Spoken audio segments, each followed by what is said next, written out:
Okay, Israel. Shalom. The water for tuning in again. Sabbath time. About to go into it. Before we get started on our prayer, shout out Cabo Cop in Guatemala with his congregation. Hope you all are doing well today.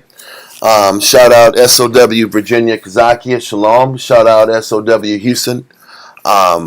Quazazop Shalom and SOW of Rochester with Zion. I hope your brother's doing well also. Passover's getting closer, so it's going to be great to see brothers again. But, we're running kind of late, so we can't go into all the intros like normal. So, let's get our prayers of Amajim.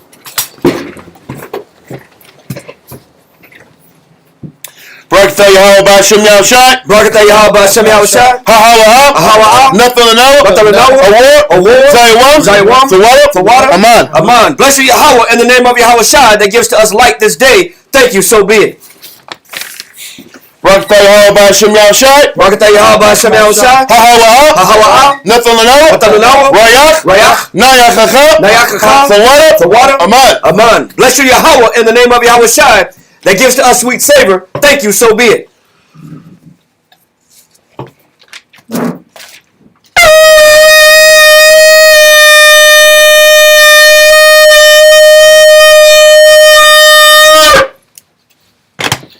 Amajim Wapanya Yerushalayim. Stand and face Jerusalem.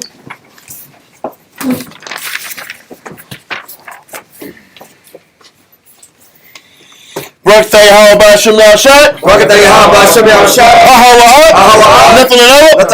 Shabbat. Shalom. Aman. Blessed Yahweh in the name of Yahushai that gives to us the Sabbath in peace. Thank you, so be it. Psalms 121. Anasha. Ayanyamya. Ahoya. Mahaya. Yabuaha. Isaiah. Yabuaha.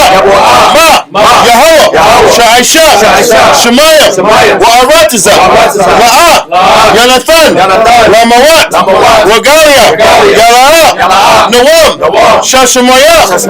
Ana. Yala'a. Nawam. Wala'a. Yashan.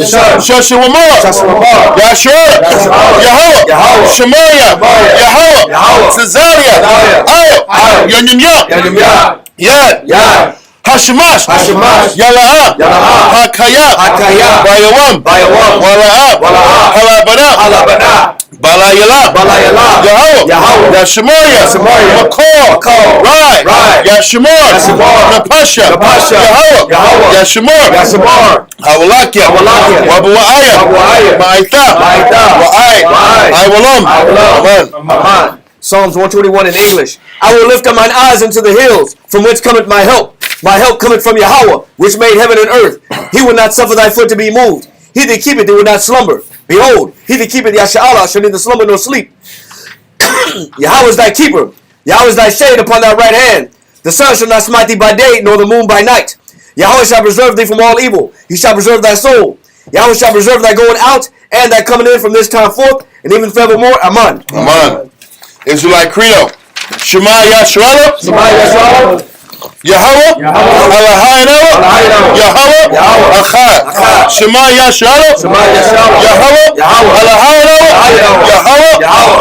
Achad. Shema Yahshua. Yahweh, Achad. Deuteronomy chapter 6 verse 4. Hear, O Israel, the Lord our power is one Lord. Okay. Lord's Prayer. Abinawam, Shabbat Shemayim, Kodash, Haya, Shemka, Yahweh, Malakwavka, Kaba'ah, Ratizaka, Haya, Aisha, Baratiza, Kawa, Haya, Bashemayim, Natalano, Lacham, Ko, Yawam, Wasalachano, Chawatino, Kasalachano, Chawatino, Wala'a, Fabiano, Banasawan, Abo, Awashayana, Mayan, Rai, Kaya, Laka, Amalakwa, Waha'ala, Wahata Parat, Amen. Lord's Prayer in English. Matthew chapter 6 verse 9. After this manner therefore pray ye, Our Father, which art in heaven, hallowed be thy name. Thy kingdom come, thy will be done on earth as it is in heaven. Give us this day our daily bread, and forgive us our debts, as we forgive our debtors. And lead us not into temptation, but deliver us from evil. For thine is the kingdom and the power and the glory forever. Amen. Amen. Ten Commandments. La'ayah, Laka, Alahayah, Akoyah, Ayo, Panya. Thou shalt know their powers before me. Number 2. La'a, Tha'ina, Laka, Basal, Wala'a, Tha'ibada. Thou shalt not make unto thee any graven image, nor serve them. Number 3. La'a, Falak, Sham, Yahweh, Bashawa. Thou shalt not take the name of the Lord thy power in vain. Number 4. Zakar, Hayawam, Hashabat, Lakwodashwa. Remember the Sabbath day to keep it holy. Number 5. Kabad, Abaka, Ya'amaka. Honor thy father and thy mother. Number 6. La'a, Tharatazak. Thou shalt not kill, murder. Number 7. La'a, Thana'a. Thou shalt not commit adultery. Number 8. La'a, Thagana. Thou shalt not steal. Number 9. La'a, Tha'ina, Shakur. Thou shalt not bear false witness against thy neighbor. Number 10. La'a, Thachamad, Call, Asherah, La'Raika. Thou shalt not covet anything which is thy neighbor's.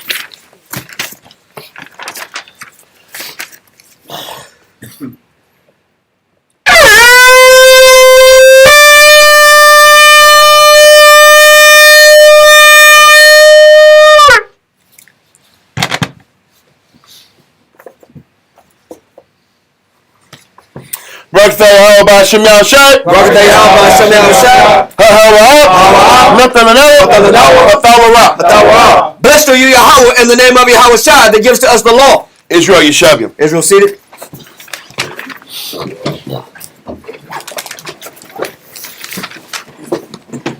Okay, we're back at it again. Last week we started off dealing in the Antiquities of the Jews, book 12, chapter 4, paragraph 1. We didn't get very far. We had discussed a lot about the wickedness of High Priest Onias II and how that negative was the breaking of a 5 the high priest, I want to say dynasty, but a strong reign of high priests that kept their integrity, kept connected to the law, and because of their integrity and their leadership, Israel was able to sustain protection from their enemies. We were able to sustain ourselves economically and tread water, even though, and actually even be given honor and praise in different countries and provinces because of the respect they had for us and our trustworthiness in regards to our trustworthiness in our jobs and our positions of leadership. They respected the fact that we were men of our word. We were honorable, and as long as they took care of us, we were going to take care of them. And the Greeks as a whole respected that, whether it was the kings of the south or the kings of the north. We know the kings of the south are the Ptolemaic line, and the kings of the north were the Seleucid lines. Now, as High Priest Onias, which was at this time the high priest, once again, were like the presidents or the kings or the leaders of our nation, the spokesman of our nation. Onias II, he threw a monkey wrench in this entire leadership process because he was one of the first guys that wasn't paying his bills on time, didn't respect the power and the leadership that they were supposed to be subject to, and because of his negligence, and as we go over class today, and a bunch of other different factors that the leadership allowed to trickle into the nation, was what led to that downfall. Everybody, like I said, in Israelite history, we always teach about Antiochus Epiphanes and how wicked he was, and all these bad things Antiochus did to our people. But what we're about to go into is there are subsequent decisions that our leadership did that helped fuel and feed this downfall. And it wasn't just wicked Antiochus that brought all this wickedness to us. There was a lot of negative in us that allowed the Most High to let this man come in and reign terror in our nation. So these next few weeks kind of give us a better lead up and a clear lead up as to why this fall was so significant. Okay, so let's start back off. Josephus, book 12, chapter 4. We're going to start off at paragraph 1 again so we can get resorted and reconstituted back on the story. Karai, let's get you saluted in.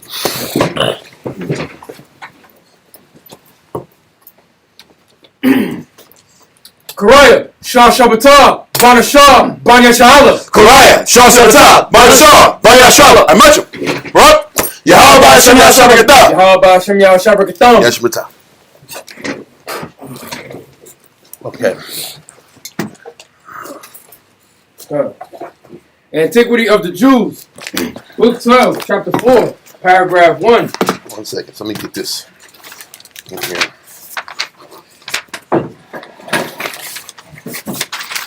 As much space as we possibly can.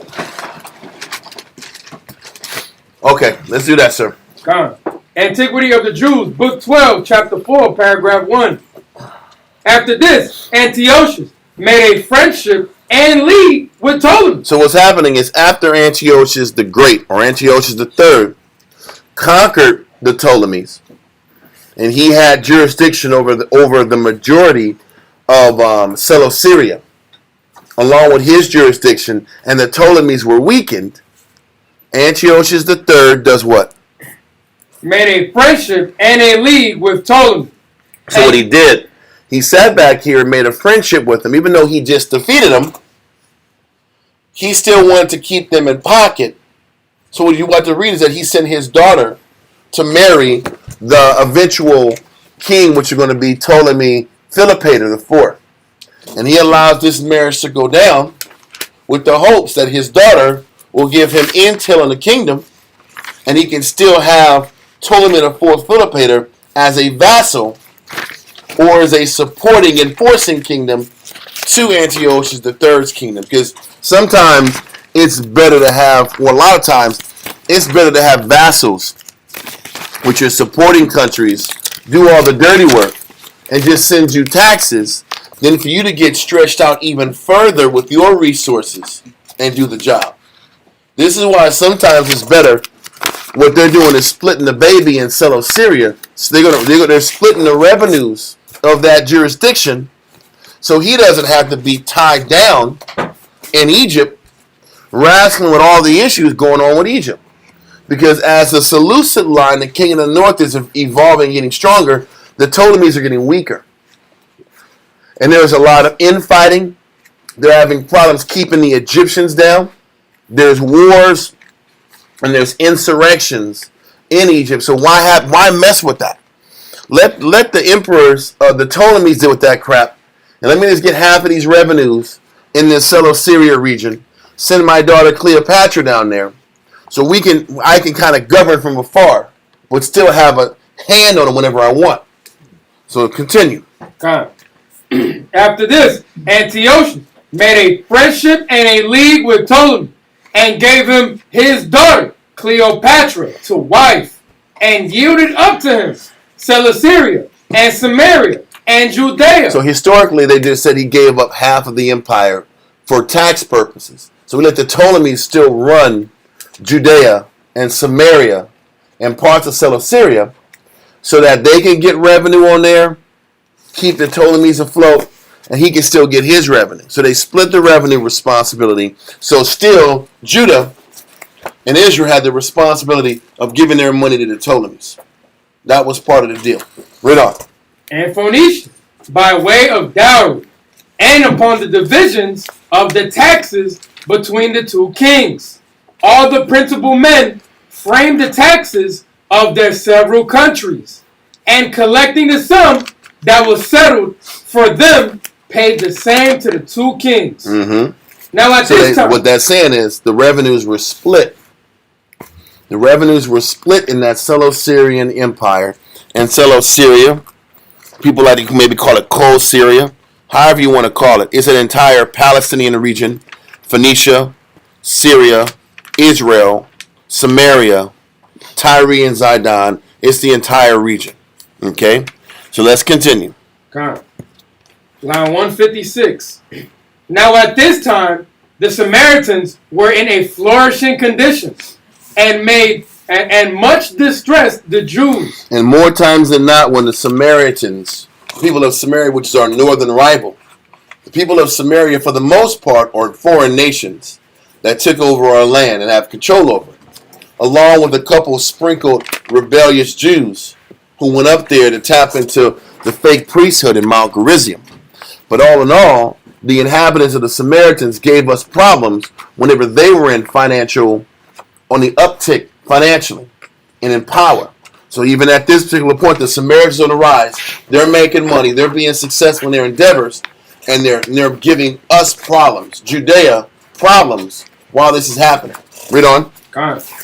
Now at this time, the Samaritans were in a flourishing condition and much distressed the Jews, cutting off parts of their land. To cut off parts of their land, that means they're cutting off access parts to Israelite territory.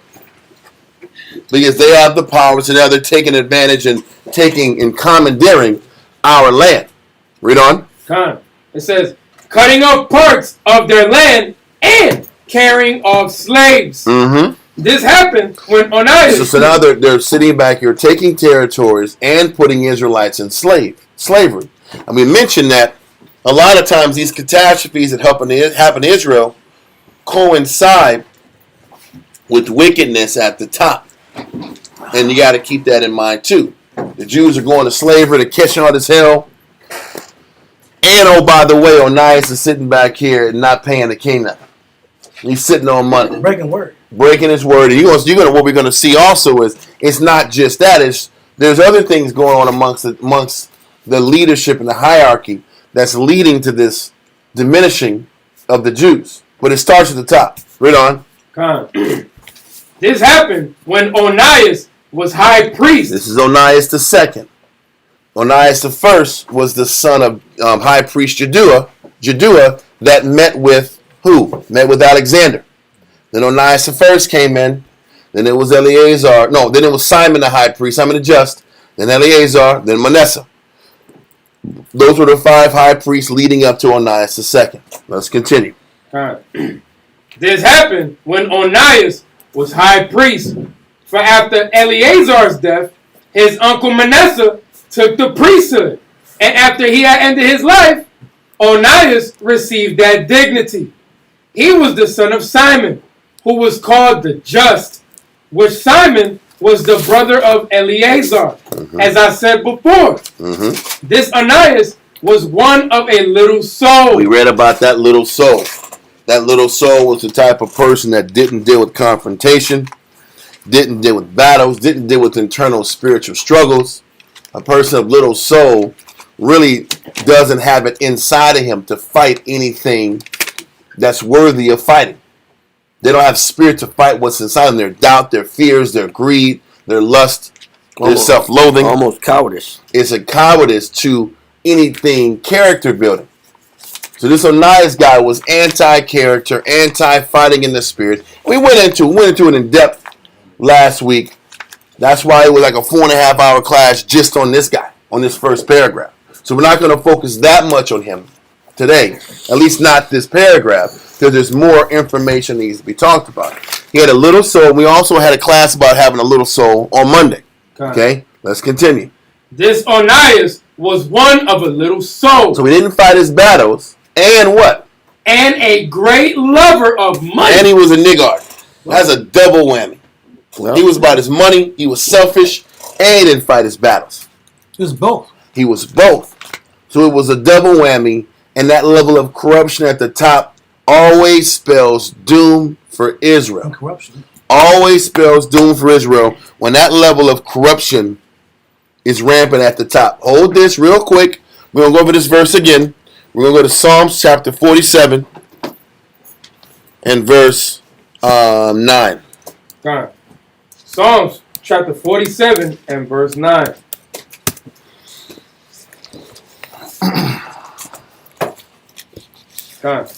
Psalms chapter 47 and verse 9.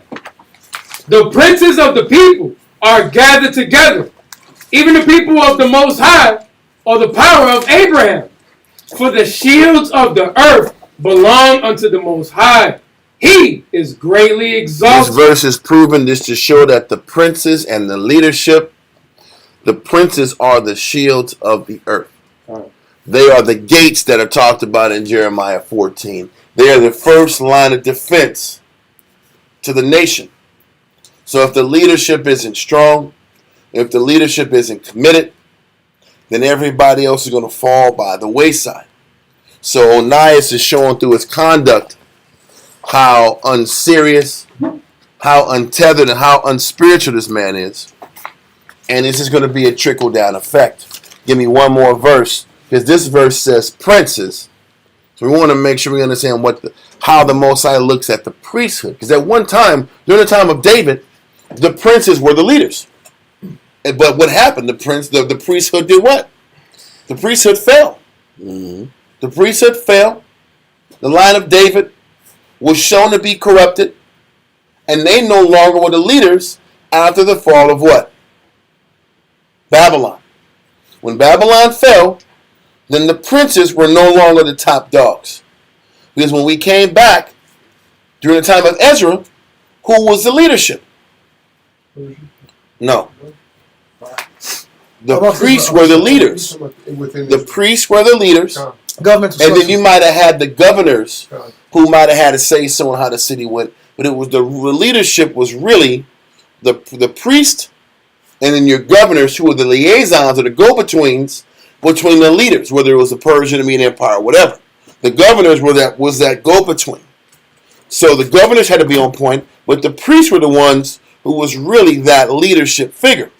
So I want to make sure we can kind of prove that leadership figure are the priests, or the Most High looks. How does the Most High look at the priesthood? So give me Isaiah 43, and we're going to jump right to the answer is 28. Time. Isaiah chapter 43 and verse 28. Time. Isaiah chapter 43 and verse 28. Therefore, I have profaned the princes of the sanctuary, and have given Jacob to the curse, and Israel to reproaches. So he's also about the cursing of the people in the city, but he's specifically saying he profaned the princes of the sanctuary. Who are the princes or the kings of the sanctuary? It's the priesthood. The high priest in particular. So I'm just trying to show you that in the first verse in Proverbs or Psalms, the princes of the earth were supposed to be the shields of the earth. The princes were supposed to be the shields.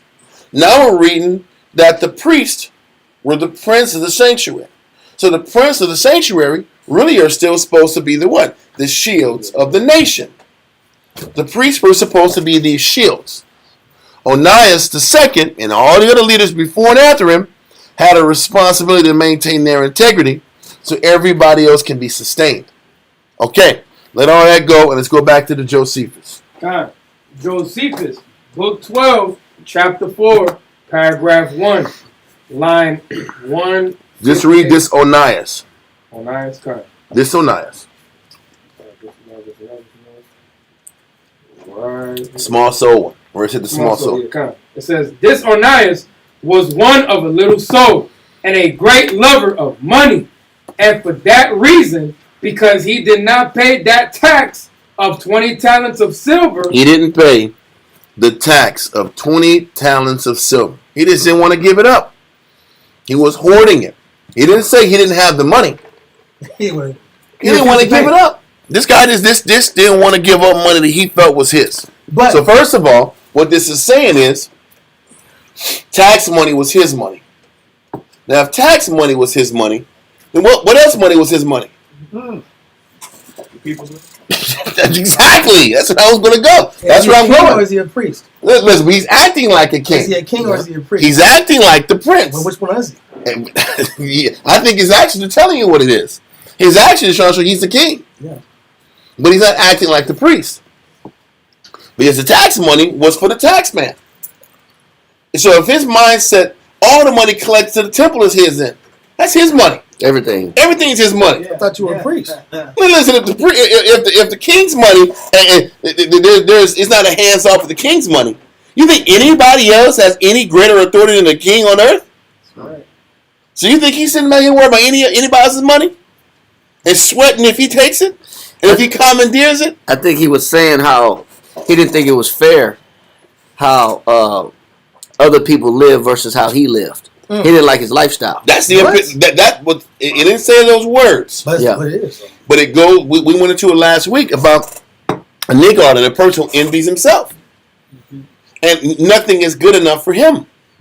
Nothing is good enough. He wasn't pleased with his lifestyle. So all the money that came his way was his. Well, yeah, that's what I'm saying. Like, there had to be a reason for him to believe that all the money's his. That's my point. It was something in him that disdained his position, where he felt like, I got to get mine. So I'm gonna take yours. So I'm gonna take yours. This guy was MC8 before MC8 ever happened. That was MC Breed. That was MC8. No, that was MC8. I remember that song. I got to get mine, so I'm gonna take you a. He says, yeah. Damn. That was MC8, but MC Breed and Pac said it first. No, MC8 did it first. Pac did say it though. No, I'm not saying Pac did it. MC8 said it first. I think it did. MC8 said it first. I'm watching BET.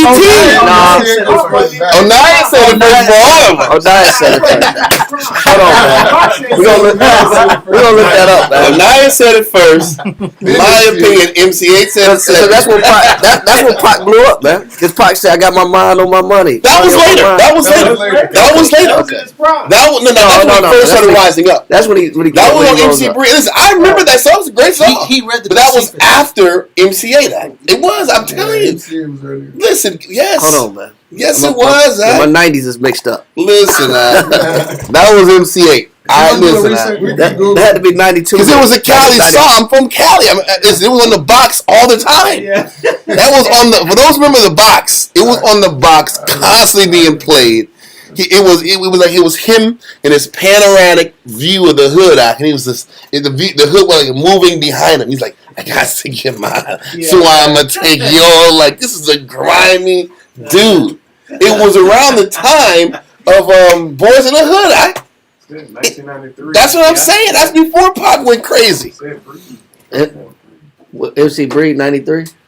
Yeah, so 1993. Oh, that's an AI answer though. Him and Pac. Bro, oh yeah, we know that, but it was the same night. It was the 90s. Said first to say it. Listen, MC Breed was the first to say it.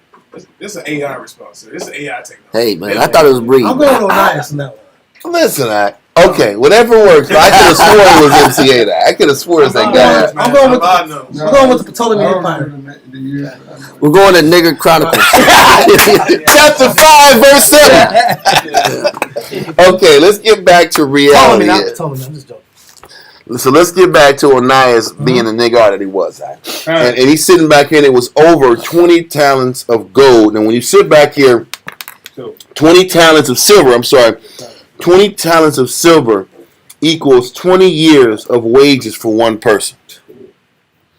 So, listen, if you break that up, with the amount of resources that's coming through the nation, it's not that much.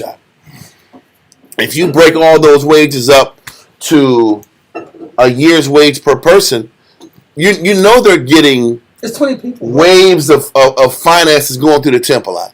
That's not that much. He's being a miser. He's being a Scrooge. He's being a miser. He's being a taker. And it's affecting this. Be conscious. I'm only bringing up about the value of it. It was 20 years of wages for one person. But he has access to thousands and thousands of this resources.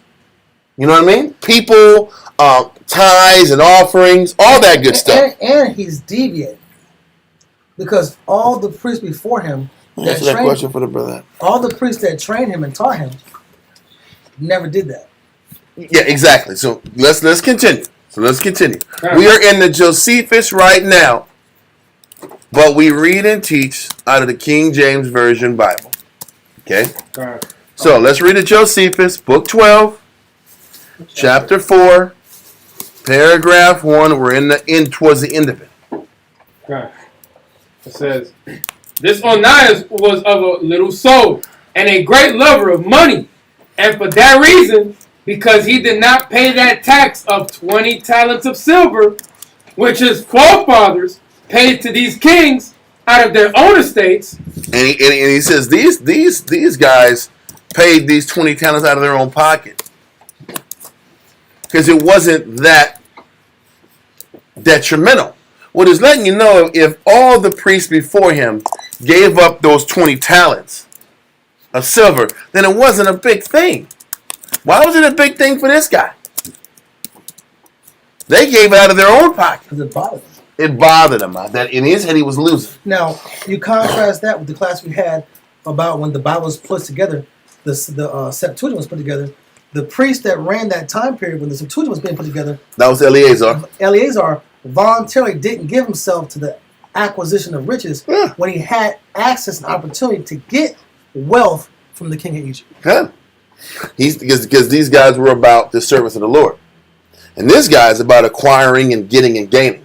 So he didn't want to give up 20 talents of silver out of his own resources. Read on. It says, he provoked King Ptolemy Ergetz. Eugenes. Now Eugenes was the king at the time, and he was slowly weaning in Ptolemy Philopator the fourth to get his time to be in power. But he was still in power, and he was pissing Ptolemy Eugenes off that this guy isn't just paying 20 damn talents of silver and paying his debt. Read on. He provoked King Eugenes to anger, who was the father of Philopator. Eugenes sent an ambassador to Jerusalem and complained that Ananias did not pay his taxes. He gotta send somebody on horseback to get the nigga to pay his bills. This is what he's saying. You gotta send messengers, royal messengers royal collectors. And listen, man, what's wrong, man? That costs money too. That costs money to get him from point A to point B. It's like, what's the damn problem? Why can't you pay 20 talents of silver? I have an idea how much you guys make. You make enough to give up 20 talents of silver. Read on. It says, and threatened that if he did not receive them, he would seize upon their land. So now he's like, I gotta listen, if you don't pay this 20 talents of silver, we're gonna have to bring military forces in here to recoup what we've lost financially. We really have to bring soldiers and weapons and all this extra stuff just because you don't want to pay 20 talents. And kill the energy that was, and kill the good chemistry that was created between the royal, or the government and the people. God. It's killing the chemistry. It's killing the relationship and the goodwill that 5 other high priests built up. Don't forget, what the Greeks respected was the fact that we were honorable in the scriptures. That was the only advantage that we had. Is that they respected our honesty, our commitment to our oaths. That's what Ptolemy Soter said. This is what Solutions Nicator said. These guys stick to their oaths. They're men of their word. We can trust them in key positions and not worry if they're going to steal from us or undercut from us, because that's how the nations roll. The only thing that set us apart, that gave us the opportunity to get special benefits, was our honor. And now this guy, Onias II, is just spitting on all that. All that good faith, all that trust is getting thrown out the door. And Tony usually like, bro, what's going on with this guy? Send a messenger, threaten him, and maybe we'll get our money. Read on. Okay. It says, he would seize upon their land and send soldiers to live upon it. He says, and we have to get people to take their land and have our people live in their cities. Now we got to bring our guys in your city, take the land. This costs money. Which costs money. We got to take property and then have our people live on the property, because you just don't want to pay your bills. Because if you have the soldiers live on the property, it's gonna entice and incentivate the leadership from there on out to pay their taxes on time. This is the ridiculousness that stubbornness creates. Read on. When the Jews heard this message of the king, they were confounded. They were confounded. Why? Why did they were confounded? Why was that the word? Why do you think confounded was the word? Because there's when the Greeks came down, it created such a sudden change of events that the people were struggling to find out or just adjusting to the circumstance. Like, what happened all of a sudden? Con. Nobody knew what was going on top of. Listen. Let's look up confound. Kariah? Come Come on, man. I thought you already had it, man. I thought you knew that we was going there. Oh, I got it right here, right? Come on, man. Come on, man. Confound, right? Yeah. Confound. What point do you want to say? Let's get number 2. Number 2, confound. 1828, Webster's Dictionary. Point number 2. To throw into disorder. To throw everything's out of order. Nothing makes sense. Why? Just a week ago we were good.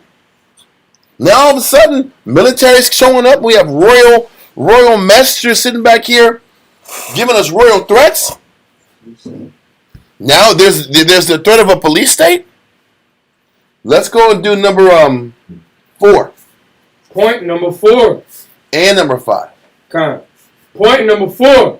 To perplex, to disturb the apprehension by indistinctness of ideas or words. People are out of words to figure out what the hell's going on. Matter of fact, give me number 6.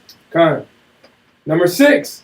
To perplex with terror, to terrify, to dismay, to astonish. They're astonished. They're full of terror. They're dismayed, and they're not sure how to navigate through this situation. How are we going to get out of this damn problem? Last one on the definitions, I want to go on number 5. Point number 5. To abash, to throw the mind into disorder, to cast down, to make ashamed. One thing that we prided ourselves on was to pay our bills and to handle our responsibilities. Look at the difference of us now. As soon as we get credit, what do? We destroy that credit. As soon as we get it, it's out of there. Don't give a black man $5,000 on his credit limit on a credit card. You can forget it. That money gone. That's true. But back then, once it reaches a point of no return, then it's gone. Listen, we when it's under 1,000, we be like, okay, I can knock this down. Oh yeah. When it's like 4,500, you like it's too late, man. Or how about this? Your payment is only covering the interest. Yeah. That's when you know it's over. When your payment is 120. Yep. And but you only paid $10 to principal. God, listen, the bill's the same. Yeah. Whatever you put on it, that bill is the same, and it's getting higher. Because next month the interest rate getting higher, so you just keep paying interest. You're wasting time now. You blow money and go somewhere else. Point is, there was a shame that came from the fact that royal debt collectors had to come to Jerusalem and inquire about why the hell the high priest ain't paying his bills. So let all that go. Let's go back into the Josephus, book 12, chapter 4, paragraph 1, the end of it. It says, when the Jews heard this message of the king, they were confounded. But so sordidly covetous was Onias that nothing of this nature made him ashamed. And that's the point. A regular person will feel bad that he has debt collectors hitting him up. This guy isn't going to let him call. Let him go.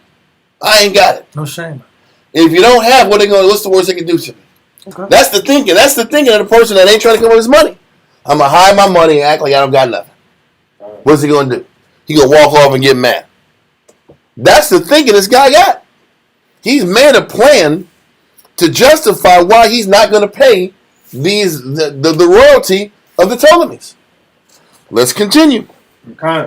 Paragraph 2. It says, there was now one Joseph, young in age, but of great reputation among the people of Jerusalem. Before we go there, I want to go to Daniel chapter 12, verse 10.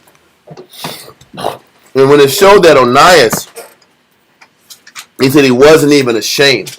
He didn't even have the fear or the shame of the consequences of what his decisions are making. He didn't care about it. He didn't consider the fact that to make this payment, if Onias didn't have the money was going to come out of somebody else's pocket. Whose money was it going to come out of? It was going to come out of the people's pocket. We're going to read that in a bit. That if Onias wasn't going to pay this money up, then the people were going to have to pay it with slavery. Don't forget, 20 talents was the wages of one person for 20 years. Send the breakdown to me. Yeah. So they would have had to put a handful of people into slavery because he didn't want to pay his debt. And this is what was in Onias' mind in the first place. If I hold out, somebody else will pay the debt. This is how black-hearted he is. And he didn't feel any shame that some of his people who serve the Most High are going to have to pay this debt and suffer for his negativity, for his selfishness. Somebody's going to pay. And what he's saying is, what you're going to read is, I'm not going to the king. I'm not going to talk to him. He's going to just get the money how he got to get it. This is how aloof and disconnected he is. But let's go real quick to Jeremiah. No, did I say Jeremiah? Daniel. Slakia. It is Daniel. Better. It's that monster better you than me. Yeah, and I'm not going to worry about how it gets done. It's not my problem. What's the solution? It's not my problem. I don't got it. So do what you got to do. Yeah. If cats got to go to jail, you guys got to go to work camp. They're gonna be in work camp. I'll still save my money. My money's in my pocket. Yeah, that means you're selling your people. I know, for your comfort. But read on. Daniel chapter 12 and verse 10. It says, many shall be purified and made white and tried. Yep. But the wicked shall do wickedly. The wicked are going to do what they're going to do. Meaning this. It says, many shall be purified and made white and tried. What does that verse mean? Meaning the way the Most High sets up life, the purpose of life is the Most High for us, the Most High to develop our spirit, develop our courage, develop the things that are inside of us to try us.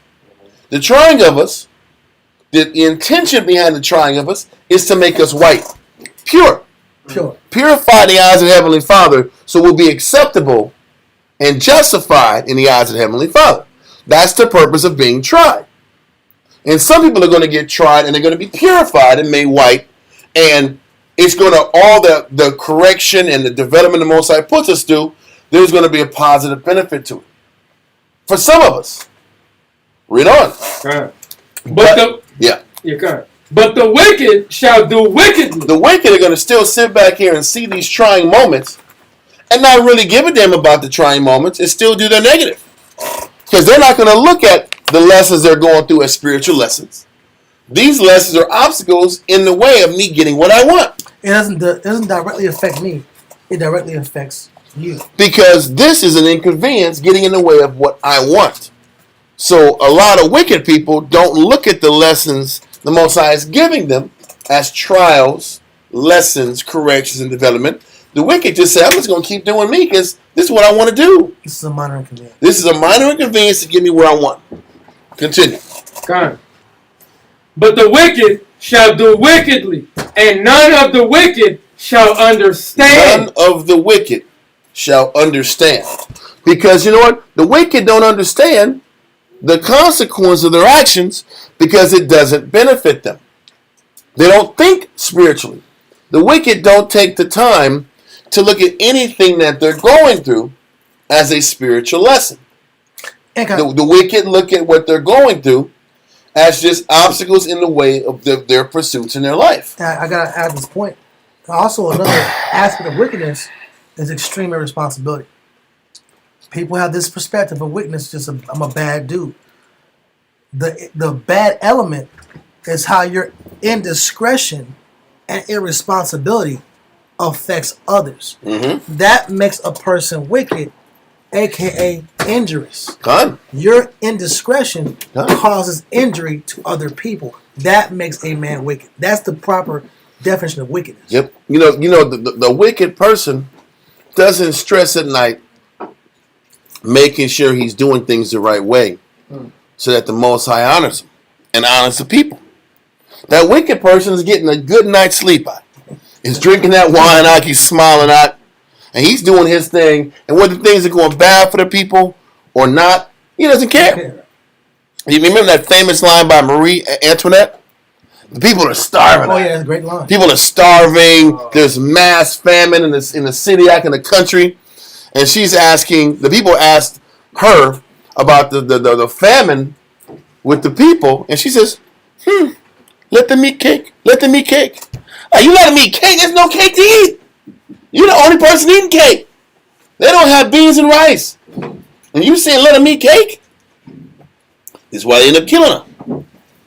The people were going crazy because the elites didn't really care about what was going on with everybody else. She was in her bubble. She was in her bubble with no connection to the inner how people are dealing. There's a disconnect between the people suffering and then what they're done with, and then his comfort zone. And the verse to tie this in is Proverbs 28 and 16.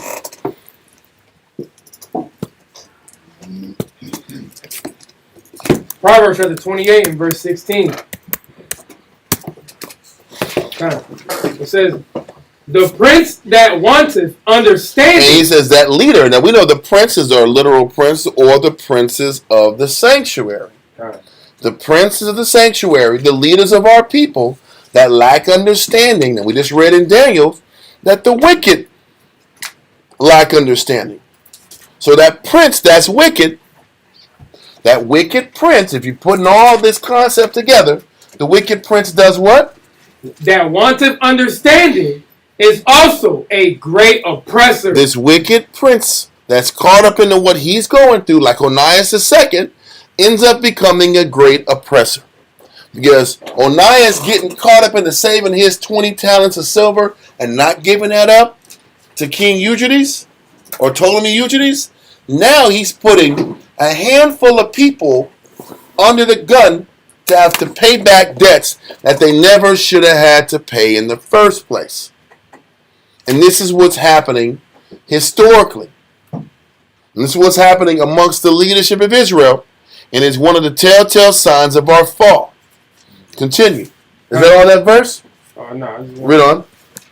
It says, the prince that wanteth understanding is also a great oppressor. But he that hateth covetousness. But see, you know what is letting you know is that same prince that wants understanding is wicked and he's covetous. That's why he's wicked. And in the midst of that king's covetousness is why everybody else is being oppressed. But he says the person who is not, that hates covetousness, the person that hates covetousness, then he has understanding. He actually has the capacity to have understanding. I hate the fact that this is affecting, this covetous nature is now affecting people. Because you know the reality is a person has to make this decision. How can I live with the fact that I'm coming up and other people are suffering in front of me? How do you live with that? And that's the person that hates covetousness. If you hate covetousness, you hate the fact that I can't come up and everybody else don't have nothing. If I'm going to come up, everybody else got to be good too. Or it's not right. That's how you know the spirit ain't with you, if you're the only one coming up and smiling. If you're the only one smiling and everybody else is suffering, there's something wrong there. Right. That's how you know you're disconnected. Okay, read the end of verse 16 again. But he that hateth covetousness shall prolong his days. Yeah. Most High will keep that person in authority because they're good for the people. Okay, from here, go to Ecclesiasticus. Huh? Yes. My apocrypha, man. Y'all can get it. Yes. It's in my bag, my leather bag. I need a napkin. And You need a napkin over my apocrypha. Yes, sir. Yeah, and my yellow ink, my yellow marker in the front, highlighter. Yes, marker, yeah. Ink. I need yellow ink in my hand. You dig? A yellow pen. It's a little bigger than regular pens, and it makes a squeaky sound when I put it on my paper. Stop. Read that in Ecclesiasticus. What chapter verse? 37.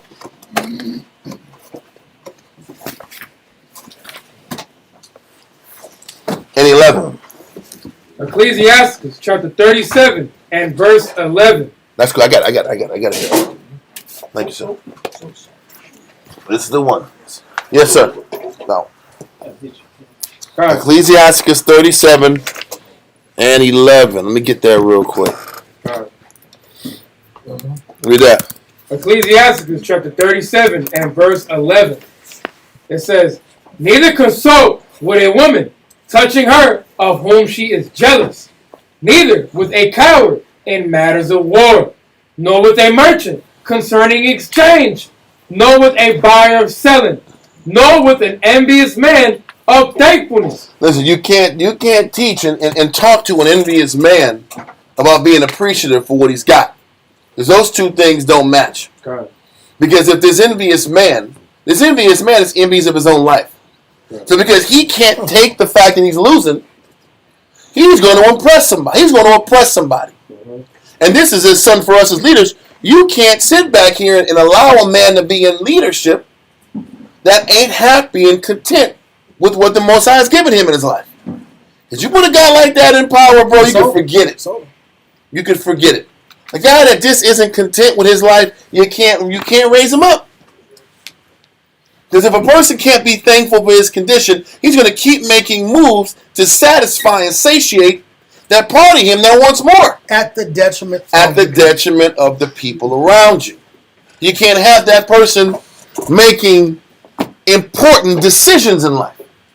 But continue. You had a brother had his hand up. Who had a hand up? Oh, right here. Okay. I was just wondering, what is jealous of yourself? Does that mean you're not happy with your life? Yes. Oh, okay. Because if the person be envious of themselves, that means I'm not happy with what the Most High got me in my life.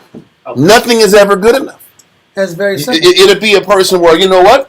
You had your hand up. Because crazy, the flesh always wants more. Right. You have something, and then you get something else. You want something else, and it's never enough. It lets you know that's what's inside of you. A lot of people got to have something so they can feel good about themselves. That's why men get ribs. That's why men sit back here and get big cars. They gotta get it because they gotta feel better about who they are. And if they don't have something shiny on their necklace, on their feet, I'm gonna say feet. We call it On their wrist. Small man's disease. Yeah, but it's not just that ain't the small people. Don't play on short. It can be 6'3" cats the same way. 6'2", 6 feet. It ain't discriminate. They still got small man's disease. You know why it's a small soul disease. That's what it is. Yeah. It's a small soul. Can I break this one point down? Yeah. Envy. Point 1. To feel uneasiness, mortification, or discontent at the sight of superior excellence. So in this person's mind, I see myself in a higher status. I see myself in a higher stratosphere. In my mind, I see myself in a position of higher dignity. And I can't stand the fact that I'm not in that position. I should be king. It's called Caesar or die in certain parts of history. Yeah. Where if I can't be the king, then everybody gotta go. Everything gotta go. Wow. It's an all or nothing insanity. So let that verse go. You have something? Yeah, Wab had something. Okay, what you got? No, it's a verse. I would text it to you. I want to bring this point up right here. Philo, page 727. It says, for the men of Alexandria being ready to burst with envy and ill will, it says, for the Egyptian disposition is by nature a most jealous and envious one, and inclined to look on the good fortune of others as adversity to itself. Wow.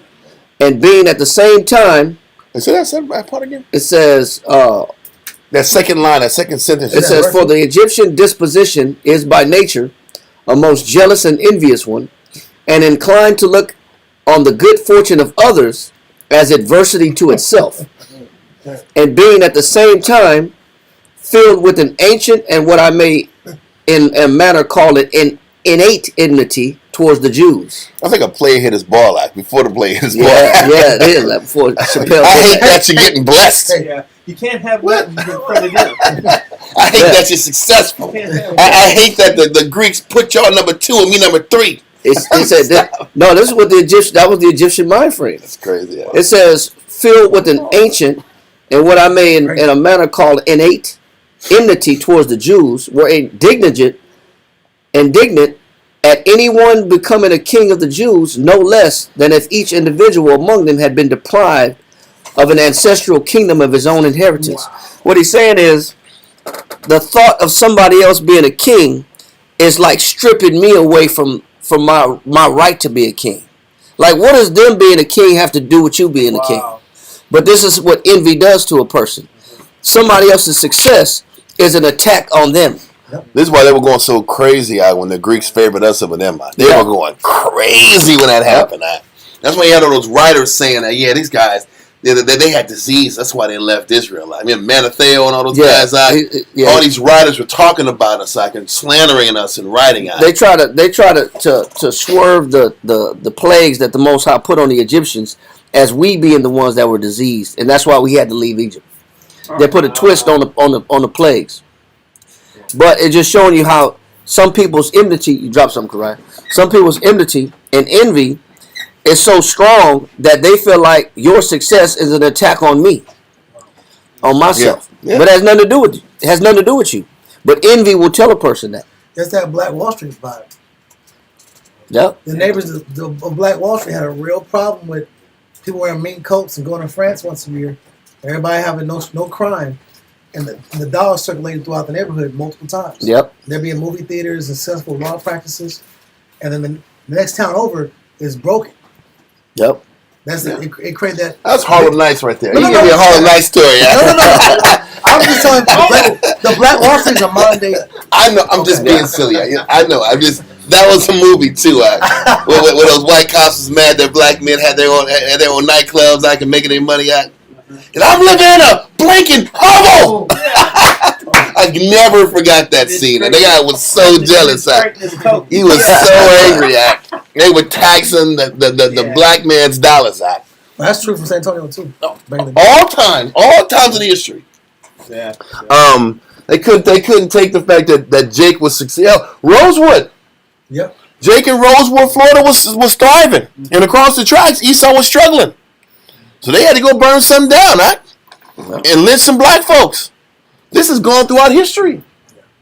But it's like the border, meaning the Mexican border, because they blamed us because they were suffering during the Great Depression. Mm-hmm. But the so-called Mexicans weren't suffering like they were, so they blamed them. Yeah. And said because of their success, we're suffering. Brother, it happens all the time. And we weren't suffering during the Depression. We God. were doing fine. God. Yeah. Bro, it happens. That's that jealousy on every level. But let's kind of get back on task. But man, his envious of himself generally is if it wasn't for this situation, I'd be in this position. And then it wasn't for these people. Yeah. They're taking my jobs and this and this. I'd be on top. But it's never an introspective look about what I could do better or how I can improve things in my life. Well, this is the Most High has me. Yeah. Or let me just be better at what I do. But let's go to Ecclesiastes in the Bible, chapter 10, and 16 and 17. Kind of. Ecclesiastes chapter 10 and verse 16. What is it? Ecclesiastes. In Ecclesiastes in the Bible.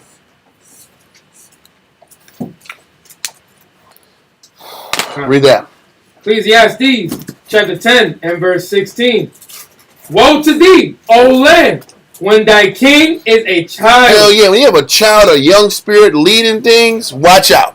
Because he ain't going to make the right decisions, or he's going to have a regent that's in his head pushing him in a certain direction where he doesn't have the mind of his own. Okay, but continue. So he's talking about woe. He's talking about woe. Destruction happens when these events occur. So destruction when there's a child as a king, and also woe when what? It says, and thy princes eat in the morning. What does that mean? That's major though.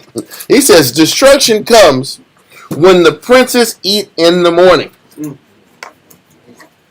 Is that saying like them partaking In their lust or in their flesh. Can I break it down a little bit? Desire. Yeah, I'm letting. I want. Yeah, Everybody. yeah. I just want. Yeah, you can get it. Let them say it first. First thing you do in the morning should be looking at your to-do list, Yeah. getting on task to see what priorities do we have today, planning out the rest of the day, not going straight to your. This guy's banqueting tonight. First thing in the morning, Yeah.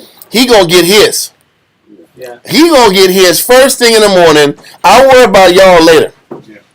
I'm going to indulge in whatever I got going on in my life first and foremost. Then I'll go ahead and get with everything else later. Yohanan, where you going? Not yet. Not yet. Not yet. I'll let y'all know. I always let the brothers know. So, read that part again. God. Ecclesiastes chapter 10 and verse 16. Woe to thee, O land, when thy king is a child, and thy princes. It's a major point right there.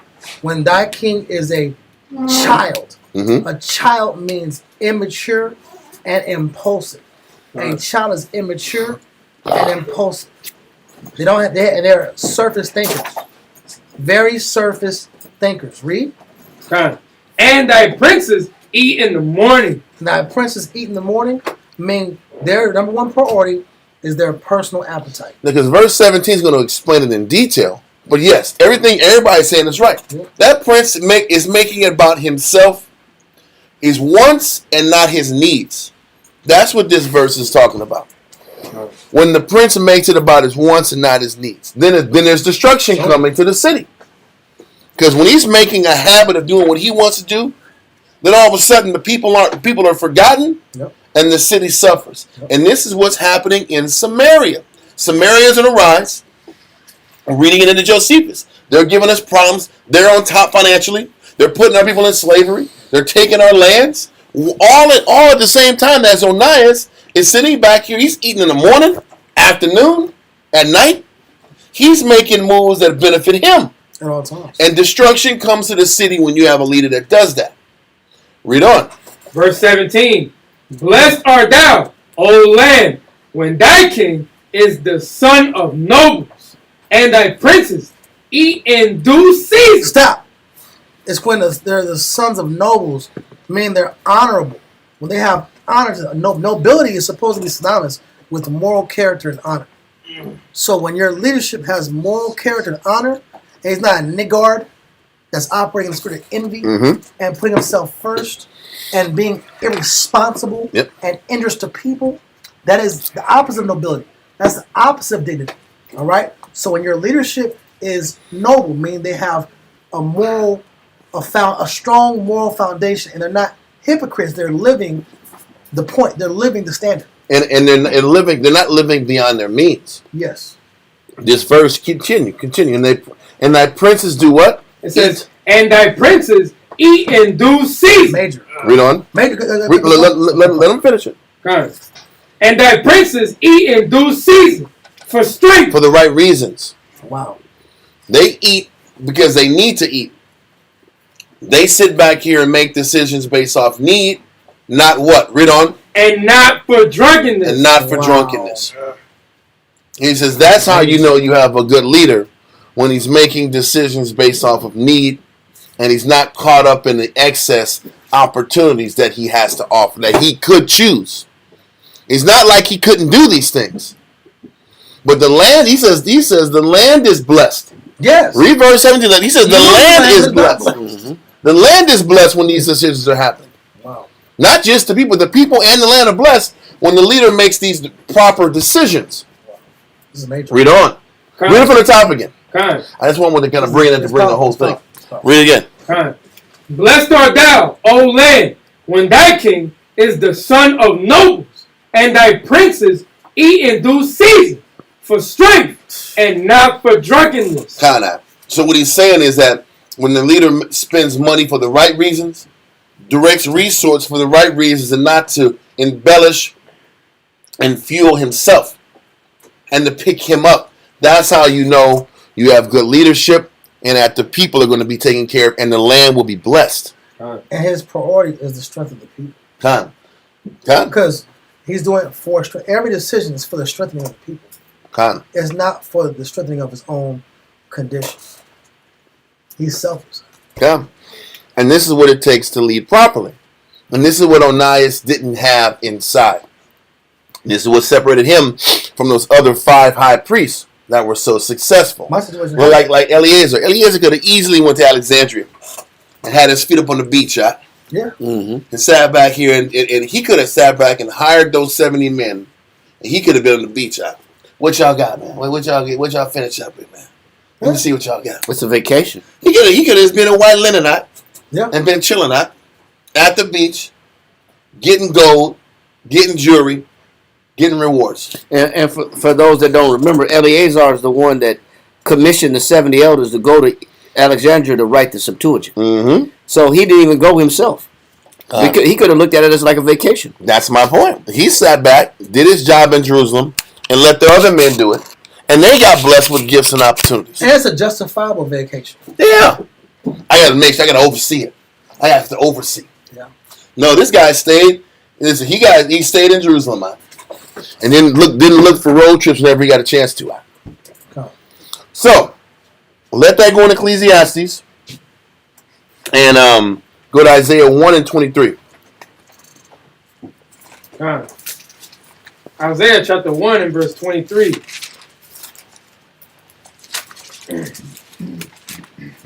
Says, thy princes are rebellious. Now it's going back into those princes, whether it's the physical prince of nobility or it's that prince of the sanctuary.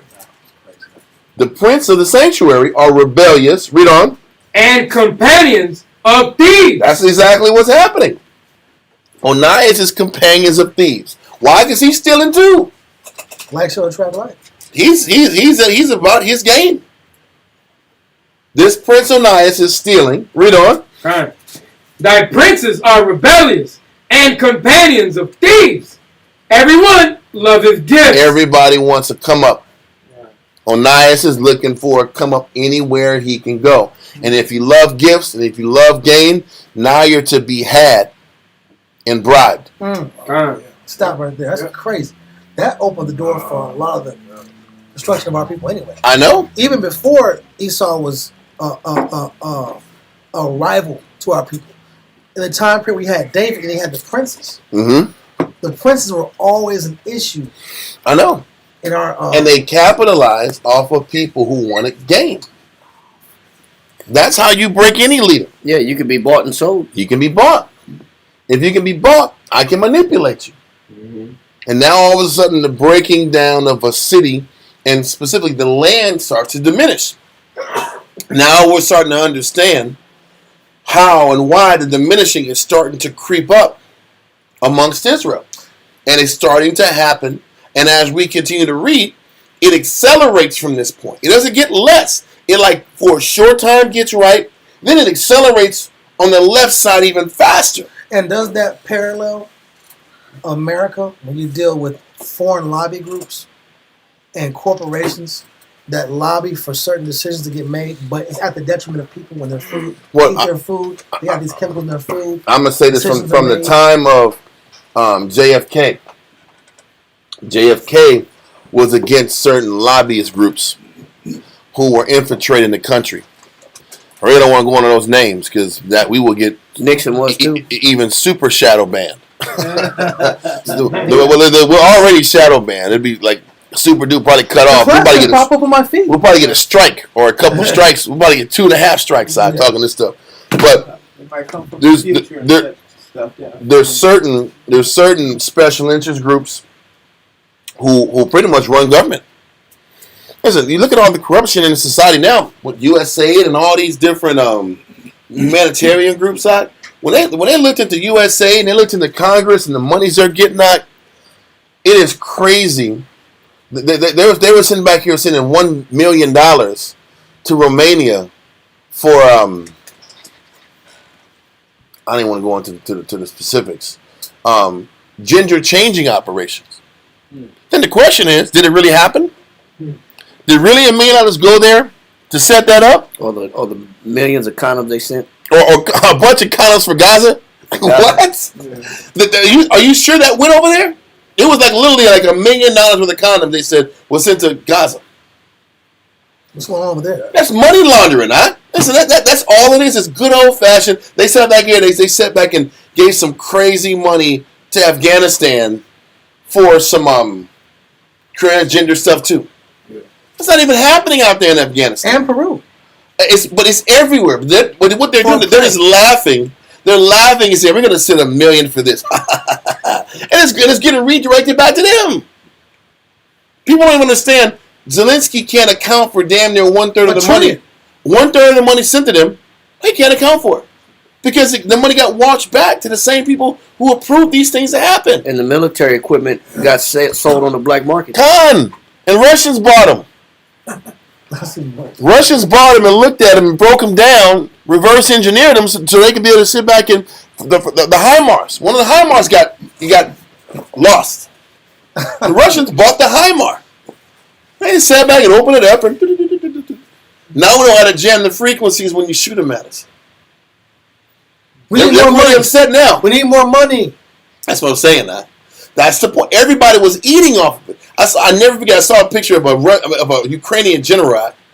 He had like a red Corvette with like gold rims and they was spinning. Real gold. Oh, this is a Ukrainian nigga out here. He's he's like this. I stunt. How was a general? How was an officer at that level have a car like that? Cash money. I was like, this dude is stunting on him, man. He said, "We fight hard, we play hard."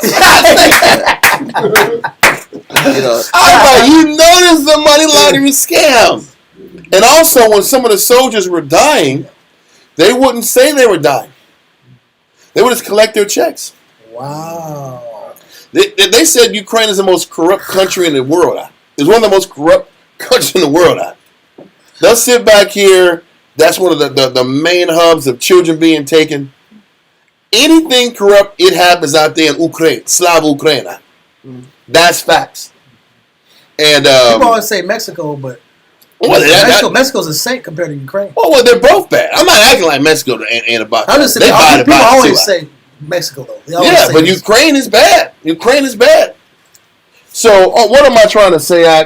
That corruption at the top is cancerous, and this is what's happening with Israel, with Onias. There's theft, there's greed, and it's starting to build up and fester. This is where the black man lost sovereignty. And this is why the white man had to sit back here and threaten to get even closer to him. You want to sit back here and rob me? Then I got to bring troops over here now. Now I got to police you. Now we got to have a police state. Everybody wants to talk about the crooked officer. Crooked officer. Everyone say that. And we get it. We get the officer is crooked. But why is the crook got to get close to you? Because crooks know crooks. Yeah. How about that? Crooks know crooks. So crook got to get closer to crook to make sure the big crook gets his cut. Because the little crook ain't coming up off his cut. How about that? Nobody wants to talk about that. But ask yourself, who's the man?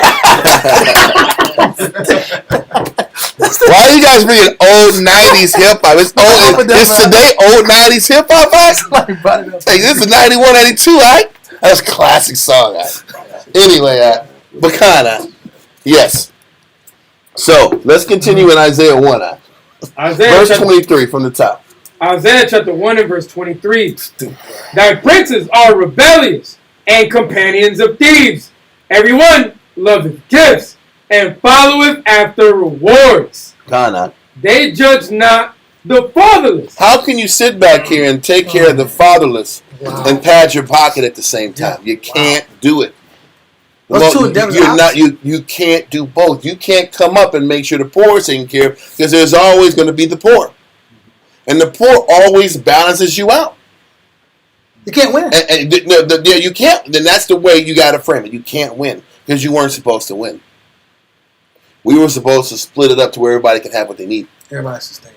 Everybody can tread water and live by faith. But people can't accept that life because people envy themselves, right? Because they're not happy with their conditions. Everybody wants more. Continue. God, it says, neither doth the cause of the widow come unto them. Because to deal with the widows and the fatherless children, you lose your time. You lose your pursuits and your endeavors and the things you got going on. Something has to be given up. You lose the energy, valuable energy that can be put into attaining. Into doing what you want to do. We ain't got to make it any deeper than that. You want to do what you want at the same time. So, next verse, we go to Matthew chapter 22. Facts. Matthew 22, verse 17 through 21. Matthew chapter 22 and verse 17.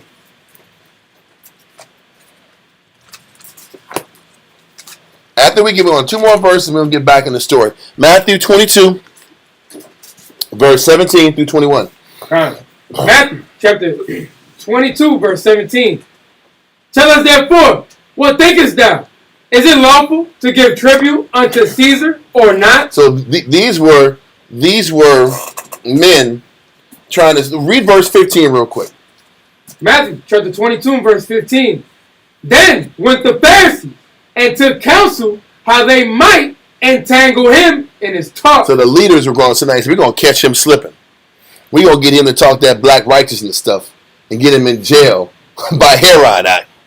Continue, verse 16.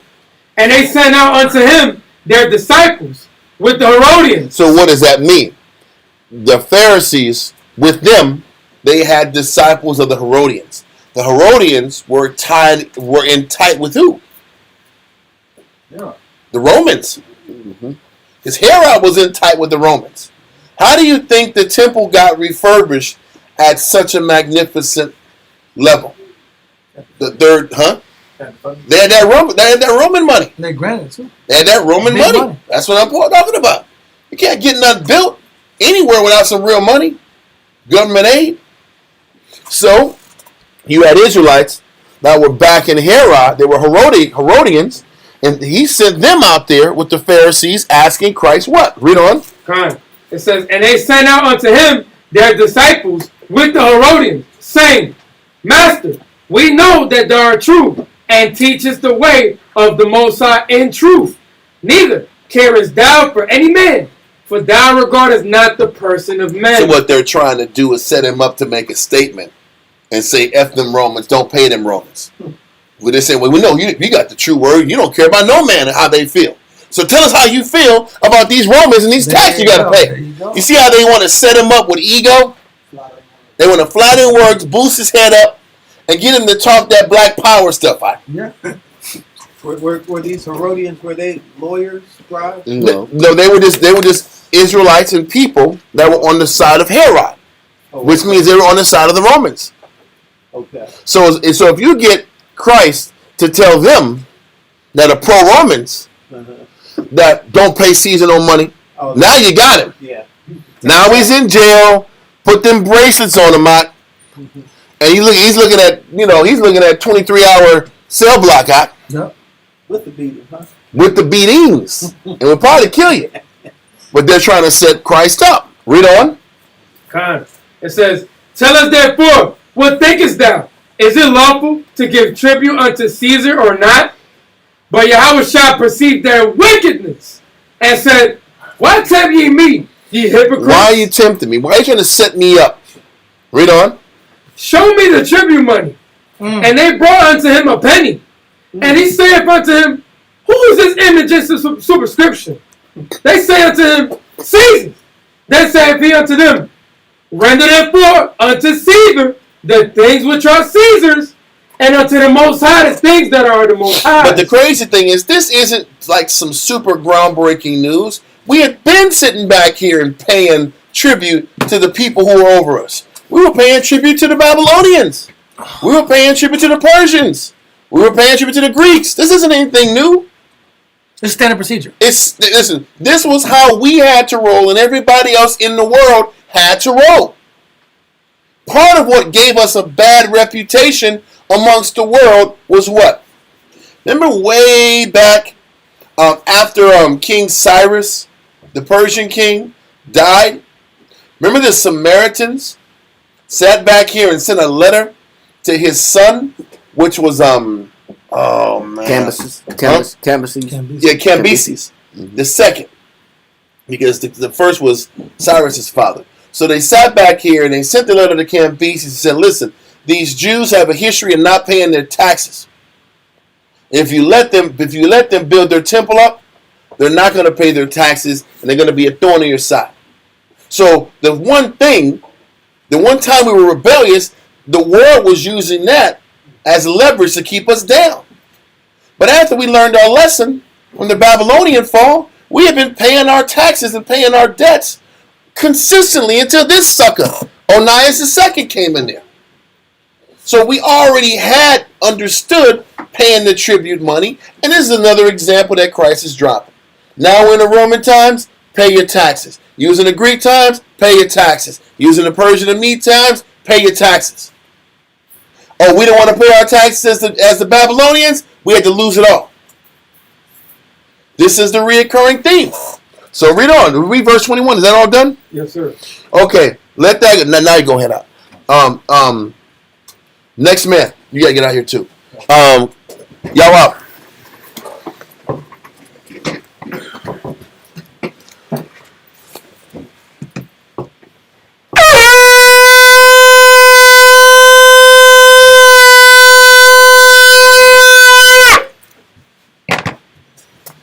Yo, Shal Shabbatah, Ban Yahawada, Ban Israel? That's all. Ban Yahawada. Yo, Shal Shabbatah. Ban Yahawada. Ban Yahawada. I'm with you. Whoop. Yahawada Shabbatah. Yahawada Shabbatah. All right. Let's let that verse go in Matthew. I think we got that point. We're going to go to Romans chapter 13, verse 1 through 8. Romans chapter 13, verse 1. Hold on a second. It's got to get there. Romans 13, verse 1. Read that. Romans chapter 13, verse 1. Yep. Let every soul be subject unto the higher powers, for there is no power but of the Most High. The powers that be ordained are ordained of the Most High. So however we want to sit back here and shape it, the Most High is in control of even the higher powers that we have to be subject to.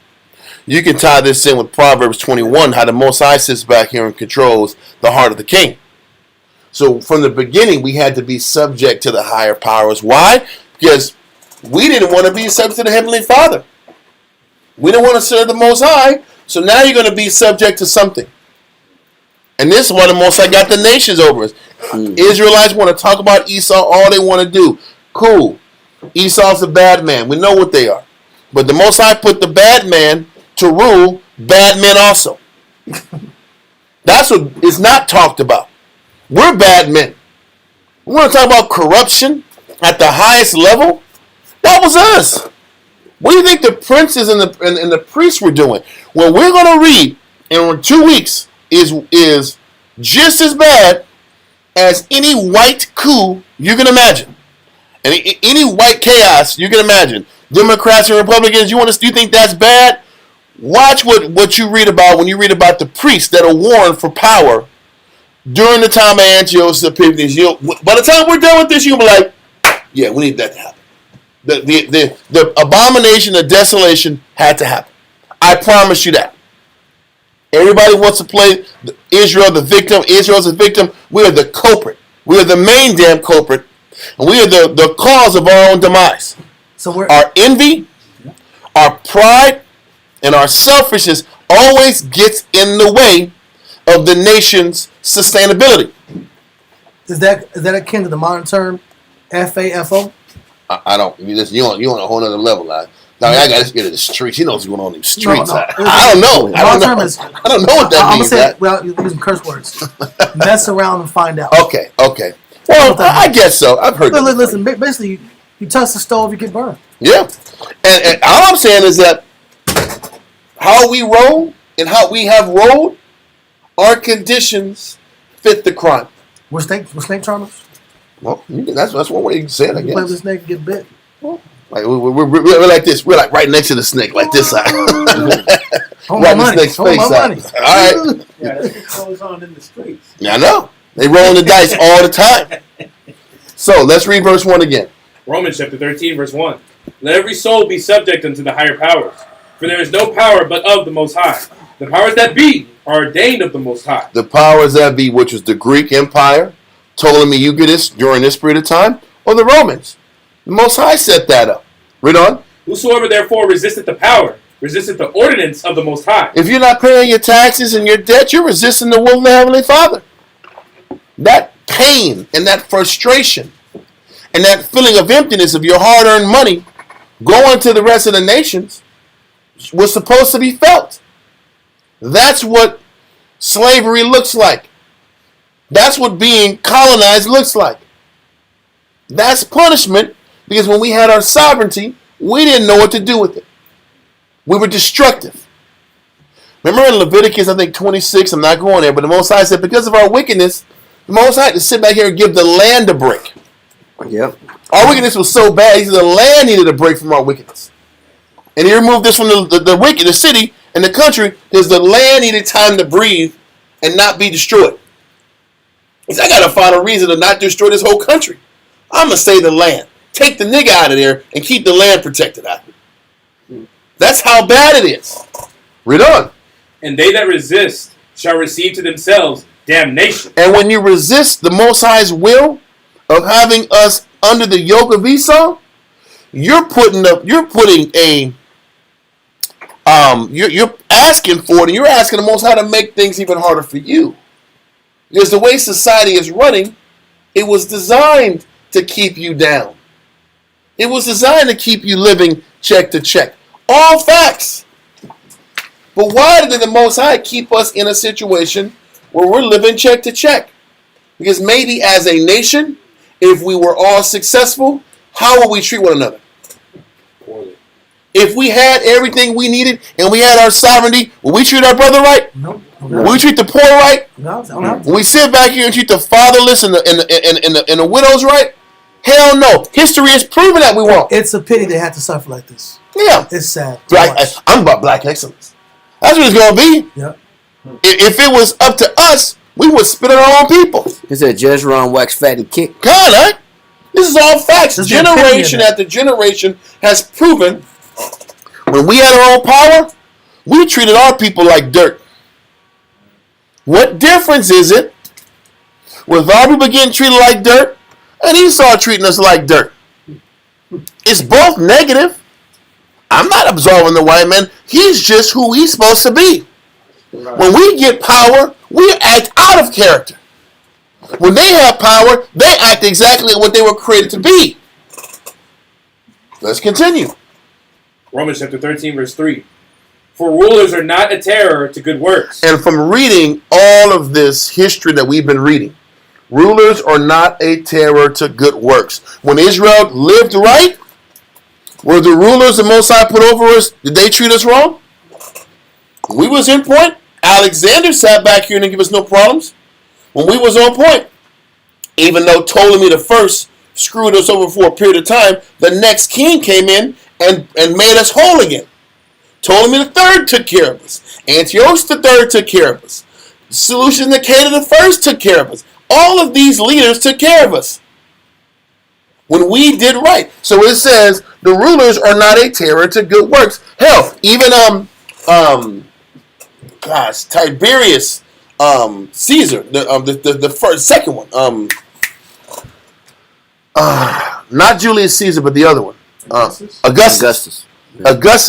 Tiberius was third. Augustus treated us right, gave us rights, took care of us when we were in order with the Most High. When we got out of order, then all of a sudden the Most High let Nero come into power and just dog us out. But it's almost like as we start sinning more, the ruler became harder on us. As we were in order, the ruler let up off of us. And paid the daily sacrifice. That's the point. That is the correlation with us. The more we rebelled, the harder they were on us. When we was in order, they were lighter on us. So, for rulers are not a terror to good works. Read on. But to the evil. When we're not serving the Most High right, then all of a sudden you got horses coming into Jerusalem saying you got to pay our debt or we're going to put you all in slavery and we're going to put a garrison in the city. So there's a terror to bad works, not to good works. Read on. Wilt thou then not be afraid of the power? So he says, stop being afraid of the people on top of you and just stay in order with the Most High, and the Most High will change their heart or remove them. Yes, Sawam? Galatians 6 and 7. Just read it out loud. Be not deceived, the Most High is not mocked, for whatsoever man soweth, so shall he also reap. And you're going to reap what you sow in regards to how the powers that be treat you. You can look at this from a governmental position. You can look at this from a boss at the job position. Yeah. You can look at this from a husband and wife position. If you stay in order and do your job, let the Most High work on the power that He put over you. Yeah, but Israel constantly wants to buck the leader that the Most High got over them and wonder why the Most High is harsh on them. And in their eyes, not looking at the wickedness of the person over them.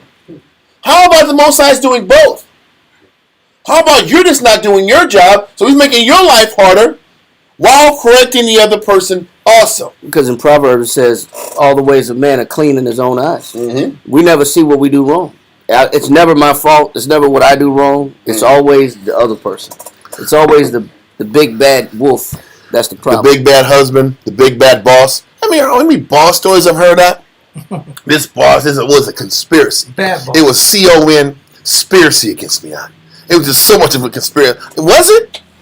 Was it the fact that the boss just said, I'm like, how am I going to mess with this my worker today? I'm going to create unnatural torches to make my workers suffer. It's really like that in real life? And if it is, what caused it? There you go. Because there is, the brothers think that there's a conspiracy against them at all times, and there is, this person's against me. But the question is, why am I in this condition?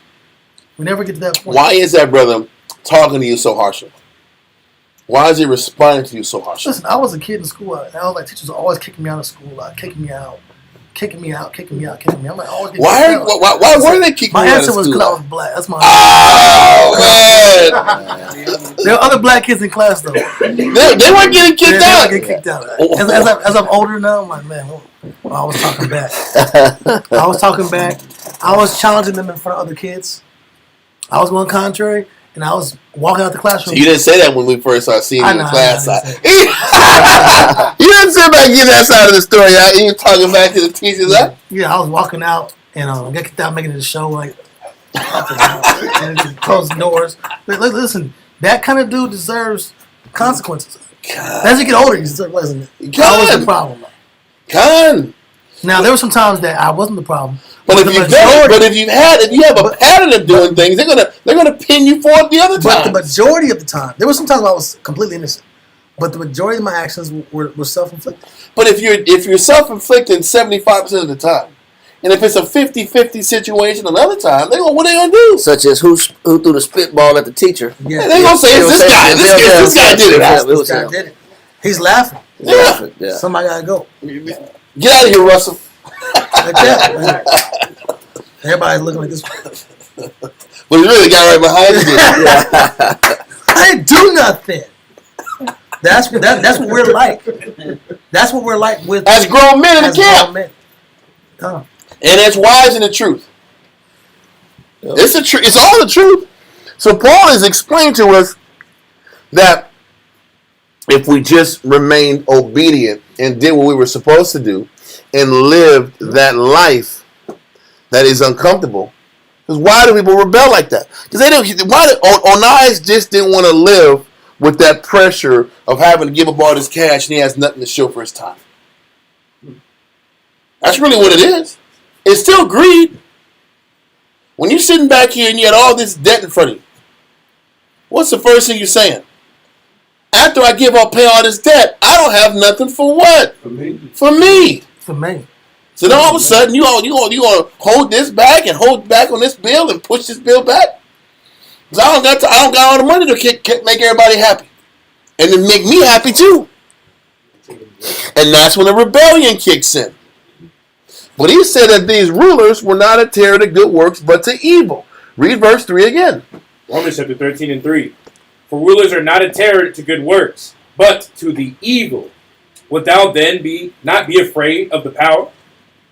Do that which is good, and thou shalt have praise of the same. This is what was happening in the Greek times. When we did what was good, we were given praise for it. We were being respected for how on point we were in comparison to the rest of the world. We were being chosen to do responsibilities and jobs that no other nation was given responsibility for. We were given great honors because we were obedient with the Heavenly Father. Mm-hmm. Read I on. was going to read a scripture on that. Baruch chapter 4, verse 6.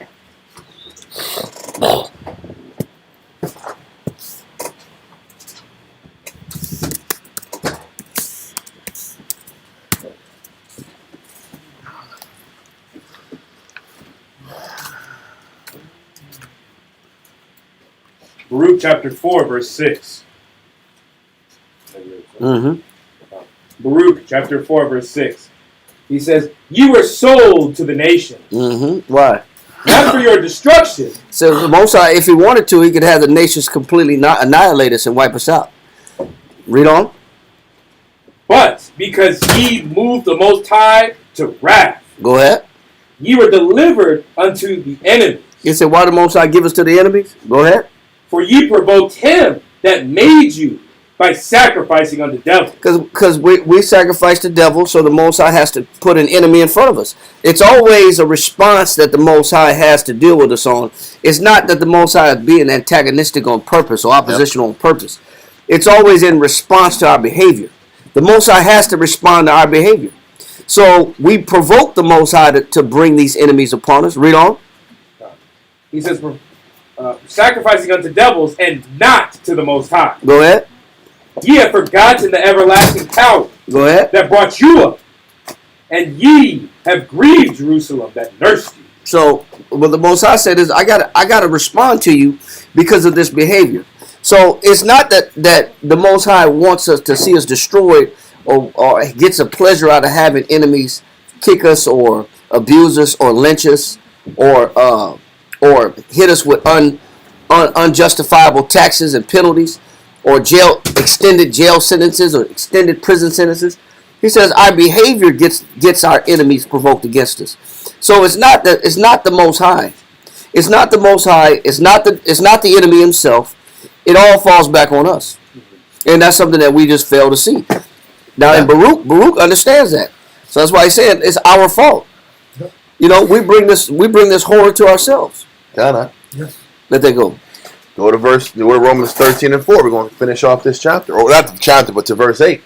Romans 13 and 4. Romans chapter 13, verse 4. For he is the minister of the Most High, to thee for good. Who is the minister of the Most High to thee for good? No. The people that are in charge of us. Yeah. The authority. The authority. The authority, whether it's Rome, whether it was Greece, whether it was the Persians, whether it's America. He's talking about the higher power. Huh? Whoever we're subject to. Yep. Yes. For ye is the minister of the Most High. However they're rolling on you is a direct link between how the Most High feels about you.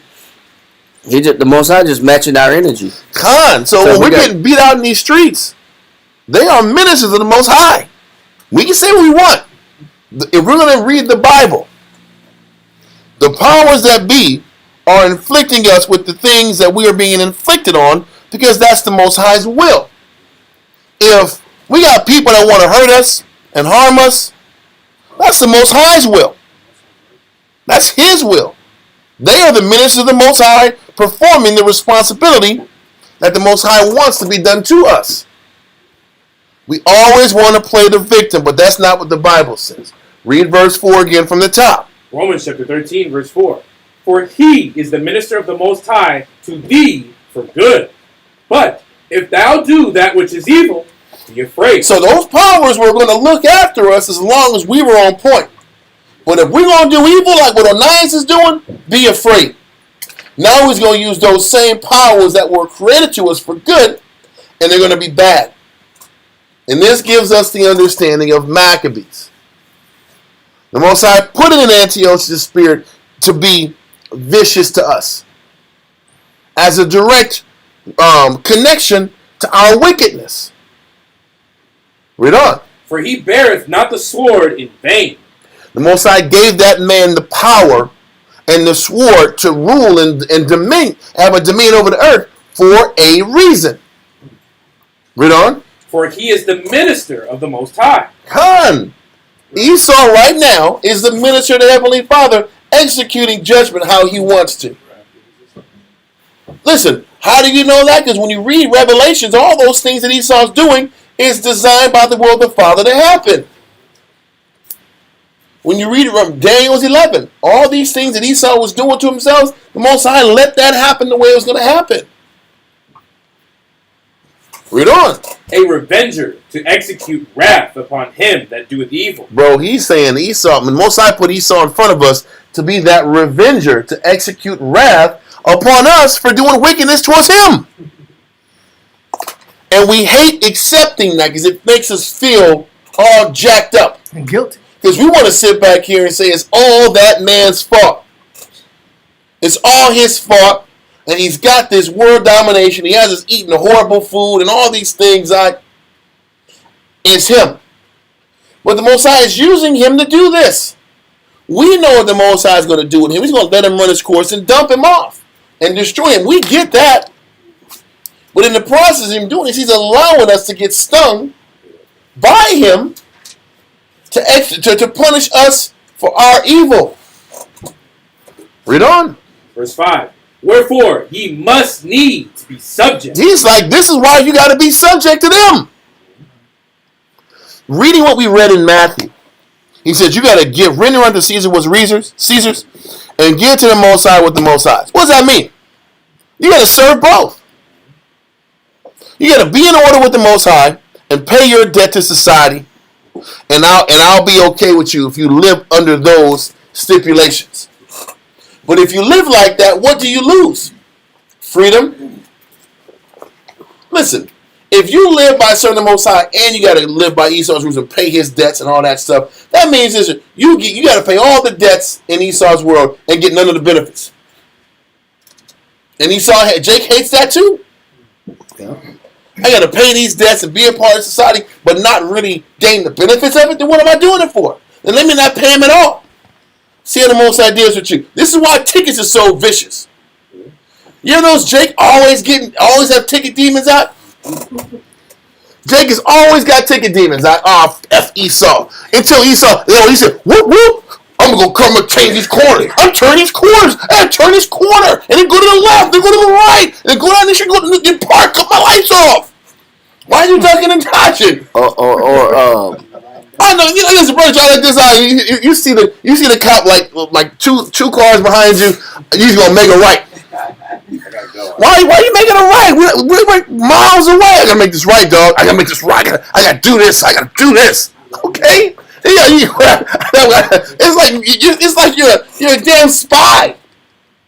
I gotta make a left and a right and a double right. Hey, I'm like, what are you doing? This is a spy game. What's going on here? This is like Mission Impossible. This is MI6 stuff. That for Israel it is. Hey, we'll cut the car off and be cool for a little bit. Don't say nothing. Like, damn, they really ask you like that? Like, damn. Okay, let me get back on this highway as soon as possible. Damn, you're on the highway that fast, You're stressing out, but you know the problem is most of with us. We don't want to be responsible to pay our debts and pay them tickets off. And guess what happens, They take your license from you. Now you're suffering. Pay the tickets off. Pay your debt. That's how the Most High breaks us. Pay your debt and be broke. Because when you don't do it, you suffer behind it.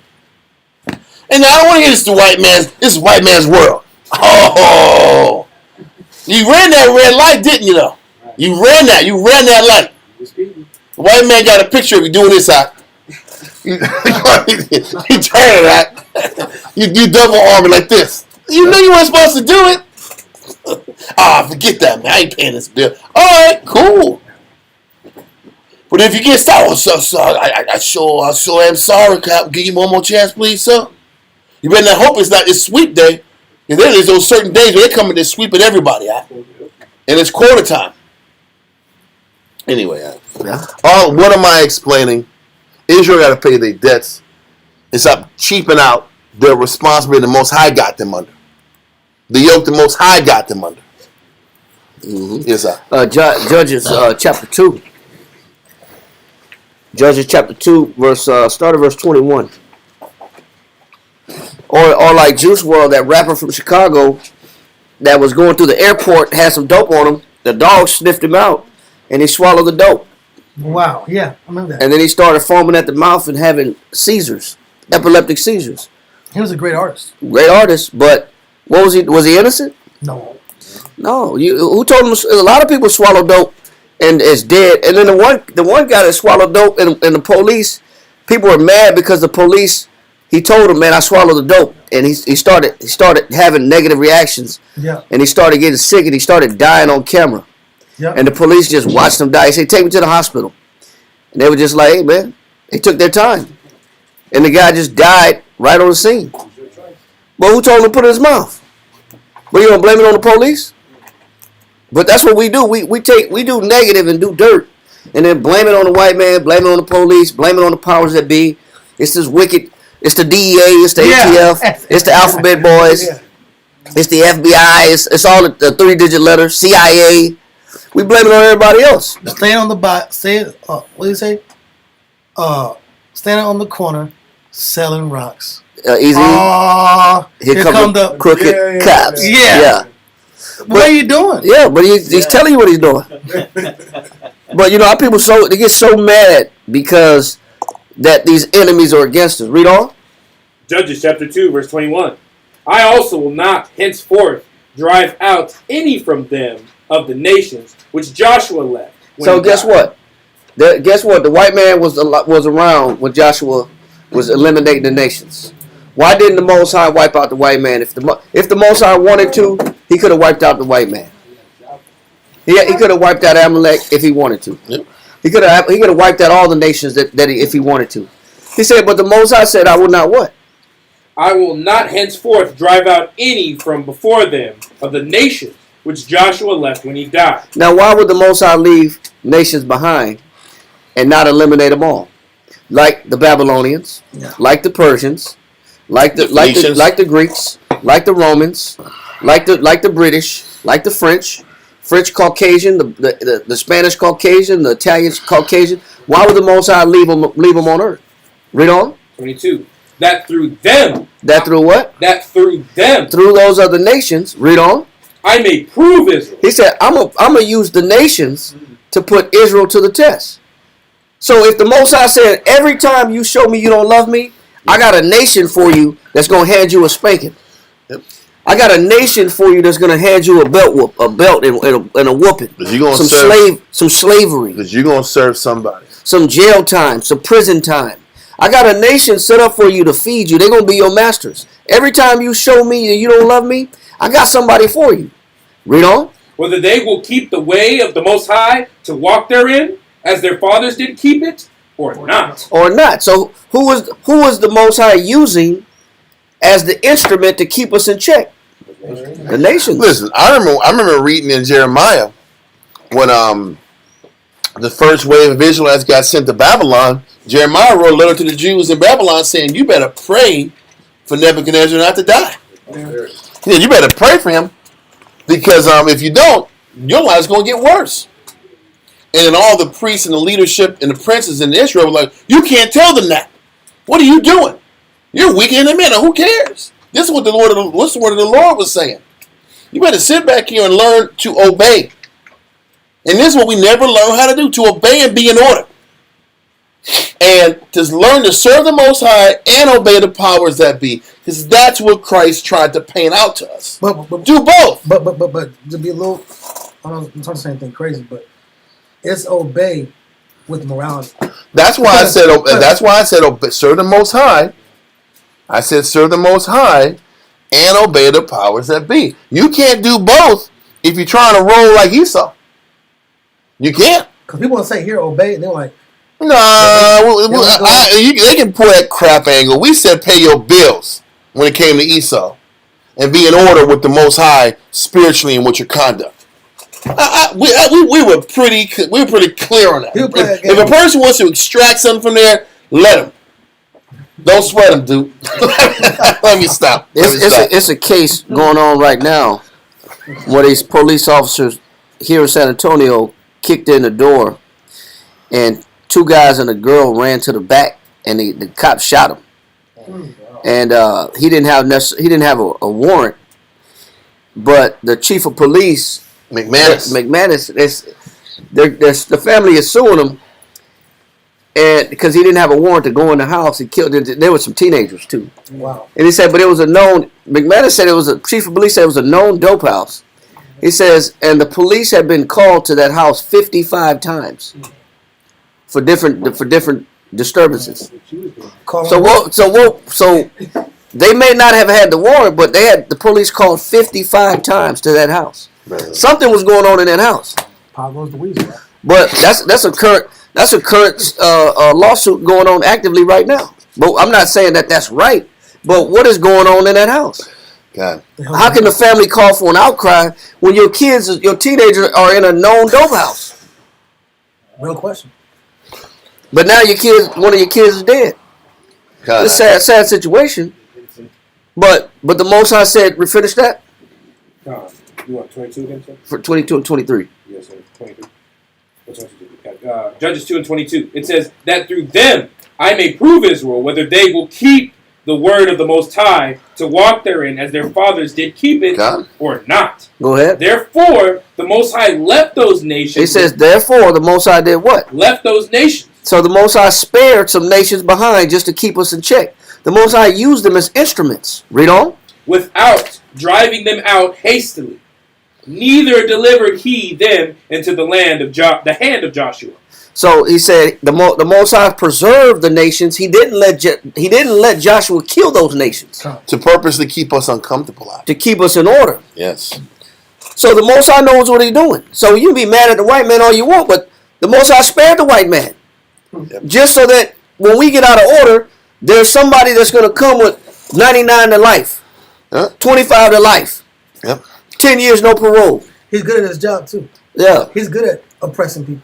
Listen, we already understand, how Bill Clinton sat back here and set up that prison state and really boosted up the prison population with all those policies and how they sat back here and during the crack era, they sat back here and if a person had a small amount of crack on them, they had extended sentences. Minimum 10 years. Yeah, so they really sat back. It was mandatory minimums, right? Yeah. Yep. That's what they set up in the 90s. We know it was crooked and it was negative and it was destroying Joe Biden people's said that. lives. He was the main guy pushing that. It was Biden, it was Clinton, it was all those Was it dudes. Hillary too? It was the Clintons. Yeah, the Point is, war on drugs, so to speak. Yep. So all these things happened, and we know it was designed to break black people. We know that. Yep. But damn, the Most High allowed it to happen. Because what were we doing? We were destroying our people during that crack epidemic. Before that was We were destroying our people. before the crack epidemic. Was it not free base in the 70s? They I'm just, asking. they just called it freebasing before it was smoking crack. They just called it freebasing. It's just the title that they gave it. They called it freebasing cocaine. Still smoking cocaine, but it was called freebasing. But the name might have changed, but the action is still devious. It's still devious. It's still devilish. And we can sit back here and see how the 70s and how the 70s came in and that movement of the pimp and the drug use was really pushing. We know it was wicked, but we fell right into it. It's news now that the CIA sponsored those blaxploitation movies. What? Yeah, that they have the Hollywood budget. That's crazy. Candace Owen talks about it about how there's a Hollywood budget. The FBI has a Hollywood budget to sponsor certain movies to paint people in certain images. Well, they did it in the 90s with the gangster rap and gangster music. They did the same thing. NWA was financed. Colors, NWA was financed, Doc, to push that music. Rap music tore up our neighborhood. Listen, after listening to that music, you was going to do crime, man. Yeah. You was going to do crime. Well, you had some new It's the prisons. truth. Yeah, new prisons being built. You got to fill them beds up. That's my point. They said literally a gangster rap was created to put black people in prison. Yep. But and we know it was all from the mind of Esau, but the Most High allowed it. Because we were going to sit, we're still sitting back here destroying our people. It was in us to do so. We could have sat back here and said, "No, I'm not going to sell out. I'm not going to push some of my people and be glorified so my people can fall." Did we say that? And in particular, But let's think about this. Why do we eat the cheese? because we're rats. Why do we take the money? 'Cause we're Why do we rats. take the damn money to sit back here knowing that music was destroying our people? They knew that. Audience. You telling me Ice Cube didn't know that? Come on now. Easy didn't know that? Drake's making all these spells to do drugs out. Those are damn rap spells out. Yep. Put people in trances out to do negative. You don't think they knew that? He's a witch. Yeah. Come on now. That was the Your boy- vibe, your- not only your boy Jimmy Iovine- your boy Jimmy Iovine was two doing live that. crews, sex, It's Right. both opposite ends of the polarity. right, and And they're bringing them all started together. mixing. Yeah, They're breaking down the women, breaking down the men, and we fell for it. Like suckers, That's huh? like that's the same spirit as when Isaac said. That's that collateral damage for me to come up. Heck with all y'all. That's the point. So that's the point. It's in us to fall for it. You're going to read later on that the high priest sat back here and we're competing with Antiochus Epiphanes about how much money they can give them and how much they can corrupt the Jew. That's what we were doing before we fell. There were two warring high priests that were fighting to get power in Israel, and they were all wanting up one another about how much more money they could bring to Antiochus and how much more corrupt they can make the city. And most like, this is enough. I'm done with these guys. We got to destroy them. This is the heads are doing this. I got to break it up. Anyway, we'll read that a little bit. But it's already starting to break down now. And as Onias is getting more wicked, the conditions for the people are getting worse. People are suffering because leadership was negative and greedy. So Want to read one thing about, since we talking about music. This is talking about during the Greek era when the Greeks, because the class is called the leadership of Israel during the decline of Ptolemy, but the Ptolemaic Empire, when it was on a decline, there's something that happened. It says, because the Ptolemaic decline started with Ptolemy the Fourth, Philopator, and it starts to get worse down from there. We'll keep going. It says, Aristophanes of Taurus, a pupil of Aristotle, wrote a small treatise, Harmonics. It says, which became the classic ancient text in musical theory. Aristophanes was a very serious man, and like most philosophers, he did not enjoy the music of his time. It says, Athenaeus represents him saying in words that many generations have heard, we also, since the theaters have become completely barbaricized, which means barbaric, and since music has become utterly ruined and vulgar, we, being but a few, will recall to our minds, sitting by ourselves, what music used to be. So when a culture starts to decline, what goes with it? The music goes with it. The music becomes vulgar. That's how you know you're witnessing a decline of a society. This is then. This was even then. The music had already started changing, even during the Greek times. It wasn't what it used to be. Just like our music wasn't what it used to be. It became more and more negative, more and more naked, more and more undressed, more and more sexual, sensual, more and more drug related, Killing, murder responses. So it's showing you how they had the same issues then with the music becoming barbaric and vulgar as our music has become barbaric and vulgar. Yes, sir. It was an Asian philosopher also who said the same thing. That you can tell the state of a society based on what they use to entertain. Confucius today. Yeah, I believe. Wow. Yeah. He's still garbage. He's still a garbage guy. But the point was right. But he's still a garbage guy. But the point was right. So let's continue. You got any more of that? Okay, let's go to Romans 13 and 5. Let's start that over again. We're going to go to verse 8. Romans chapter 13, verse 5. Wherefore ye must needs be subject, not only for wrath, but also for conscience sake. So listen, for conscience, we're supposed to be in order with the powers that be, in consciousness of the Father. Not in consciousness because you really want to be like an American. You want to wear USA shirts and you want to sit back here and be about that. You're supposed to be in order with your oppressors because the Most High wants you to do. So it's in the consciousness of the Heavenly Father. This is why I'm trying to say that it's not about fitting into America. It's about being obedient because the Most High wants you to do it so you can stay connected to serving Him. Okay? Read on.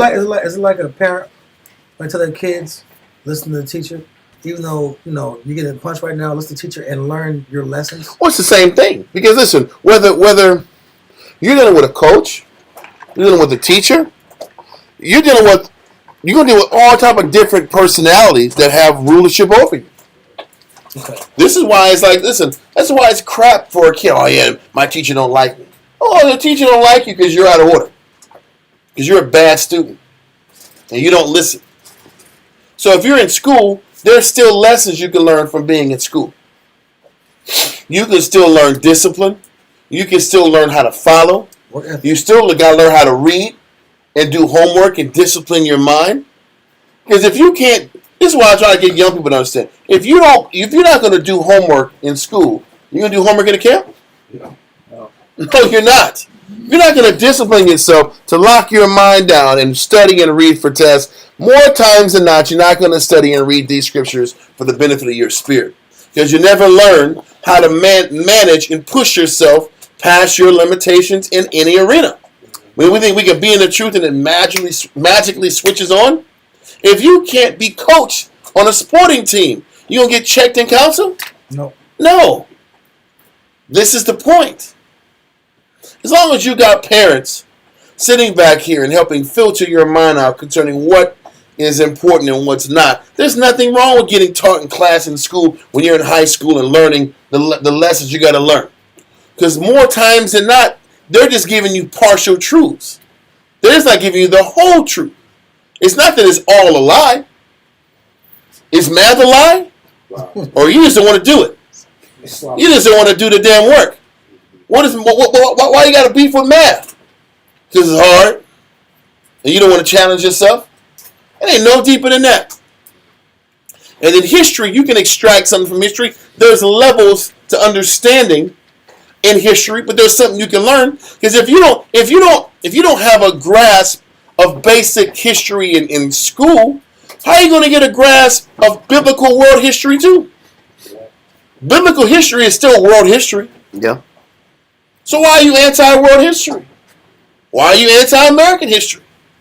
You need to learn that because it's a part of that you can take and extract and put it into your lessons as teaching the Bible.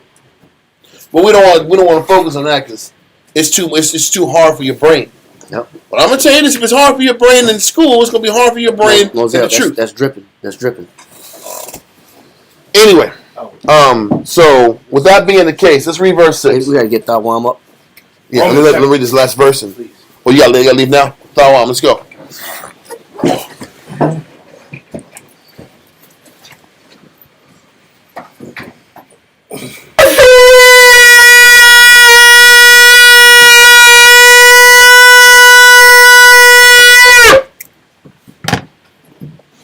Yahweh Rakha, Shah Shabbatah, Bana Shah, Baya Sha'ala. Thawam Makah, Shah Sabbath, Barashah, Baya Shalom. I mentioned.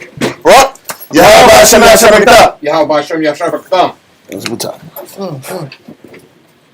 Okay. And this is good to know.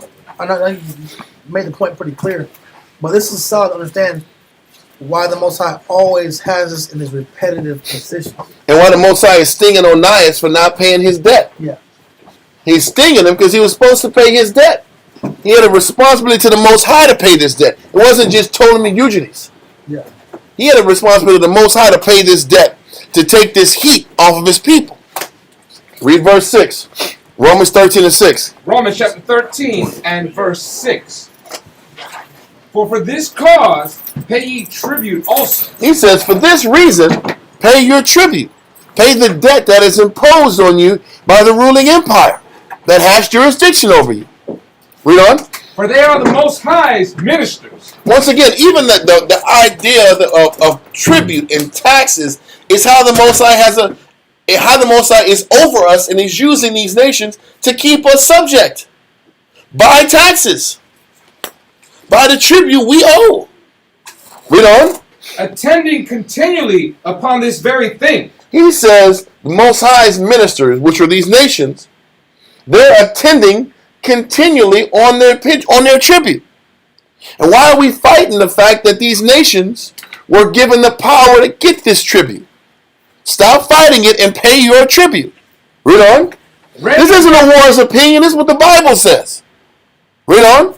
Render therefore to all their dues. Pay all the dues that are imposed on you. Read on. Tribute to whom tribute is due. Custom to custom. Fear to whom fear. Honor to whom honor. Owe no man anything but to love one another. For he that loveth another hath fulfilled the law. He's telling you to stay in order, be obedient with the powers that be, and pay your tribute. We're going here because Onias is saying, I don't want to pay my tribute, so he's going directly against the Heavenly Father's will. And this is why the Most High is allowing things to escalate and get worse and worse and worse. Where debt collectors are coming here and they're threatening to seize property and take slaves. On horses like Jesus, because they're not like just some soft dudes walking in. No, they're not. When it comes to comes to their money, they are soft now. When it comes to their money, they gonna take your stuff. They ain't soft. You know why they ain't soft? When your bank account freezes, and whatever is in your account is theirs now, and you push the button, ain't nothing coming out. You push that card and I got money there. Well, sir, the account is locked, so you have to call. Here's the number of the IRS you're going to call. Oh man, hell no, hell no. You want to say it out when you had the opportunity to pay them. Their brothers are going to have class about the wickedness of the white man. Okay. Or they freeze your accounts. That's my point. That's what you pushing the button and it ain't nothing coming out. You put the cards in the buttons and the buttons ain't working. Then you go from the teller to the people in the front, and they tell you the same thing. And they give you the number to the people to call, but it's going to be a bad answer when you call them. You ain't getting what you want. Then all of a sudden, you start sitting back there putting money under your pillow, under your mattress. That's the next play. Or you start getting checks. Don't get direct deposit. I'm getting checks. And I'm going to the check the check cashing spot at. I don't trust banks. That now you don't trust banks. Now it's the bank's fault. Or maybe you're not responsible. How about that? How come you're not paying your tribute? No, it's not. This is what it is. This is not a book of a war. It's the book of the Bible. They don't want to see me rich. That's exactly. And the answer is yes. They don't want you. The Most High don't want to see you rich. How about that one? The Most High don't want to see you rich. Then the frown kicks in. I don't know if this is the God I want to serve. I don't know if brothers want to do this. I don't know about this SOT thing. All right, cool. A lot of brothers can't handle liberty like that. It's hilarious, huh? Come. So, here we go. Let's go back to Josephus. Book 12, chapter 4, paragraph 2. I thought we took enough time on chapter 1. There's a lot of information in chapter 1, right? But I think it was important to go there. We're going to get the rest of the information as clearly as possible. It's like what paragraph? Paragraph 2. Antiquity says Jews. What's that, sis? It's Josephus, book 12, chapter 4, paragraph 2. Read that. Line 160. There was now one Joseph, young in age, but of great reputation among the people of Jerusalem, for gravity, prudence, and justice. So, this guy had a reputation amongst the people for a clear-minded. He was balanced. He wasn't too high, too low. That's what that gravity means. He was prudent. He was wise, and he operated in the spirit of being just towards people. His name was Joseph. Read on. His father's name was Tobias. Now, I want you guys to keep that name Tobias in the back of your head. But his name was Tobias. Read on. And his mother was the sister of Onias, the high priest. So his mother was Levi. They said his father was Tobias. We know the mother was Levi because she was the sister of Onias II. So that meant Joseph was a nephew to Onias II. Mm-hmm. Right? Joseph was the nephew of Onias II, and he had a reputation of being wise, intelligent, prudent, made good decisions, and he was level-headed. Read on.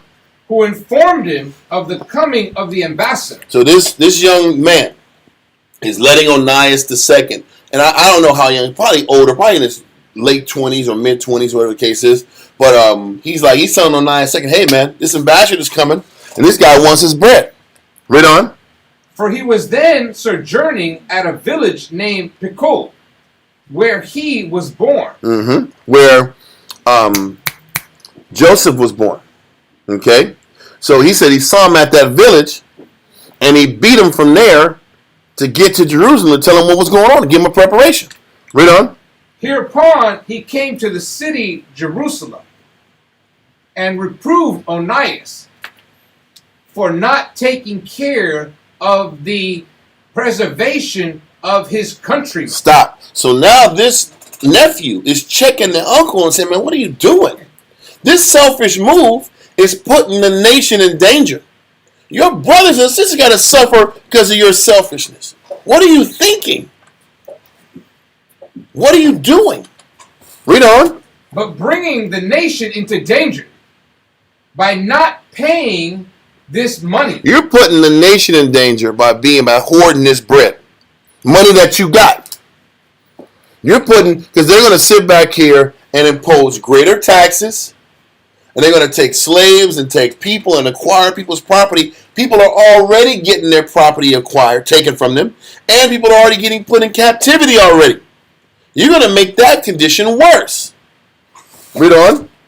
For which preservation of them, he told him he had received the authority over them and had been made high priest. So read that part again. For which preservation of them? For which preservation of them, he told him he had received the authority over them. So what is he saying? I'm outranking him. I do what I want to do. I'm over you. I got the superior rank. So it's up to me. I'm going to do it. And I felt like doing it this way. So if Israelites got to lose their land and go deal with captivity, So be it. so be it. I outrank him. That's what he's saying. Very aloof, very disconnected, with no heart and soul to his answer. He's like a dead answer. Yeah, this is what I worked so hard to be a high priest for. It sounds like Solomon's son. Bro, it sounds like a dude who don't love his people. It's almost sound like he's saying, well, they should have never put me in charge if they didn't want the outcome or me to spend this money the way I'm spending this money. God. They should have never put me in charge.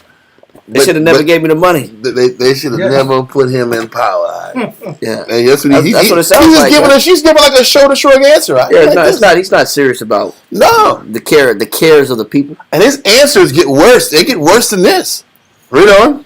He told him he had received the authority over them and had been made high priest, but that in case he was so great a lover of money as to endure to see his country in danger on the account, and his country, men suffer the greatest damages, he advised him to go to the king and petition him to remit either the whole or a part of the sum demanded. So Joseph is like, listen, man, just go to the king and pay him the money back. Either all of it, or if you're low on it, give him something to show some good faith to buy you time so you can get the rest of the money up. This is what Joseph's saying. Just give him something to pacify this guy. This guy wants his bread. Show some good faith. It's no different than when we're broke. We can't pay all the money. If you bring portion to somebody, they ain't gonna really like it. But they'll take it. But they'll take They it. made that face though. That's the worst face I've seen in years. That is what shame feels like when they do this. You get that look like this is all you got. This is the best you got. What kind of shit show you running over there? Yeah. That's the look that you get, right? But that's better than nothing. Let's continue. Onias' answer was this, that he did not care for his authority. Okay, listen. Wow. Just now, he said, I took the money because I had the authority. Now, when it's about being checked for your negative, I didn't ask for this. It was given to me. Now, when you got to sit back and be responsible It's for your your fault. conduct, hey, man, I didn't ask for this position. It was put on me.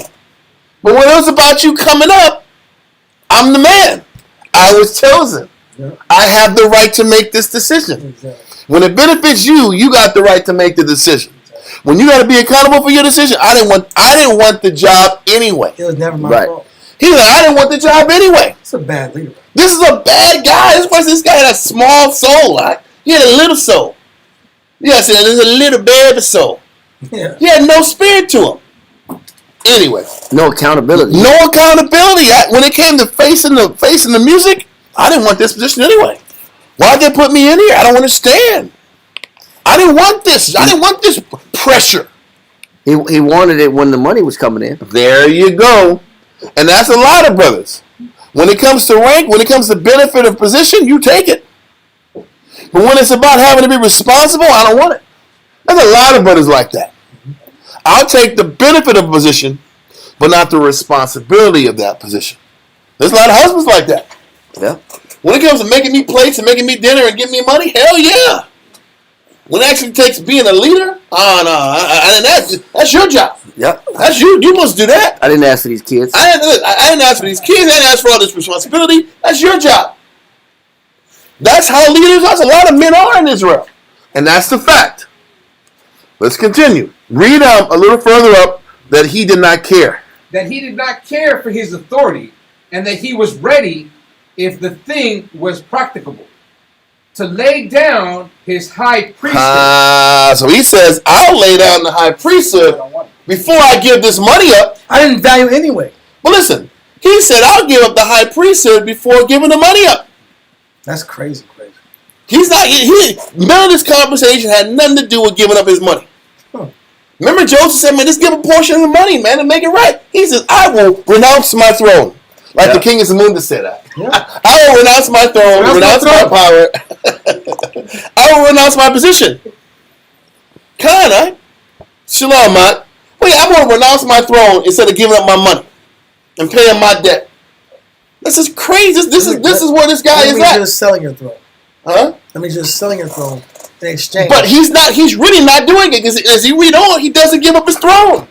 He doesn't give up the high priesthood. He just said that because he don't want to be responsible for paying the debt. Hey, I'll give. Listen, I've heard that story before. I'll give up my position when it's time. No, you're not. No, you didn't, and no, you won't. You just said that. I stepped down. I stepped down. You stepped down, right? That's an Ananias II quote. Yeah. That has been regurgitated over the years. Yeah. That's crazy. Without people even knowing it. People have said that. That's scary, though. I will give it up, but I'm not really giving it up. I'm just going to tell you I'm going to give it up to back you off of me. Because that's all he's telling Joseph. I'll give it up. I never asked for it anyway. I'll give it up. I'll give it the position. If I got you, I'll give it up. None of the conversation was about doing what you're supposed to do and paying your debt off and making things right to save your people. It's just about quitting. I'm a bad guy. I'll take my bags with me and quit. But I'm really not going to quit. Hold that. I just want to evade this. That's like Joe Biden when it came out that he was suffering dementia. Mm-hmm.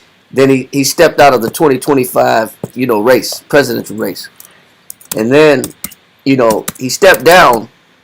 And he kind of went under the surface. You didn't really hear about him. But before he left, he made sure he pardoned his son. It was his son and all his cabinet that was doing dirt with him. He pardoned a bunch of people. And then gave Ukraine one more package before he left. Yeah. One more multi-billion-dollar package before he left. Kinda. It's almost like they'll admit defeat, but they really don't admit defeat. But when he broke down his speech, he never said it was because he was diminished. No. He never said it was. I got dementia. He said I'm doing this for the help of the Democratic Party. I'm doing it to back the Democratic Party. He never said I didn't have what it took. What he said is he gave like a 15-minute spiel about all the good he did. Then he said, but I'm sitting back. I'm doing this for the Democratic Party.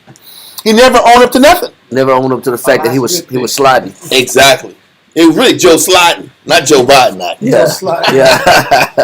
But this is what's happening with Onias. He never wants to take responsibility for nothing. Hold this. We're going to get back to it. Let's go to Job chapter 32 and verse 9.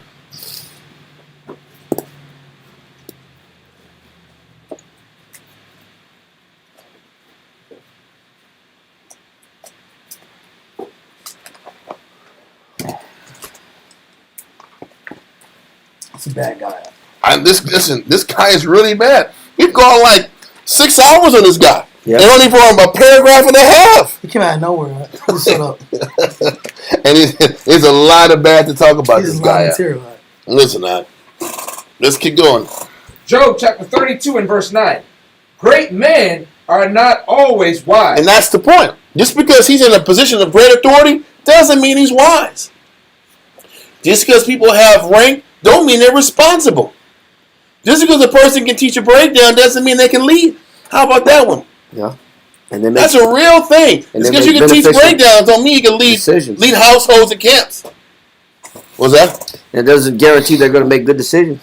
Kinda. And this is what's happening with Onias. Just because I'm pretty sure he can sit back here and do the priestly ceremonies like anybody's business. Pretty sure he can kill animals and he can sit back here and he got that routine locked down. Yep. He's slaying animals out. He's You sitting gotta back die. here throwing blood on altars and stuff out. This man's on it. But he's washing his feet, washing his hands in the basin. He's doing all that good stuff. But he's a horrible manager of money. He's selfish. And he doesn't care about how his decisions destroy and affect people. But what is he going to say? Look at all the good I did. Look at all the priestly things I did. I was a priest of the priest. But what about actually doing what's necessary to keep the nation afloat? He didn't care about that. And then when somebody calls him out on it, I didn't want to be here anyway. I'll step down. I'll step down. But I'm really not going to step down. I'm just going to tell you I'm going to step down. So you can come up with a solution to get me out of this. I can keep my power for longer. So read verse 9 again. Verse 9. Great men are not always wise, neither do the aged understand judgment. They don't, bro. We don't. Oh, that's all that. Yeah, the aged don't always understand judgment and how to put things in order the right way. Hold that. Well, we'll let that go. We'll let all that go and let's go back into the reading. In Josephus. Yeah. We're in the middle of paragraph 2. That he did not care for his authority, and that he was ready, if the thing was practicable, to lay down his high priesthood, and that he would not go to the king, because he troubled not himself at all about such matters. Major point. That's a major point alert. Message. He said, I'm so busy teaching the Bible that I don't got time to go to Egypt and deal with the real problems. I've heard that one before too. I'm so spiritual. I got so much stuff going on. I'm not going to deal with my deficiencies and my mistakes. This is what he's saying. I got so much stuff going on. I don't got time to go to King Eugene. What do you got going on that's so pressing? The daily sacrifice that 1,000 men can do? Yeah. You just don't want to be accountable or responsible for your negative. You don't want to own up to it. I don't want to own up to it. And I'm gonna give this fluff answer. I'm so in the spirit. I got so many spiritual things to do. I don't got time to deal with that business. The Most High got me doing God's work. Yeah. Not all this Edomite stuff. Don't Israel say that? I don't want to do all this Esau stuff, man. I want you to be a teacher and be a priest. Yeah. But you know what? If you're the high priest, you got to do it all. Because isn't the high priest now at this position? He is the prince of the nation. That's scary. This is what the Greeks were saying. Listen, the high priest now, you guys are looked upon as the kings. Yes. That's what Ptolemy Philadelphus told Eleazar. You're the king. Greetings, king. Greetings, the leader. He liked governor. that too. He liked that though. No, Eleazar didn't. He always toned that down. Well, I mean, whatever this guy's name is. Well, Philadelphia's. But that was him giving respect to him. Because he looked at him as a king. But now, if you're the king, you can't just sit back here and kill animals and do the daily sacrifice twice and just focus on that and go back home. You don't have that luxury. If you're the leader, you got to sit back here and deal with all the political responsibilities that come with that job. You can't just do the little priesty whoop-de-whoop, teach a little breakdown and go home and think you're doing something. I taught a breakdown and I counsel a little bit whoop-de-whoop. Now I'm good. I do nothing else in the house. That's not what the top guy is supposed to do. Yes, sis. No, he was everything. The buck stopped with him. He was done. The buck stopped with him, and he didn't want to do nothing but teach. And you can't be that guy at the top. And the saying goes, and it's a true saying: heavy is the head that holds the crown.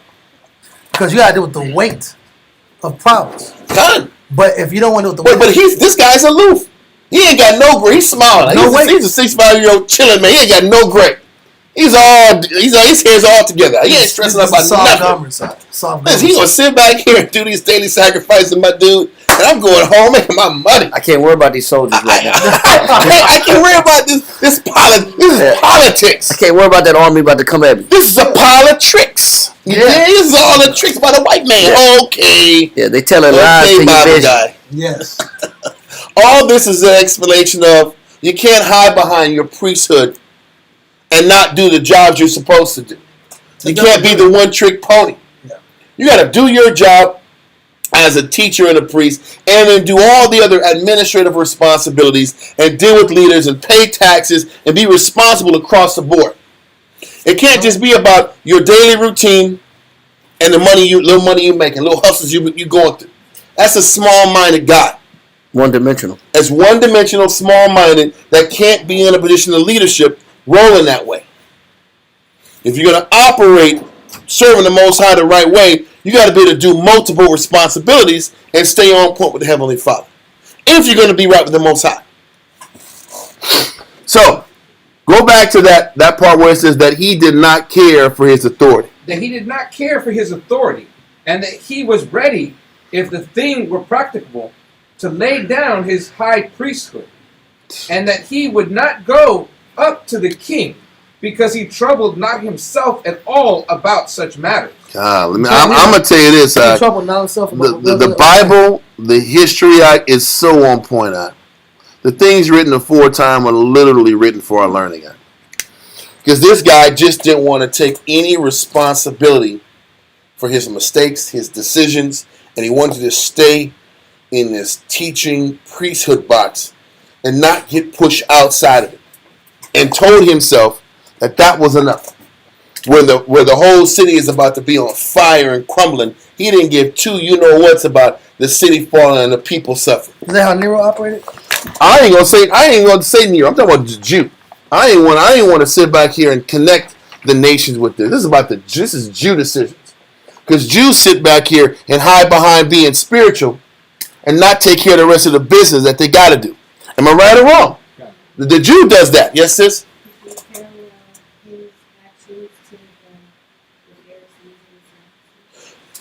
To a degree. But I can't even do that because a lot of the Pharisees and Sadducees, they sat back here and had responsibilities and worked with the Herodians. And they worked with the Romans. Those guys did that. They did tithe, and they counted it Corbin when they did give some of their tithe, so they can get a kickback. I didn't say that the Pharisees weren't corrupt. I didn't say they weren't corrupt. I said the Pharisees handled municipal responsibilities and were around it. Yeah. This guy was only dealing with the affairs of the temple and getting his money, and figured that was enough for him to do his job. And he was of little soul because he didn't have the willingness to sit back and expand his repertoire and actually be about his paperwork. Yeah. There's Israelites in the truth. They don't want to touch numbers at all. Okay, but how are you going to lead camps if you don't want to do paperwork? How are you going to lead camps if you don't want to balance a checkbook? How are you going to lead a camp if you're going to sit back here and not deal with the clerical aspect of the work? How can you do it? How do you expect to handle all this weight and be responsible for something if you don't put yourself in scenarios to be extended? And this is what this guy didn't do. There has always been history of corruption. But this guy just didn't even want to try. And try to be responsible enough to run the affairs of his nation. There were no princes. There were no elites. It was just, what we're going to read about is this family line that Joseph came from and the priesthood. That's all you had to represent stability in a nation. This is why this chapter is important, because it lets you know you had the priests where they were weak, and you had this certain family of people who were major movers and shakers of the time. After we get to this chapter, we're going to explain about Joseph's family line and how they play into this whole situation.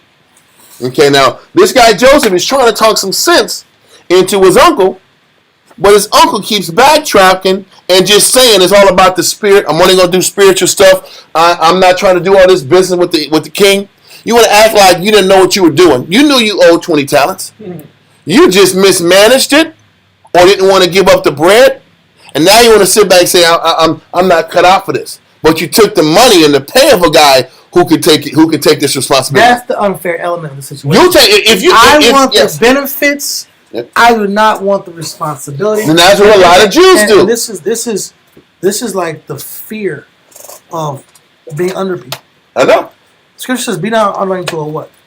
A fool." Mm-hmm. We have to train all our new leaders and all our young men to learn both sides of the work and both sides of leadership, or they'll suffer and their people suffer with it. No doubt. And if we don't have the opportunity, we don't have the luxury, we don't have the opportunity to waste time electing men that don't want to do both sides either. And that's the point. If you can't take and manage the clerical and the spiritual and the work ethic part, we can't put you up.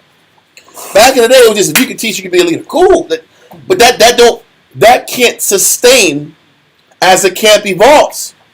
You got to have multiple hats, and if you don't, the people suffer. The body of Christ suffers. Households suffer. Families suffer. This ain't personal. This is historical. Onias' lack of responsibility took a toll on the people.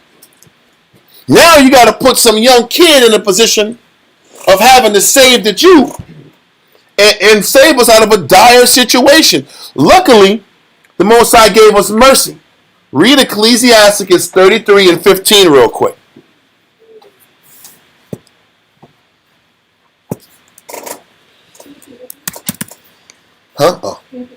Ecclesiasticus in the Apocrypha 33 and 15. Ecclesiasticus chapter 33 and verse 15. How you knew the Most High still had mercy on us was based off this concept. Read that. Ecclesiasticus chapter 33 and verse 15. So look upon all the works of the Most High, and there are two and two, one against another. There's always a balance the Most High gives us to preserve us. As ill-balanced and out of the spirit as Onias II was, as irresponsible, lazy, one-track minded, and weak-spirited he was, the Most High gave us a person like Joseph to kind of fill that slot, to be willing to take on the responsibility that he didn't want to take. Because that's what we're going to read the end of this chapter, is that Joseph says, okay, I'll sit back here and go to the king if you give me the clearance to do so. That was the Most High balancing out this left hand weakness with the right hand possible strength that was going to defend us. That's how the Most High gives us mercy. But I can tell you this, as we read on, you're going to see that all the leadership was on the left-hand side. And when all the leadership was left, that's when the Most High said, I'm done. I'm taking all of y'all out. And there's nobody to defend what's right and stand up for what's right. That's when the whole thing collapses. And I want you to sit back and be conscious of that from our history and moving forward. As long as there's somebody standing up for what's right and standing up for the standard that was originally set up, the whole body can be spared. But if everybody is disconnected and disjointed, the whole thing falls apart. That's historical too. And this is why this chapter 12 is so important, and it gives you a bridge to how things just fall apart. The Most High was giving us mercy, even in multiple other chapters. Remember when there was one high priest that was righteous, no one that was wicked, and the righteous high priest lost control and slayed the wicked one? And then the city was under tribute and gross disaster for a period of time. And then the next generation, Jaddua, had to do with the same thing with his brother that was wicked. But the Most High removed him out to Mount Gerizim and blessed Jaddua and kept Israel going right. But this pull and this tussle between strength and weakness. And you know what's crazy? You're looking at Onias II. Was he really breaking laws? He wasn't breaking laws. He was just irresponsible. And when a man that's found the law but he's irresponsible is in leadership, men suffer too. So it's not about good and evil, the wickedness of the devil and the righteousness of the saints. It's not about that extreme polarity. It's about responsibility and irresponsibility, slothfulness and dedication. And that's how cities collapse, empires crumble, camps fall apart. Yes, sis? I was just going to say to that point, if they're following the laws, if they're not loving their brother, You're still breaking the law, but people like to get technical. I'm on one point in the Sabbath. I have sacrificed the animals. I've gone through the routine. Israel will go through the routine of being a Jew all them day long, but not work on adding talents to themselves, adding abilities to themselves, and wonder why themselves and the people around them got to suffer. That's the point. Yes, sir. It's like not having enough love to step up when the nation requires. And not having enough love to work on what's inside of you. That's the Lord. Because when you're in a position of leadership, listen, if I am at the bottom of the rank totem pole and I don't fix what's inside of me, and I'm pulling up the rear, I have a negative effect on the camp. But it's not the same magnitude of when I'm not fighting what's inside of me and I'm at the top. They have it's a greater magnitude of a fall, and it's a greater trickle-down effect of a fall to the rest of the nation. When the person on top ain't fighting their battle and isn't pushing himself further in trying to progress the work. And that's what Onias isn't doing. He said, "Might do a bare minimum and being greedy." He's operating bare minimum and being greedy. What the history says, only thing is two things. He didn't pay his tribute, and he had a weak spirit. That's all history said. Now we're digging deeper beyond that, but history just said he didn't pay his taxes. You get Israelites and he ain't a bad guy. Forget the white man. You'll sit back and sit there all them day long. What was wrong with him? He didn't do nothing wrong. Forget Esau. That's how Jake rolls. Is that not how we roll? But it's the All the time. I'm not going to be responsible and do my job to keep things organized. Forget Esau. I'm going to go a nigga way and not be responsible. And then when things collapse on me, man, I didn't ask to be in this position anyway. There's no help. Nobody should have helped me. I knew. There's no help. Then there's nobody to help me anymore. But you take all the perks of being the top dog. You didn't say, well, I need help, so I got to split these perks up with the next man. No, you taking all the perks of a guy that knows what he's talking about. But you're not working on yourself to earn your position. I'm sorry. I cut you off. Ecclesiastes chapter 42.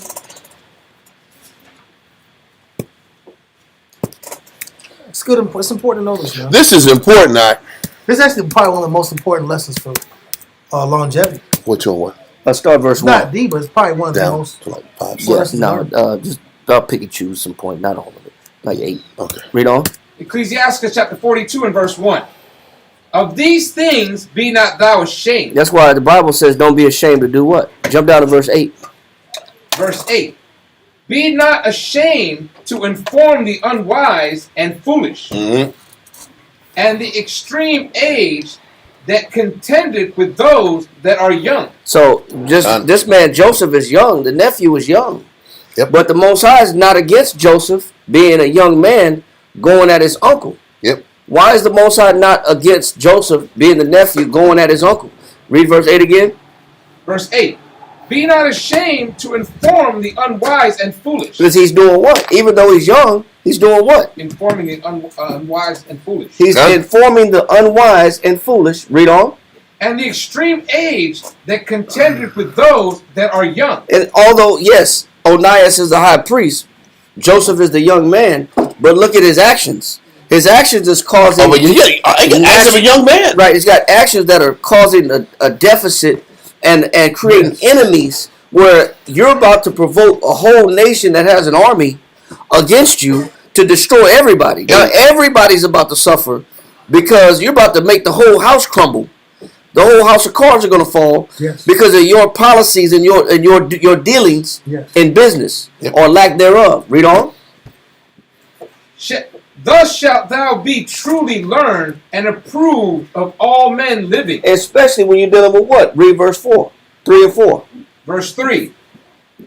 Of reckoning with thy partners. So even though he's a young man, he's still got to check this older man because this guy don't want to reckon with his what? Partners. You don't want to. You got these. We're under the oversight and submission of Seleucid rulers, and you're provoking these people by bringing these tax collectors and these debt collectors out to get us. And now you don't want to reckon with your partners. You don't want to pay your taxes. So the Most High said, don't be ashamed when you got to address somebody that don't want to deal right with their people or that they do business with. Yes, sis.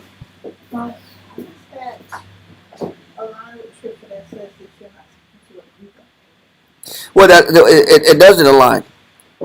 So, what is that scripture saying? So, is that just the situation? Well, you got to read the whole scripture because when you read the whole scripture, it talks about rebuke not an elder, for sometimes it is a slander.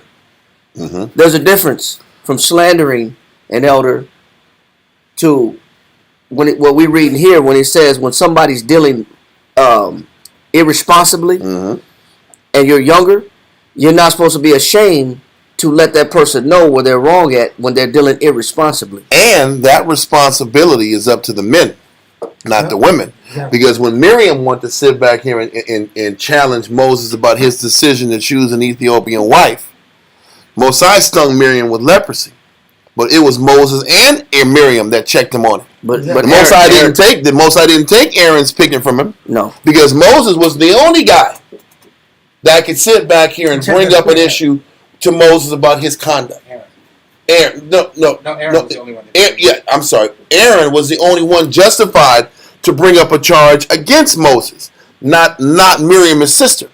So even in this situation, it has to be somebody close and respected. Because don't forget, Joseph had respect amongst the people. He was known as a wise and pragmatic individual, so he had the justification to come and hit up his uncle about his conduct. Not everybody had that right. That's why nobody was saying anything. That's why everybody, when you read earlier, was so perplexed.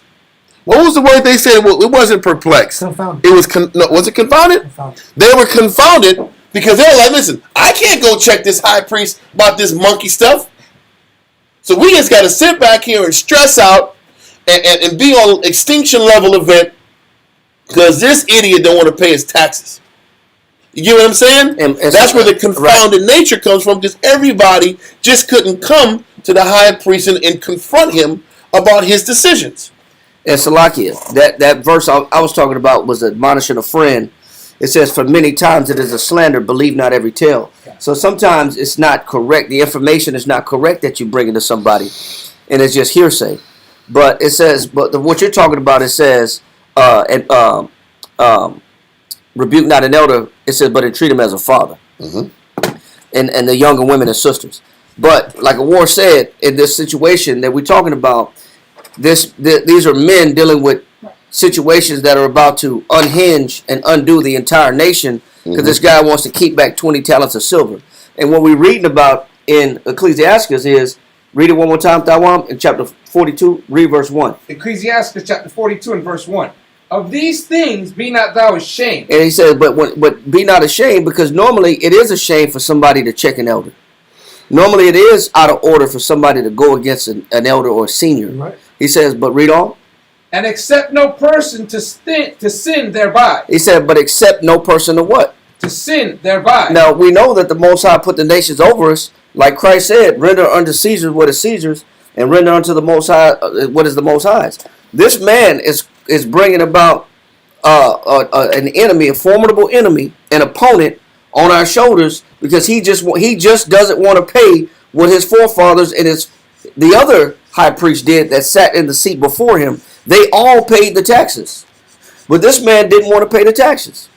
So now he's about to make everybody suffer. So the Most High is saying, he says, don't justify. He says, and of judgment to justify the ungodly. That move that he's doing is ungodly, because the Most High put them nations over us that we had to pay tribute to. Mm-hmm. That's why we just read in Romans 13, tribute unto tribute is due, tribute unto tribute, mm-hmm. and honor, render custom to whom custom is due. So he's showing us how, when this situation of his dealings, his financial, how he's dealing economically with the culture, with the nation, is causing us to get enemies and about to be completely annihilated. What he's saying is, don't justify somebody in that. Don't let them be justified in that sin and that wickedness. You got to say something. If you're sitting there watching this man sleep at the wheel, fall asleep at the wheel, or commit adultery, or whatever it may be financially that he's doing wrong, it's your job to say something.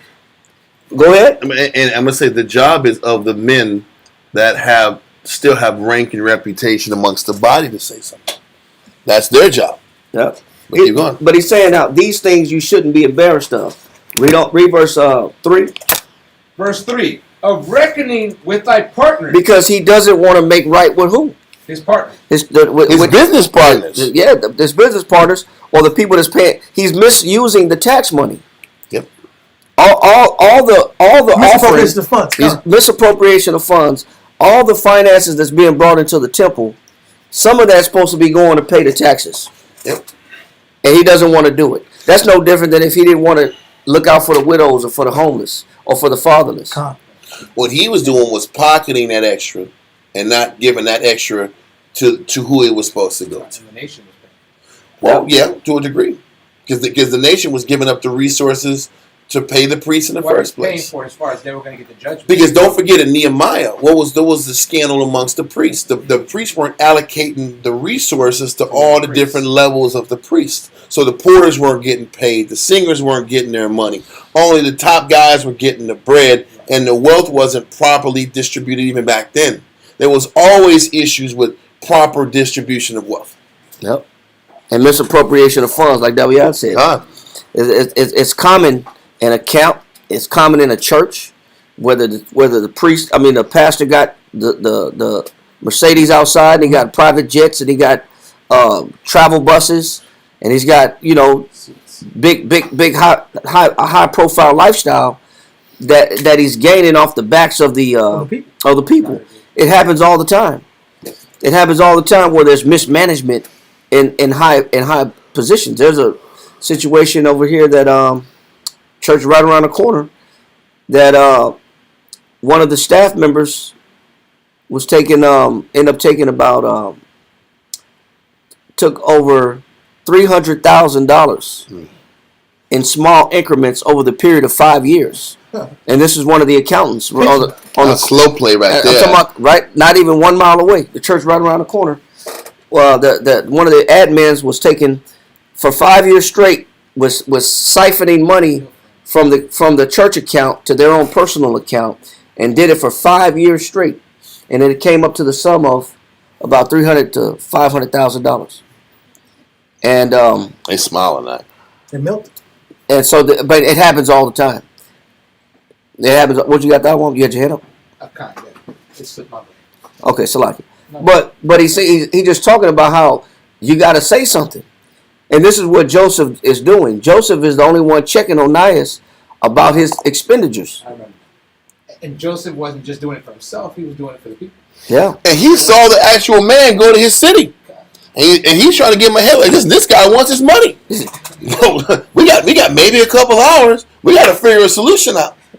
So he's the guy. Listen, the guy probably got a hotel, got an inn, from a long road trip. So we got to set this up. What we gonna do, man? The guy's coming. He wants his money now. Give him some money.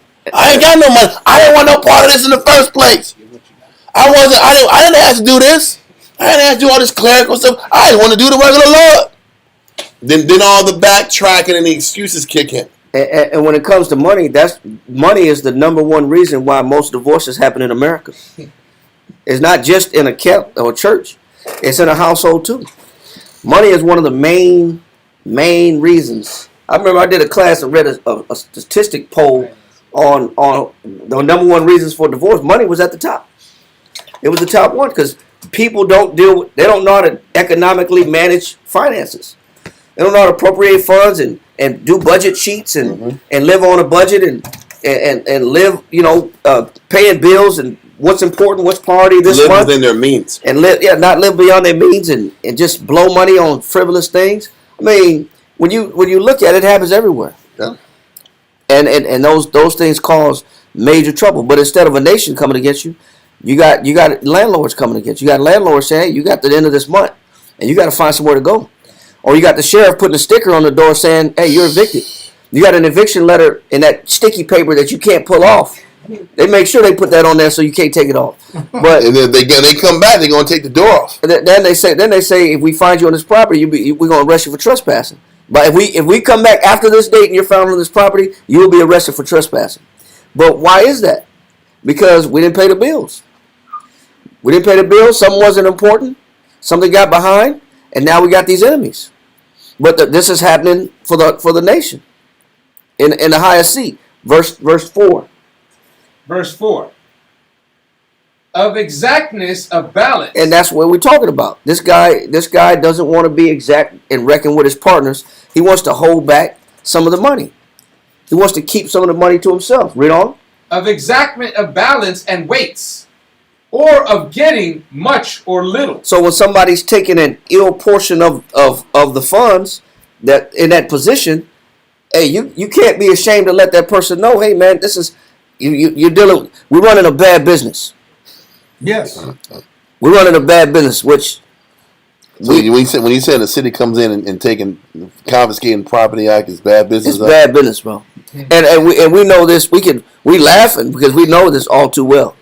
We've been in situations like this before where there's been some bad business practices. You know what I'm saying? And things getting cut off and confiscated, or you having to relocate. Taken away, yeah. Or there's evictions. But he's showing you how somebody has to say something. And what he's saying is, be not ashamed when it comes to these extremes. That's all I'm saying. Based on what we read from Joseph. We let that go. Let's go back to Josephus chapter 12 verse 4. Matter of fact, there's one more. What? Yeah, you got something else? Yeah, Leviticus.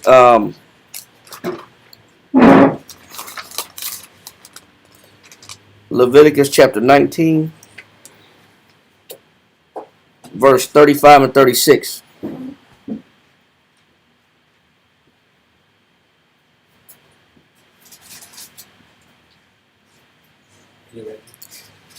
34 through 37. Leviticus chapter 19 and verse 34. But the stranger that dwelleth with you shall be unto you as one born among you, and thou shalt love him as thyself. He's talking about how you got to respect your neighbors. He said even if they're strangers, you got to respect them. Read on. For ye were strangers in the land of Egypt. I am the Lord your power.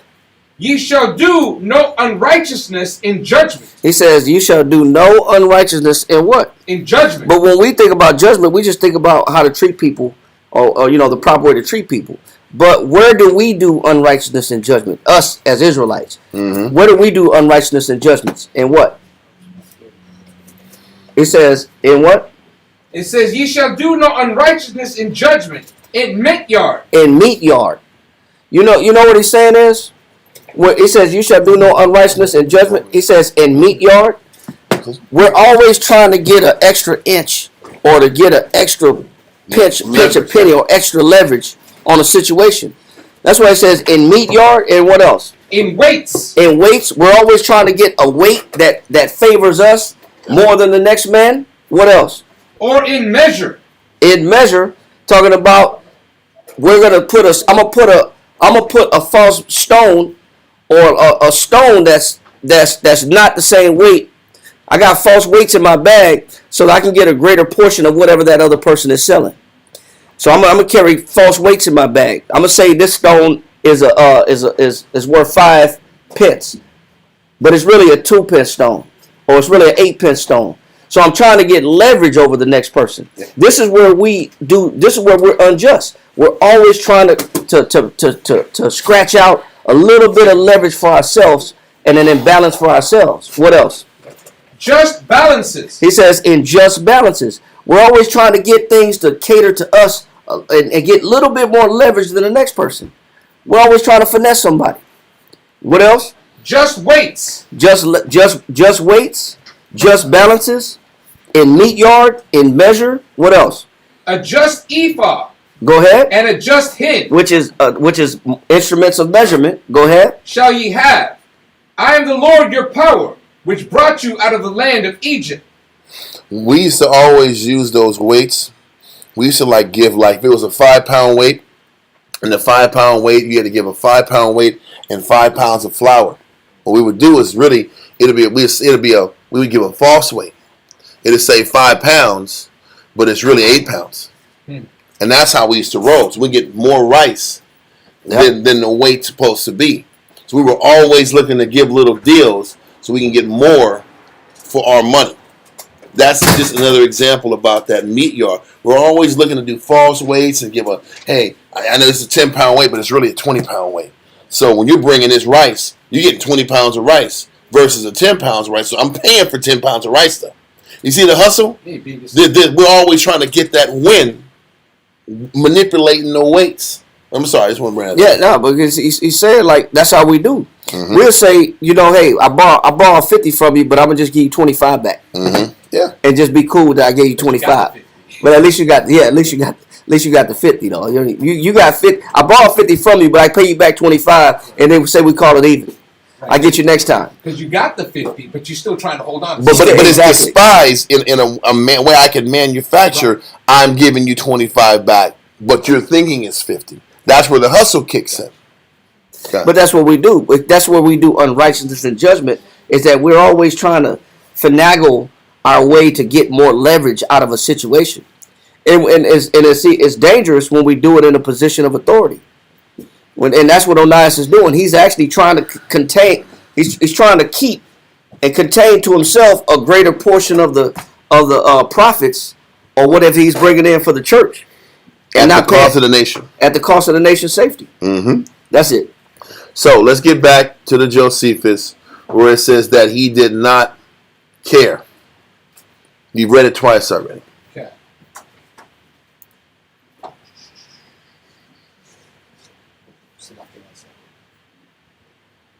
That he did not care for his authority, and that he was ready, if the thing was practicable, to lay down his high priesthood. This guy was going to give up his high priesthood over 20 talents of silver. Right?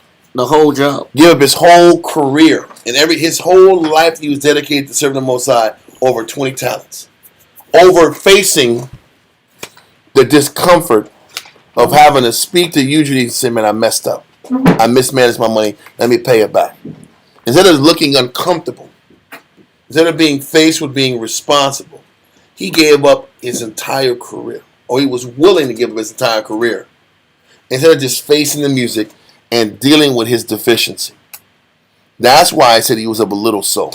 And it's sad because what he's doing is he's willing to watch the whole nation suffer and fall. Yes, and collapse. He don't want to look bad. Because he don't want to look bad. That's crazy. Because he want to save face. He want to save face and not look bad in front of the king. So he says, I'm not leaving. I'd rather give him my position than go face that man and own him to what I didn't do. Read on. And that he would not go to the king, because he troubled not himself at all about such matters. Then it's the moral high ground. I'm not going to face my fears. He ain't going to say I don't want to face my fears. He wants to say, I have so much work to do to be in the spirit that I don't have time to go and dealing with that Edomite paperwork stuff. Because I'm just a priest. I'm just so spiritual. Continue. You don't got to read the small print. I don't got to read the small print. I don't got to sit back here and take care of the details because I'm doing God's work. It says the devil That's what we're going to say. Right? Yeah. I know. Let's continue. Joseph then asked him if he would not give him leave to go. No, I'm sorry.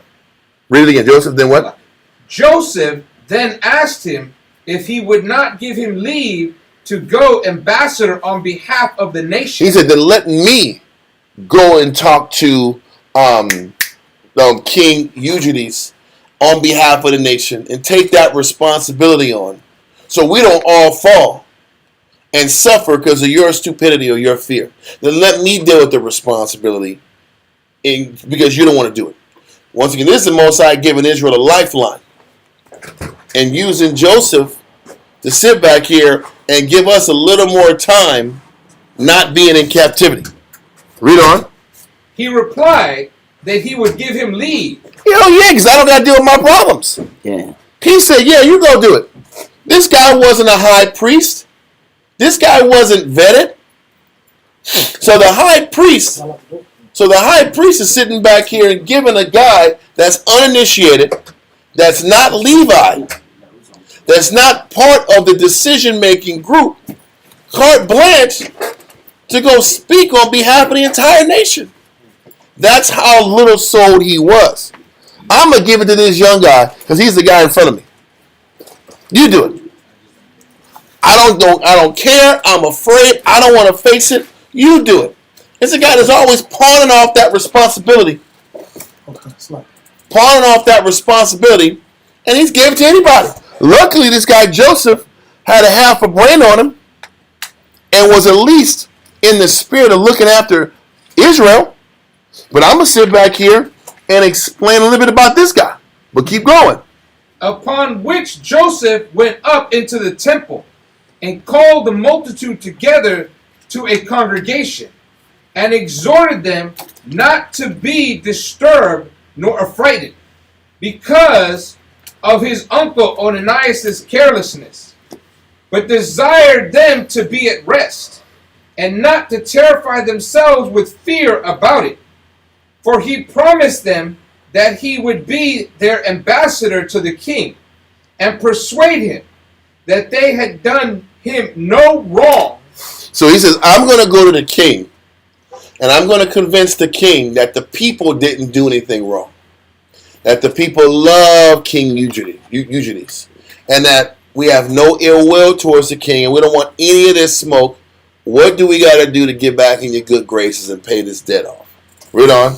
And when the multitude heard this, they returned thanks to Joseph.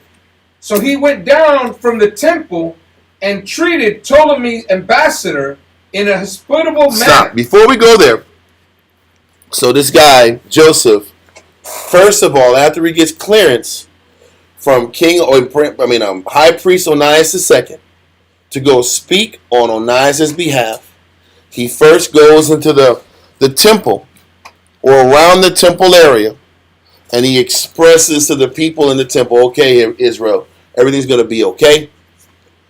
Don't stress out. I'm going to speak on the king's behalf.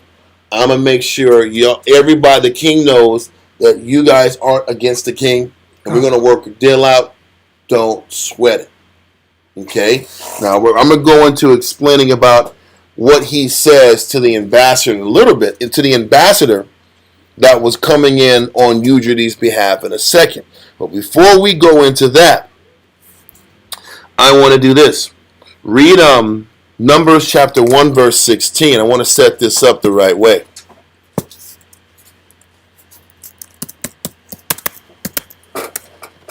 Numbers 1 and 16. Numbers chapter 1 and verse 16. Let me get there real quick. I'm almost there. Numbers 1 and 16. Read that, sir. Numbers 1 and verse 16. These were the renown of the congregation, princes of the tribes of their fathers, heads of thousands in Israel. I'm going here to explain that renowned men were always given respect amongst Israel. Famous men, people that were given respect. It was like, when the scripture says Israel was like sheep, they really were. Whoever had the respect and the clout at the top, the people just flowed unto them and followed them and locked into them. And the renowned men had that respect. So the renowned men were shrinking tremendously fast at this point. We didn't have a bunch of princes like we had back in those days. The Judite princes were all wiped out, and all the princes of the other tribes, they were gone. So we were lacking renowned men. We didn't have kings. We didn't really have a lot of renowned men. All we really had was priests. But the few renowned men we were still looking up to, and we had significant respect for at the time. Let that go and go to Ecclesiasticus in the Apocrypha, chapter 49 and verse 13. Is it 13? Is this where I want to go? I don't know if this is where I want to go.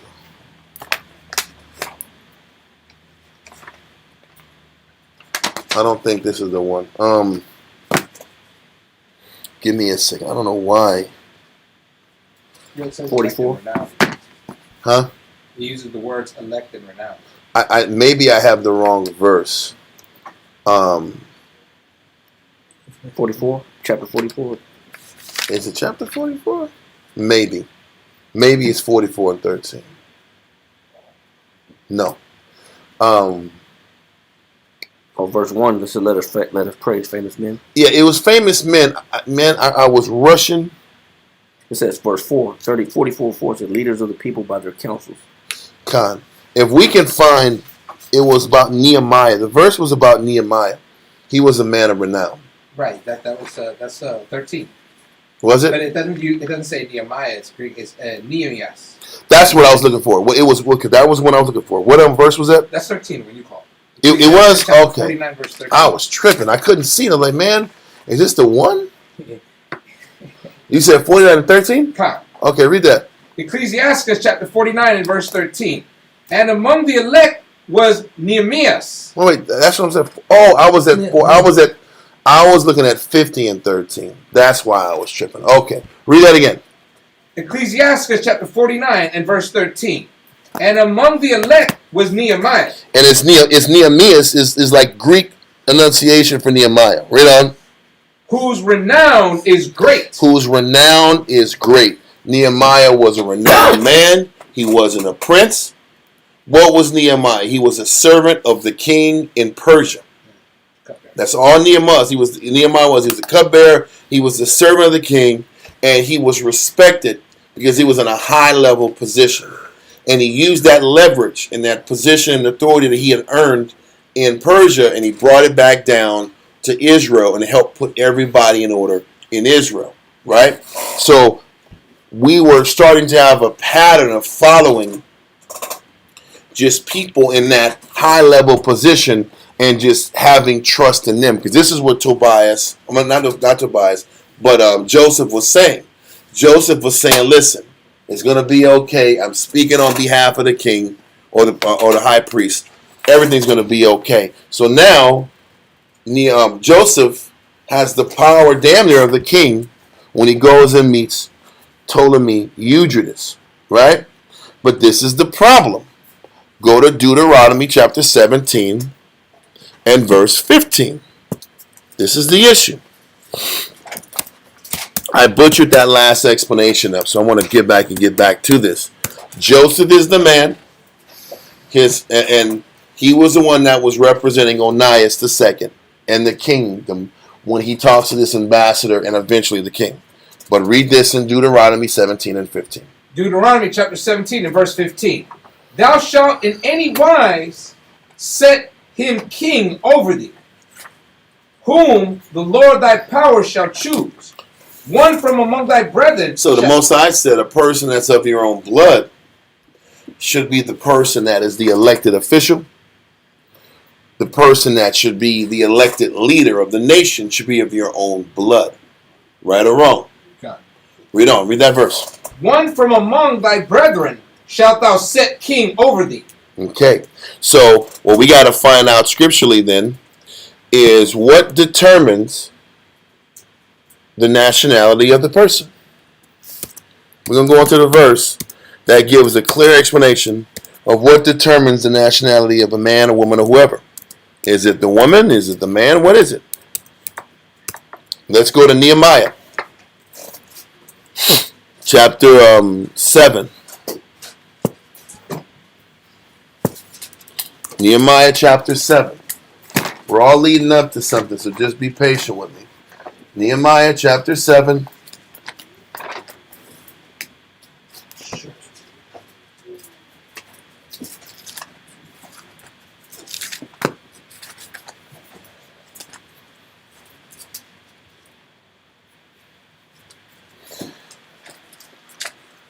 Before that. Nehemiah's before that. There it is. Okay, almost there, y'all. Slakia. Okay. Nehemiah 7. We're going to start off at verse 5. Nehemiah chapter 7 and verse 5. Yep. Nehemiah chapter 7 and verse 5. And my power put into my heart to gather together the nobles and the rulers and the people, that they might be reckoned by genealogy. So he said, listen, it was in Nehemiah's heart to sit back here and set up a registry to make sure everybody that's making this trip from Persia all the way down, Persia and Babylon, and are now residents of Jerusalem, we have to be able to make sure we can trace back their lineage and their ancestry. It's extremely important that everybody that makes this trip back, we can register you back to the homeland so we know that we're dealing with Israelites only. Read on. And I found a register of the genealogy of them which came up at the first, and found written therein. So what he's saying is he already found the registry that was done initially by Ezra. Because Ezra did a registry in chapter 2 or chapter 3, and he says, well, this is the record of the registry Ezra left many years ago, a few years ago. Now jump to verse 63 in the same chapter. We're going to read from verse 63 to 65. Nehemiah chapter 7 and verse 63. And of the priests, the children of Habiah, the children of Koz, the children of Barzillai, which took one of the daughters of Barzillai, the Gileadite, to wife, and was called after their name. All those weird words, all that's meaning is there was a person whose child was of Gilead, and they couldn't figure out who the father was.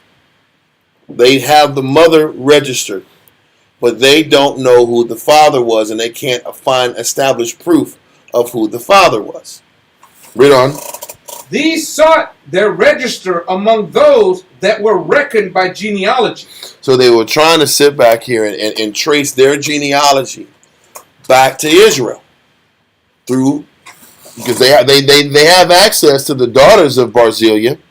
They don't have access to the men. So they're trying to do all these record keeping of who are these people that are connected to Israel, that are part of the priesthood. Read on. But it was not found.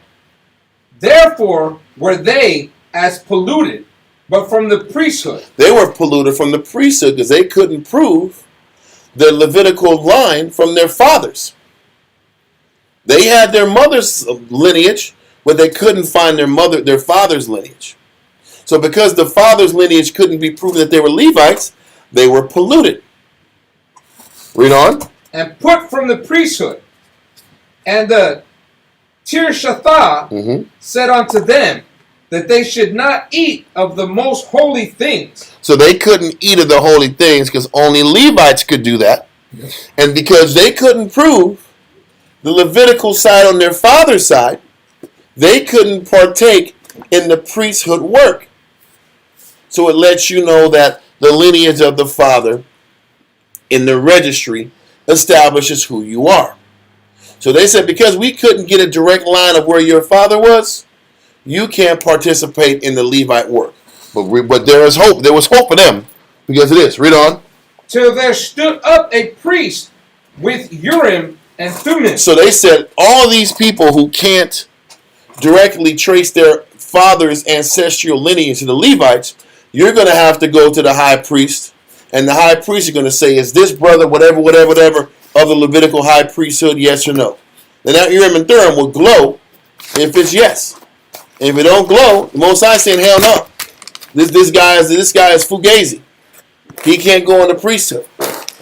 So they had to go through those extreme measures because the paperwork couldn't line up that these individuals' fathers were Levites. So what is it letting you know officially? That the lineage of the father determines the tribe of the nation. It doesn't matter if the mothers were Levi. The fathers had to be Levi for them to be recognized as priests or to be recognized as Israelites. Yep. Does that make sense? And this is how you prove the father's line determines the tribe based on the registry. Okay. With that being the case, I want to read an excerpt in the history of ancient Israel. We're going to go to page 201, and I'm going to read it. In fact, Palestine, under the rule of the Ptolemies, was not an entirely bad place to live, especially if you were a member of the upper class to which the preacher belonged. What's that saying? If you're upper class and you was in the time of the Greeks, you were taken care of. That's all it's saying. Now, it said the leaders of that class. We're talking about the leaders of the men of renown that were given respect. Now, these guys weren't priests. But it says the leaders of that class were the house of the Tobiats. Remember that name? We talked about it earlier. It said that Joseph, remember they said that Joseph was his father was Tobias? Yes. Now they said that the house of the Tobiats were the leading ruling class in Israel. I'll read it again. The leaders of that class were the house of the Tobiats, descended from Tobiah the Ammonite, who had made trouble for Nehemiah. Remember that time? Remember I know. He's the guy that had he's the guy that makes sense now. Yes, because it all comes together. It all comes together because he's the guy that had the office suite in the yes with the priest. With the priest. Remember that guy? We're gonna go on the churches to prove it. Yes. To go back and recycle it, but that element never was. It was never removed. It was never removed. Yeah, so why? now this guy Joseph, who was still somewhat honorable, he wasn't an Israelite. And this guy was doing the affairs and speaking for Israel, and he was only a half blood because his mama was a Levite, was of the Levite line. They were starting to intermarry at the top, because just like Nehemiah was concerned was going to happen. Remember that? And that now it's biting us in the tail. It's going to bite us in the tail even further as we continue to go on explaining the downfall of the high priest. So, we're going to hold this. We're going to go now to Nehemiah chapter 6. Bible's great, right? yes. Sheesh, bro. Well, it 6. clearly explains everything. It really does. All it explains. It's not like a bunch of mysteries. You know, So the Bible's not a mystery there yet? a bunch of mysteries, bro. For those who know, they know. Nehemiah is Nehemiah chapter 6, verse verse 15 to 19. Nehemiah chapter 6 and verse 15. So the wall was finished in the 20th and 5th day of the month Elul, in 52 days. Mm-hmm. And it came to pass that when all our enemies heard thereof, and all the heathen that were about us saw these things, they were much cast down in their own eyes, for they perceived that this work was wrought of our power. So Nehemiah is saying they completed the wall. Then they're saying that their enemies heard that they completed the wall, and they were down and they were vexed because it was of the Most High, and there was nothing they could do to stop it. And don't forget, Sanballat and Tobiah, they did everything in their power to stop it. Tobiah was the guy that was an Ammonite that was working with Sanballat, trying to not get the wall to get completed. They even offered some fake help and said, "We'll assist you with the wall if you need some help." Because they wanted a piece of the deal. They wanted the money deal. And they wanted to sabotage the wall and the production of it. Or they want to sit back here. Either they was going to sabotage it or get some kind of control of the commerce and the position in the city. This is all politics. They want to stay connected so they can have access to the deals and the money and the opportunities.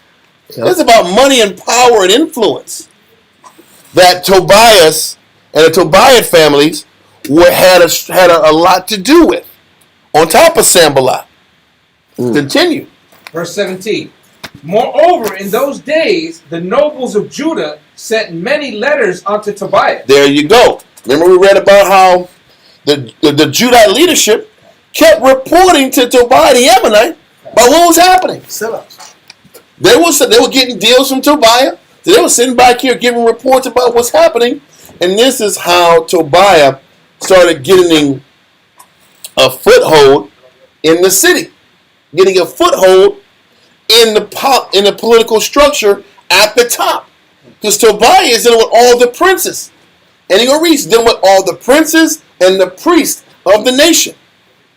And the more he kept his influence going on, now you look up a few generations later, his son is at the top, speaking for a weak priest. But he did it detail for detail, point for point, day for day, little by little. Little by little. And he's working his mojo and getting infused into the nation.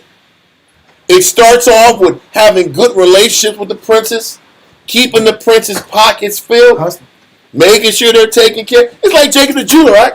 Yeah. Or what's his name? Johnny Dang. Johnny Dame, or what's that guy? DJ Khaled. Yeah, Khaled. He's always putting black things on us. Yep. We the best. Yeah. And then all of a sudden, he's hooking up Jake. Then he's making albums. He's getting. And then he's exploiting Jake and getting rich off them. He has no rap talent whatsoever. And how he got to the top? He put in bigging years. up Jake, Yep. being a DJ, propping up music and talent. Or Vlad. Yeah. Vlad's a good example of that. Vlad Yes. is rich. It's like a culture vulture, bro. Kinda. He's a culture And vulture. Jake is sitting back here putting themselves in jail on an interview. Right? Yeah. And they give him all the information. I'm real. I'm like, what happened? I'm like, yeah, he's in jail now. But this is what's happening. Whether it's DJ Vlad, all these guys. Not DJ Vlad, but Vlad, whatever the case is. Yeah. He was DJ. Was he? And Ebro too. Yeah. Ebro's Amalek in New York. He talks for all. He tries to tell us when it's politics season. He tells what our people need to do, but he's an Amalek, but pretends to be us for the culture. But this is happening. So Tobiah is dealing with the princes, moving and shaking with him, and us like coons is giving reports to Tobiah about how things are going. Read on, verse 17 from the top. Verse 17. Moreover, in those days, the nobles of Judah sent many letters unto Tobiah, and the letters of Tobiah came unto them. Bro, read on. For there were many in Judah sworn unto him. There was many Judite leaders and princes sworn and are just committed to working with Tobiah. So this Ammonite infiltrates our nation, and all of a sudden, there's his sons and his grandsons are in position of leadership at the top spot because our people fainted and got weak in the nation. So you got a damn Ammonite is fighting to keep the nation on top. Think about that. Think about how we're diminishing at this point. Where a nation is advocating for us because he's a half-breed nation. And he's speaking up for us at our most weakened condition. There wasn't an Israelite that was going to stand up. This sounds no different than when Israel is weak. A woman has to stand up and fight the battles. This sounds like Deborah and Barak. This sounds like Judith. Now you got a nation.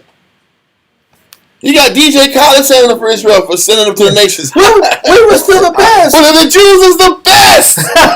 We are You got DJ Khaled. Khaled coming here, right? What the hell's going on, huh? That's stupid. This is horrible. This is how it's diminished. Yeah. Okay, so continue. Verse 18 That's again. stupid. That's stupid. Verse 18. For there were many. And Onias just said, take it. I don't want no part of this smoke. I don't know what. You gonna do it, you take it. I just want to keep my money. There you go. That's what it was. You want to keep What's the that money. name up? The dude that's like Stephen that? Fetching that? That's Stephen Fetching in power. It really is. Like, I don't know why he gave me the position, but I didn't want to keep my money. like Captain. He's like, you can do it, young boy. You can go ahead and talk to the king. I don't want no part of this. You want to get some beef? I'm going to get some beef liver on the Jordan River. Down by the Jordan. I'm going there this weekend. This is Israelite. It's horrible life. So read verse 18. Nehemiah chapter 6, verse 18. For there were many in Judah sworn unto him, because he was the son-in-law of Shechaniah, the son of Erah. And his son Johanan had taken the daughter of Mesualam, the son of Berechiah. So what's happening? He's having his kids lay with the prince's daughters, with Judah daughters. And that's how he's starting. He's having his children marry in with the prince's daughters. Now you're already in high society. Wow. You've already jumped to the top. And this is what Tobiah is doing. Sounds like the Kardashians. Now they're saying, oh, you're family. Now they're saying, oh, Tobiah's family. His son married our daughter. That's already left. It's already negative. And he's infiltrating by dealing with the princes of the nation. He's playing a long game, huh? I know. And it worked. It worked to perfection. Read on. Verse 19. Also, they reported his good deeds before me. So that the princes are saying, Captain, the Tobias was good to us. They didn't give us money. He didn't give us hookups on victuals. He's taking care of us. He's supplying us with what we need. He's a good guy. Jake is always quick to credit the nations out. Yeah. Eminem was one of the greatest rappers alive. I mean, I don't know if you ever heard. They always hype Eminem up. Listen, Eminem is not. Listen, like Buzz around said, he's one of the best rappers of our generation. Like, damn, he ain't 2 albums. You lost your mind off this guy already. He wants to get no credit. That's my point, but because he looked different. But Jake want to give the nations credit like this, right? All the time. That's how we do. So we're giving Tobiah credit, bringing this son in like he's family, letting the son marry our daughters. Now this guy's automatic high society, and the kid is still an Ammonite, and he's high society. In there, he's in there. Win. He's winning. And now all of a sudden, yeah, you part of the thing. You part of the Tobiah. You black. You dark skin. You black. Ain't worried about that. Black Man. enough. You black enough, man. Right? That's how it's happening. Okay, read verse 19 again. Verse 19. Also they reported his good deeds before me, and uttered my words to him. And Tobiah sent letters to put me in fear. He said, but did you realize that Tobiah was trying to kill me? I forgot that, though. You tell me how good of a guy he is. Did you he tried to kill me and assassinate me and keep y'all in a jacked up condition? He said, let's go meet at a private place. Yeah, he tried to get him by himself and isolate him. This dude's trying to assassinate. He had an intricate plot to kill me, huh? Well, it's a classic saying. He never did me no wrong. That's the point. That's how we're rolling and how the effect it had down the line in leadership. Now go to Nehemiah 13, verse 1 through 8.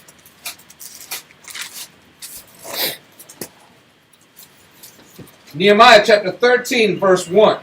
Now this is later on, after like a 12-year span, when Nehemiah came back to see how things were looking after the wall was already put together. Because he went back home to fulfill his obligation to King Artaxerxes. Now he's coming back to check it out 12 years later approximately. Read on. Nehemiah chapter 13, verse 1. On that day they read in the book of Moses in the audience of the people, and therein was found written that the Ammonite and the Moabite should not come into the congregation of the Most High forever. But Ammon was still there. Yeah. And we read in a couple of generations later, Ammon is still there in an elite position.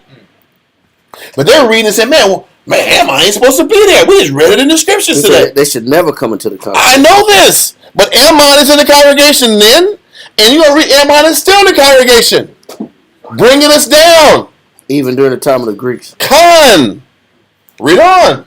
That the Ammonite and the Moabite should not come into the congregation of the Most High forever. This is crazy, man. Continue that. Because they met not the children of Israel with bread and with water, but hired Balaam against them, that he should curse them. Howbeit our power turned the curse into a blessing. Now it came to pass, when they had heard the law, that they separated from Israel all the mixed multitude. So for a period of time, these half-breeds got bounced out. They said they separated the mixed multitude while Nehemiah was there. They separated those half-breeds where it was Tobias' son and the Judite daughter. He said, well, you got to separate those guys. You got to keep them away from the congregation. That was an edict that was maintained only for a short period of time. This is towards the end of the Persian Empire. Maybe 3 or 4 generations before the Greeks came in. Read on.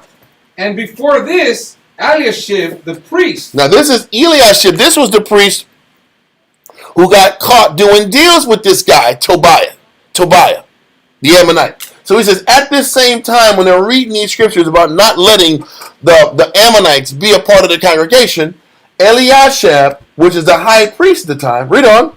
Eliashib the priest, having the oversight of the chamber of the house of our power, was allied unto Tobiah. Now Tobiah had his tentacles and fingers in the priesthood on top of the princes. Tobiah was sitting back here giving high priest Eliashib some bread, kicking down the princes of Judah some bread, and whining and dining and doing deals, and got him a little flat in the temple or on the grounds of the temple. That's which is crazy. This is happening. And Nehemiah is like, what the hell? Was only gone a few years, and this is how bad it's gotten? Read on. And he had prepared for him a great chamber, where aforetime they laid the meat offering. A great chamber. Yeah, this guy got carte blanche space. Right? You got the biggest flat in the area to conduct your business, and because when you're in the temple area, you get to talk to everybody. You get a connection to the top seat. You're talking to all the diplomats, all the princes. All the money is right in your hands. He's a good guy. You just got to show up on the Sabbath and meet everybody and do your business deals. That's Mars Hill. He's doing all the business deals there. You connecting all the business. You're shaking. You're kissing babies, shaking hands, willing and dealing, doing business deals, getting in tight in the infrastructure of the building of the country.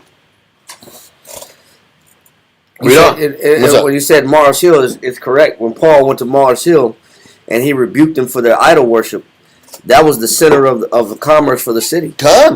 It's religion, it's philosophy, it's everything goes through this meeting point where everybody congregates. Mm-hmm. So Tobiah, which was the top Ammonite dog that was in amongst our people, had a foothold in the nation. Read on. And he had prepared for him a great chamber, where aforetime they laid the meat offerings, the frankincense, and the vessels, and the tithes of the corn, the new wine, and the oil, which was commanded to be given to the Levites, and the singers, and the porters, and the Think about this. They said they prepared for him a great chamber where all of the resources for the offerings goes to. He said this was where all the resources of the offerings went to. So either they put those offerings in a different location, or his office was where all the resources was, so he got carte blanche to take from that for himself. Yep. His office was where the meat offerings, the frankincense, the vessels, the tithes of the corn. Right, that means you had access to all the resources that the priest had to go through to get for the offerings. You're like an honorary priest. I know. And you had all the resources. You could have took some wine, You could have took some corn. He can take what he wants. Because you're right there. Why would he give you that space if you don't have access to it? In the military, they call it supply. There's a job called supply. And when you're in the military, it's always good to have friends in supply. Because when you got friends in supply, you're gonna get the cold weather gear that hasn't been issued yet. That's awesome. You're gonna get new equipment that hasn't been distributed yet, that hasn't been issued. You're gonna get new issued, or you're gonna have to you get issued new equipment that you may have lost and you don't have to pay for because you got a friend in supply. And when you have people in supply, you got access to all the stuff the military got at your disposal, brother. And take that thinking, and they gave him an office in the supply warehouse. They gave him an office in the supply warehouse. So you can get whatever you want up to the Most High. So now you're being looked upon as you're giving these top end offerings. You're getting respect, adulation. He obviously paid for it. He kicked Eliashib some money down his pocket. Bro, this is what's going on. This is how the Tobias got in there. So later on, this guy is speaking on behalf of the entire nation. Because it moves like this. Because we allowed it to happen. Can you imagine how many generations was born out of that one move? Kind of. And from generation to generation, the Tobias are good. They've always been good to us. They've always been good to us. And you know what? They've been good to the princes. But for the people that was trying to stand up for what's right, they didn't give a shit about it. Right. That's the point. That's what Nehemiah, listen, the people that mattered, the poor, the people that were getting robbed and taken advantage of and taken to slavery, made sex slaves. Getting trafficked. Being trafficked. They didn't care about them. They let that happen. They just kept greasing the palms of the princes and the high priest. So, Nehemiah seeing this guy's got this chamber in the Levite space. Read on. Verse 6. But in all this time was not I at Jerusalem. He says, I wasn't in Jerusalem. Nehemiah, read on. For in the 32nd year of Artaxerxes, king of Babylon, came I unto the king, and after certain days obtained I leave of the king. Mm-hmm. And I came to Jerusalem, and understood of the evil that Eliashib did for Tobiah. It was evil that he gave Tobiah so much of a footing in the nation.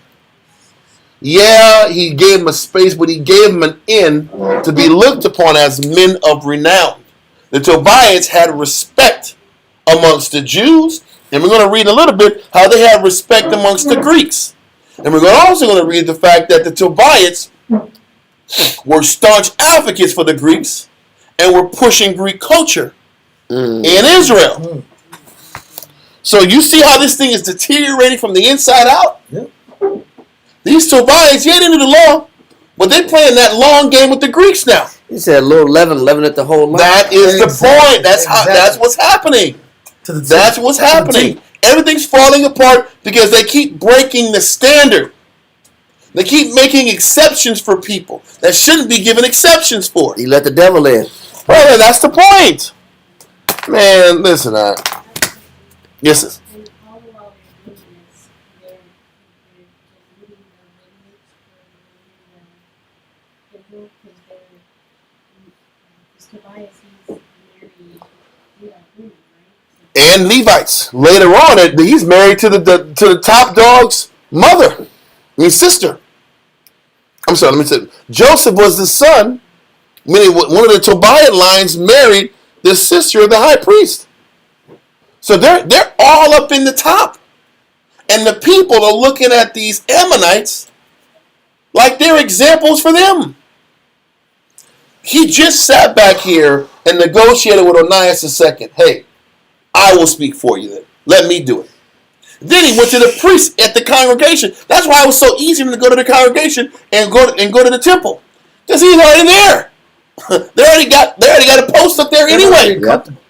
So I'm already used to talking to the people. I'm already an advocate for the people, and y'all already respect me. And they're going to supply him. They're going to supply him with whatever he needs for the job. Because they look at him like he's a leader. Because he's always around leadership and princes. Yeah, association. He's already a leader by association, and he's got a sharp mind. He's already industrious, so it's a double win.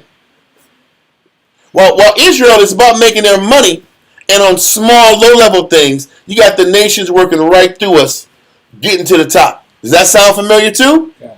Happens all the time. That's the game we try to play with Esau. Yeah. You be in America, but not of America. Then you be inside America. Okay. And then you go get it from within. And then it's the Black Panther. This is what Esau did to us in England. Yeah. They did this to us in England also. We let them in, and then you look up, they voting us out. And they're removing the monarchy. It's not about the monarchy, about the parliament, about the people. They're up there sitting back here, all of a sudden, they're the kings. Don't forget, the whole British monarchy was never all just English kings. A lot of times those are kings end up being the Duke of this country, Duke of Norway, Duke of Denmark, Duke of Germany. I don't know if you know that. They're German kings that are over there running England. Yep. They're German kings. The royal family now is German. They're not English. They're not even English. They're not English, and it's a joke. They have a joke that only Germans know. Prince Charles said it. He said a joke that only Germans know because his lineage goes down to Germany. And he said it in perfect German. I know that. That's the point. Prince Charles is German. The royalty in England is German, not British. Black folks were up there running Britain. Anyway, that's another story. Same game though. It's the same process. Read Nehemiah 13 and verse 7. Nehemiah chapter 13 and verse 7. And I came to Jerusalem and understood of the evil that Eliashib did for Tobiah in preparing him a chamber in the courts of the house of the Most High. And it grieved me sore. Therefore I cast forth all the household stuff of Tobiah out of the chamber. Listen, Nehemiah did what was right. I got to get this element out of here. And they did it. He says, I'm going to sit back here, take all this dude's stuff out. I'm throwing it out, I'm packing it up, I'm putting it in trash bags, and I'm getting this dude's crap out of here. Tobiah don't need to be here. His influence, Nehemiah's been saying this. Tobiah's influence does not need to be here in Israel. He was saying it before he left, while the temple was being constructed, while the wall was being constructed, and he said when he came back, get this man's influence out of Israel. It's going to weaken us. And as soon as he leaves, while the cat's gone, while the cat's away, the mice shall play. Now the priests are sitting back here doing deals with the Tobias again. If it happened after a 12-year stint, do you think when Nehemiah went back home to Persia, they didn't do it again? Of course, they're going to want back in. They're going to keep doing it again and keep doing business usual, taking these bribes, doing these deals, and allowing these Ammonites to infiltrate into society. Read on. Verse 9. Then I That's all I wanted. Because it goes into, the whole chapter is good. It explains that it was against the law for us to sit back here intermingle with these nations and so forth and so on. But what he does is Nehemiah takes this guy and kicks this guy's stuff out, but when he leaves, they let him back in. It's showing you a pattern that the Tobias are still around in the time of the end of the Ptolemaic Empire. You're talking about from the Babylonian time frame all the way to the Persians. The Persian Empire, all the way to the Greek Empire. Yeah, right? Hundreds of years. They're still locked in. Hundreds of years, they're still locked in. Yes. No, I'll say that. That spirit was always there. They just exploited The it. Tobias are exploiting our weakness, our desire for money, our desire to take the bribes, and they're infiltrating. Ammon is what we're reading about now in Josephus 12 is Ammon saves the day. Yeah, not black man. Ammon. You know he had a quickie mark in the temple. Yeah, they had all kind of money. You let these Ammonites, you let these nations there, bro, get quickie marks inside your spot. Yeah, kind of. They doing deals again. Remember at the same time they were letting the fish guy come on the Sabbath. Yeah, let the fish guy come on the Sabbath. It was all kind of hustles and deals going on in Jerusalem, and it was a constant back and forth about as soon as there was a weak leader, they're ready to pounce on him. When the leadership is strong, they fade back, and they just keep connecting with their princes. When the leadership is weak, they're about to sit back and take that step up and make moves. You had a question, sis? So is that like Stockholm syndrome too? Well, we want to be like our oppressor. Yeah. God. Envy of the nations, according to Scripture. We envy the nations. And we want a deal. It goes back to that meat yard. We want a deal. We always want a deal. Who can supply us with a deal? It don't matter Who got who the or money? what the consequences. Because we don't care about destroying the caliber of the camp and the caliber of the. People don't give a damn about that. People don't care. They care about what they can get now. Can I get it for the loaf? Huh? That's all. That's all Jake cares about. Is a higher standard of living. That's it. That's what Jake wants now. Jake ain't rushing about the kingdom and the kingdom and the. No, they want their money. That's what Israel wants. They want to get paid. They want to live comfortable. They want to look like the boss with the fanciest garments around, and look like priests and kings. That's what the Jew wants to play kingdom out. That's what they do out. So anyway, let that go in Nehemiah, and let's go back to history of Israel. Let me read it from the top again. I got this history of Israel. Okay, it says the leaders of that class were the house of the Tobias, descended from Tobiah the Ammonite, who had made trouble for Nehemiah. And now in the reign of Ptolemy III Eugenes, these Tobias took advantage of a new opportunity. We read about this. For when the high priest Onias II of the line of Zadok, which is another problem, they shouldn't have been Zadok, but Eleazar, but that's another story also, chose to withhold taxes from that monarch. The Egyptian government punitively transferred the lay branches of the high priestly authority to Tobias. Think about this. The authority of running the business of the empire was given to Tobias. And that's what we're about to read later on.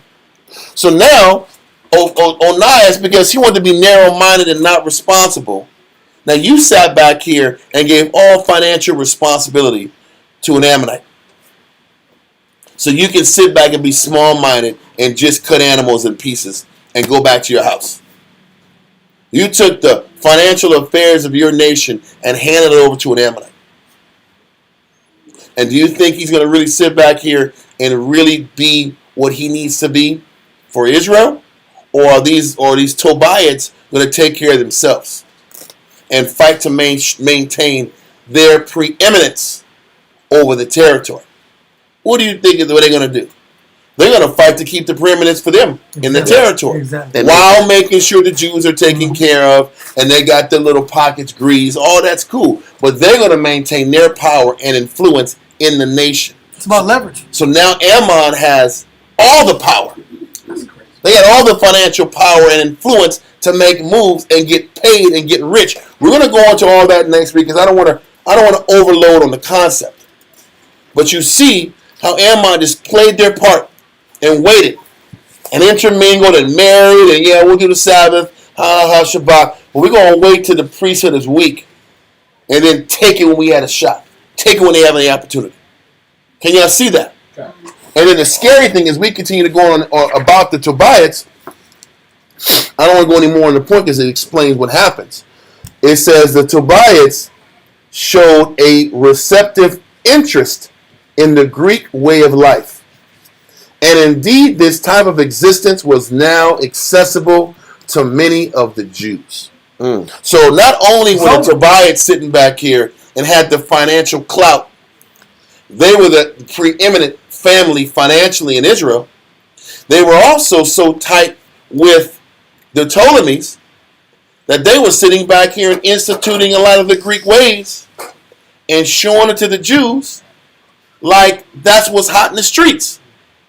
So this was fueling the internal Hellenistic culture that was working from the inside, making serving the Most High unpopular.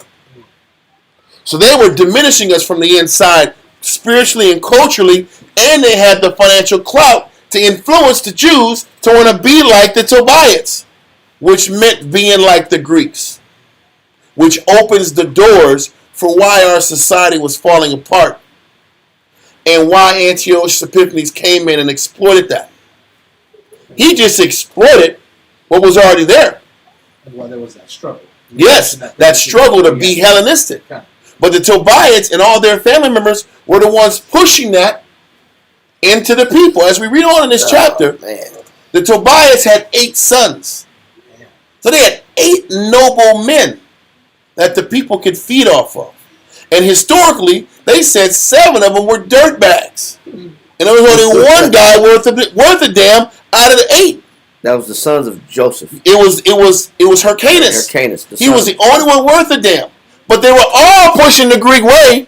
He was just more respectable than the other ones that was sitting back here and poisoning the infrastructure of the nation. That sucks, don't it? And we see how that a little leaven, like Shamshawan said, leavens the entire lump. Now everybody want to go Greek. Because you know why? These Tobias is rich. And they're having things. And they dressing like the Greeks. They got the plushest spots in the city. They got jewelry. They doing it. Open the door. They doing it. I want to be like those guys. You let them manage. You let them in. You let them manage your affairs. Kinda. And then now we got some guys the second open the door for them to manage their affairs. Now you have no control over the affairs. Kinda. Not the finance. Now you've given up the financial aspect and the cultural aspect. The only thing you got that the Jews could hold on at this point was just the ceremonial aspect. And the white man lets the black man singing songs and doing Negro spirituals. You do that. Or we control your economy. While we tell you what to wear. We tell you how to act and think. But you go sing your nigga songs and go to church. That's fine by us. While we rob you and control your territory and own your property. Because in the city of Jerusalem, property can be bought and sold. You just couldn't buy and sell the farmland around it. Yeah. But you can buy and sell. You can be the crime boss in Jerusalem and have all the property. Have all the hotel or the apartment complex money. There's a price to pay when you let your enemy think for you. That's the point. There's a price for not thinking. There's a price for not being responsible and being of a little soul. You can have children and not see eye to eye and still work out a plan without getting the state involved. But the state don't have a problem getting involved. They're just going to dictate freedoms. Yeah. They're going to dictate visitation. They're going to tell you when you can have visitation, when you can't have visitation. They're going to tell you when you can pick up the child, when you can't. So when the state has to do all the bidding, you become state property. Wow. You know, or if you child don't behave right, they get thrown in a mental hospital, a mental institution, or some psych ward. Then they get if they get so bad, they become state property. Then they can't even leave. They become a threat to society, and then you have no jurisdiction over your child. You have no jurisdiction over your family members, because that's the result and penalty of letting the state do all the thinking for you. Now they manage your children, they manage your visitation, they manage your rights, they manage your life. When you get the state involved. But that's what we do when we don't want to think about and solve problems. When we don't want to solve our problems using the Bible, then here comes somebody thinking for us and telling us what to do. Yep. And that's what we gave. We gave up our power at this point on. And they didn't give it up. The Tobias had position for many years, leading up to Antiochus Epiphanes coming in here and destroying the temple.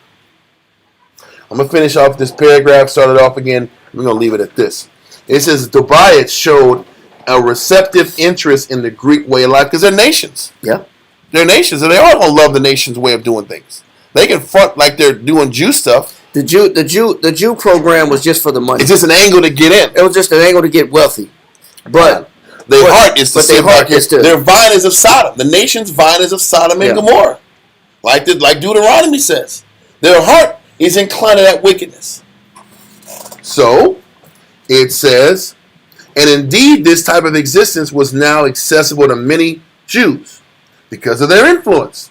That was the coup de grace. We're going to explain that the Greeks were pushing Greek city-states all around Jerusalem.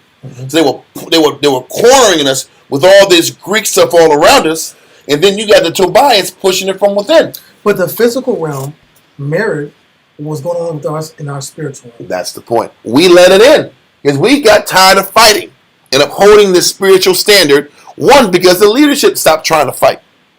The leadership stopped trying to fight, and it trickles down to the body. So, it says, following the initiative of Alexander himself, who had established a Greek colony in Gaza, which you know that's the Philistines, as well as Samaria. So we knew that the Samaritans ran to Alexander to say, listen, can we sit back here and make this temple in your name? Yep. So you had the Greek way up top in Samaria, in Gaza, which is southwest, which is when the Philistine lands. Alexander's way was getting pushed. This is Alexander was pushing that thing.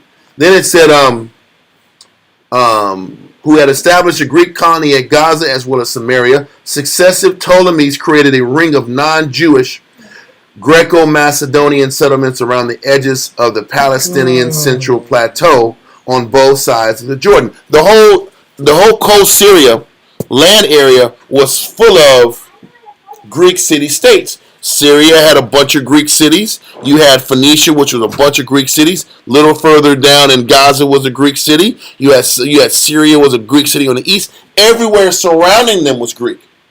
Now you had these Tobias pushing that Greek way. Listen, they were probably pushing the Greek way the whole time. But now they got the money behind them. Yep. Now they got the power behind them. So their words even have greater weight than it was before. We read about these men of renown were looked upon as the princes. Now we're looking upon these Ammonites as men of renown. Men to be respected. Men to follow. Now we're sitting back here looking at these guys growing like Greeks saying, I want to be like them. Yep. Israel is sheep. We're going to follow that strong influence. They had the money. They had the influence. They had the lifestyle. They had the lifestyle. Now Israel was getting weak to it by the day. Yep. And the high priesthood just was about collecting their money and just doing their routine of the priesthood and thinking they was right. Not fighting the social issues and not fighting to take care of their business needed to keep the entire nation covered. It turned into the princes under David's time. After David, the princes. God, but that's my point. They were the princes. The Tobias were the princes. You had the Levite priests and you had these Tobias that played the role of the Greek of the princes of Israel. Well, they really weren't princes. They weren't Israelites. They were half-breeds. And you let them in. And you let them in. And you, as a nation, we didn't collectively fight to keep them out at all, like Nehemiah tried to. Yep. And it always is us letting the nations in, and they destroy us from within. It's always that way. And they look out for their own. I know, because they get one Chinese restaurant. Yeah. And then they get the Chinese buffet. It started with a little mom and pop Chinese restaurant. Yeah. Then it turned into a whole buffet. Then they own the whole block like they're doing in Jamaica right now. Yep. All the Chinese are taking over Jamaica. The Asians. They're doing it in Guatemala. They're doing it in Belize. They're doing it in the islands. They own it all. They coming in and they're buying up. They just insert themselves slowly. Get a little shop. They're able to do business, and you let them do business. Yep. And then they own the whole street. They own all the complexes. Then next thing you know, you got Chinatown. You got Chinatown in what used to be your town. Yep. And you can't do nothing about it. You can't stop it because it's too much money involved, and they've already injected themselves in your community. Yep. And so it's no longer your community. Yeah. It's no longer your neighborhood. They're doing it all over where we were, and they're taking the land from us. Taking great land that's right off the coastline, and they just putting their people, hiring their families, and bringing more of them over. Yep. Indians are doing it. Elam is doing it. Elam is doing it in Jamaica. Yeah, you know what I'm saying. China is doing it in Jamaica too. Yeah, bro, and this is how we get broken down from the inside. And we're no longer competitive. Done. But we want to blame Esau. We want to blame the nations, though, right? That's what we want to do. It's always the white man's fault. But whose fault really is it? What is history telling us who's the culprit? We are. Our inability to do things the right way. Not. And looking for shortcuts.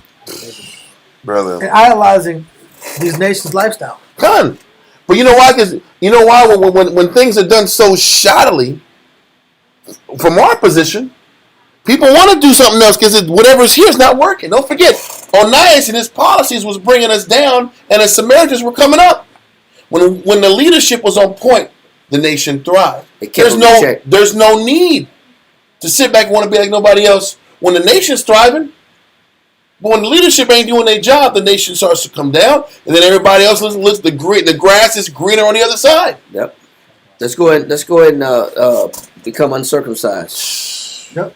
Brother, it continues to go. The saga continues. Right? So we're going to keep going and reading this. Successive Ptolemies created a ring of non-Jewish Greco-Macedonian settlements around the edges of Palestine's central plateau on both sides of the Jordan. The establishment of this screen of fortified Greek-style communities, they were fortified too, was intended to keep the recalcitrant Jews in order. Let's look for that, recalcitrant.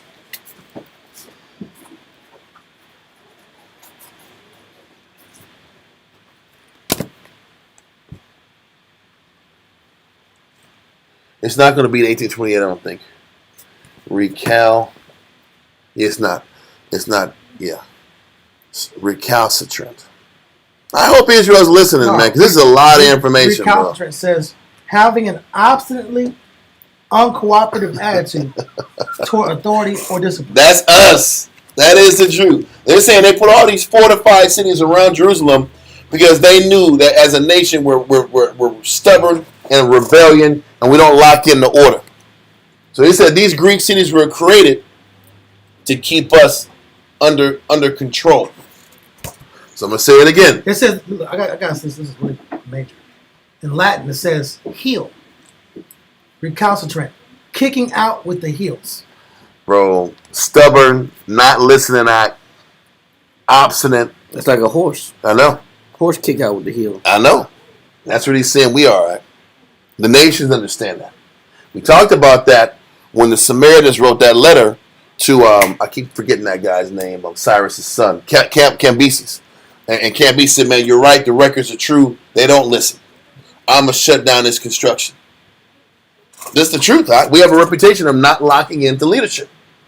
So he says, the establishment of this screen of fortified Greek-style communities was intended to keep the recalcitrant Jews in order, a function which the colonies were only too glad to perform. You know, the Samaritans were into that. Yep. They had a problem with us.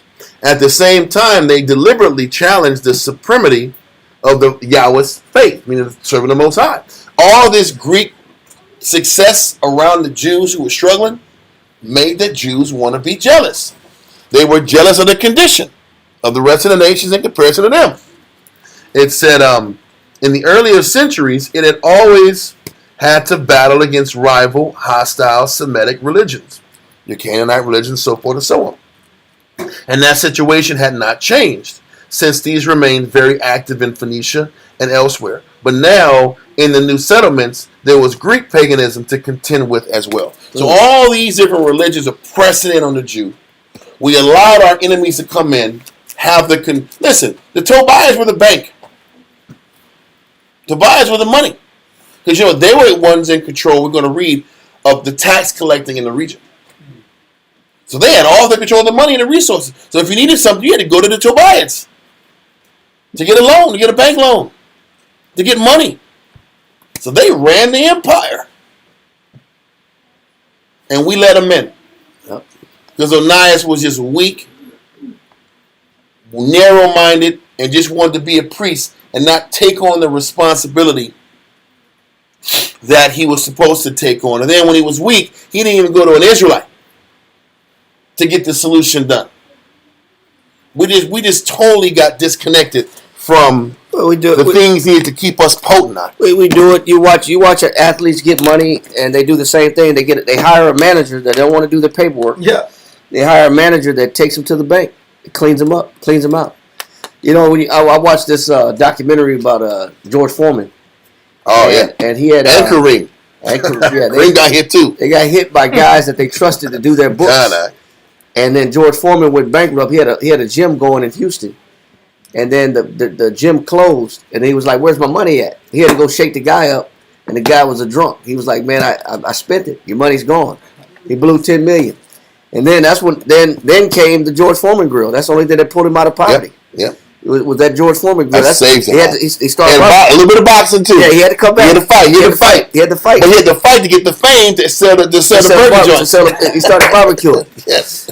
Barbecue and pulled him out of poverty. Yes, sir. Yes, sir. And that's how you got the George Foreman grill now. But him not wanting to do his paperwork, bringing an Edomite in, overseeing his paperwork, went broke. It was the same thing with the Kareem. Kareem was like 40-some years old playing. You ever see the Lakers? It was Showtime. They was moving and they was running fast and stuff like. And then it was like 15 seconds in, and then you see Kareem running in there. I'm like, what the hell's going on? Why is this guy still playing?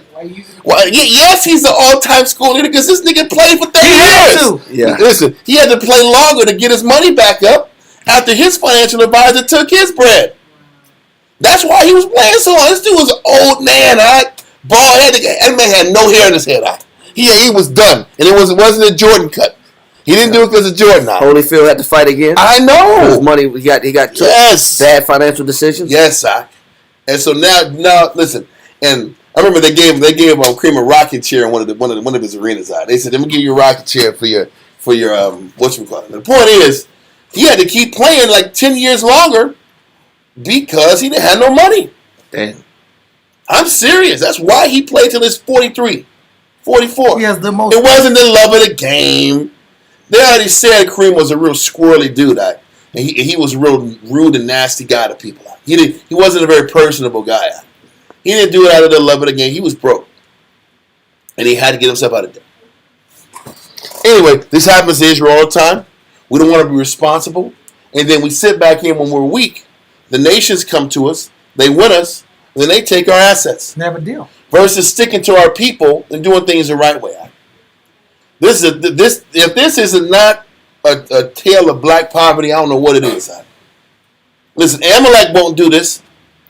Amalek will keep it in the family. The nations keep it in the family. We're the only Israelites, the only people on earth that gives everybody a chance. That's the truth. This is why you ever see like black financial advisors. You think white folks give black financial advisors a chance? No. Hell no. Hell no. That's the truth also. But anyway, I think stopping there is good. I think there was a lot of information explained today. We're only on paragraph 2, but we got a lot in. It was like 2 days, 2 paragraphs. 2 Sabbath classes, 2 paragraphs. Yeah. But we got a lot done there. Are there any questions?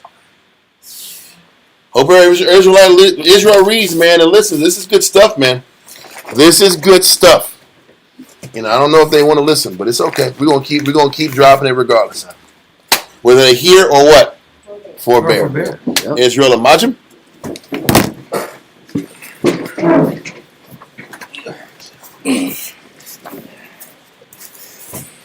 Yahweh. In the name of Yahweh. In the name of Yahweh. Please listen to us right now. Please listen to us right now. Send Micah Allah. Send Micah Allah. And the righteous angels. And the righteous angels. To watch over. Bless. Heal. Protect. And make strong. The people of Yasharallah. Also send unto us. Much wisdom. Much knowledge. Much understanding. Much patience. Much faith. Much brotherhood. And much love. Spiritual power. And forgive all of our sins. Yahweh shall come quickly. For indeed is our hope. Always. And forever. Amen.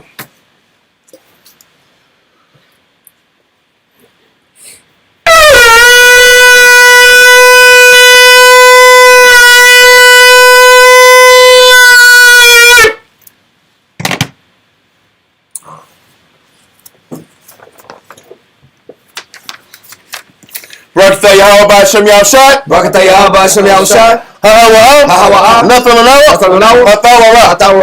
Blessed are you, Yahweh, in the name of Yahweh Shai that gives to us the law.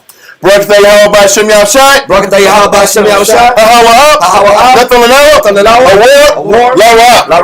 Blessed are you, Yahweh, in the name of Yahweh Shai that gives to us light to see. Barakatah Yahweh B'Hashem Yahushai.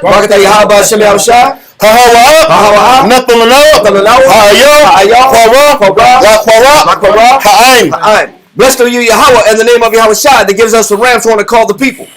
Barakatah Yahweh B'Hashem Yahushai. Shaman, Zayat, Lamashak, Yasharallah. Blessed are you, Yahweh, in the name of Yahweh Shai, that gives us the olive oil to anoint Israel. Psalms 92.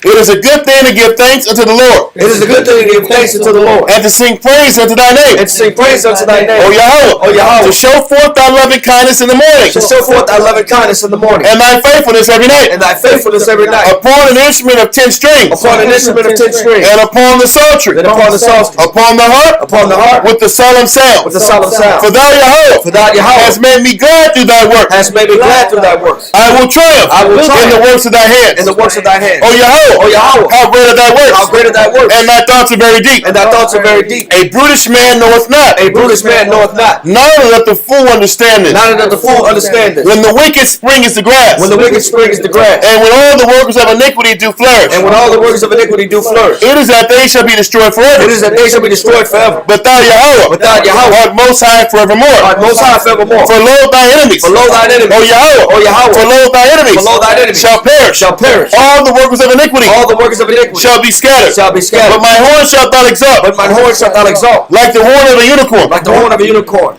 I shall be anointed with fresh oil. I shall be anointed with fresh oil. Mine eye also shall see. Mine eye also shall see. My desire. My desire. On my enemies. On mine enemies. And my ears shall hear. And my ears shall hear. My desire. My desire. Of the wicked. Of the wicked. That rise up against me. That rise up against me. The righteous shall flourish like the palm tree. The righteous shall flourish like the palm tree. He shall grow like a cedar in Lebanon. He shall grow like a cedar in Lebanon. Those that be planted in the house of the Lord. Those that be planted in the house of the Lord. Shall flourish in the courts of our power. Shall flourish in the courts of our power. They shall still bring forth fruit in old age. They shall still bring forth fruit in old age. They shall be fat and flourishing. They shall be fat and flourishing. To show that the Lord is upright. To show that the Lord is upright. He is my rock. He is my rock. And there is no unrighteousness in him. And there is no unrighteousness in him. By Shem Yahushua. By Hashem Yahushua.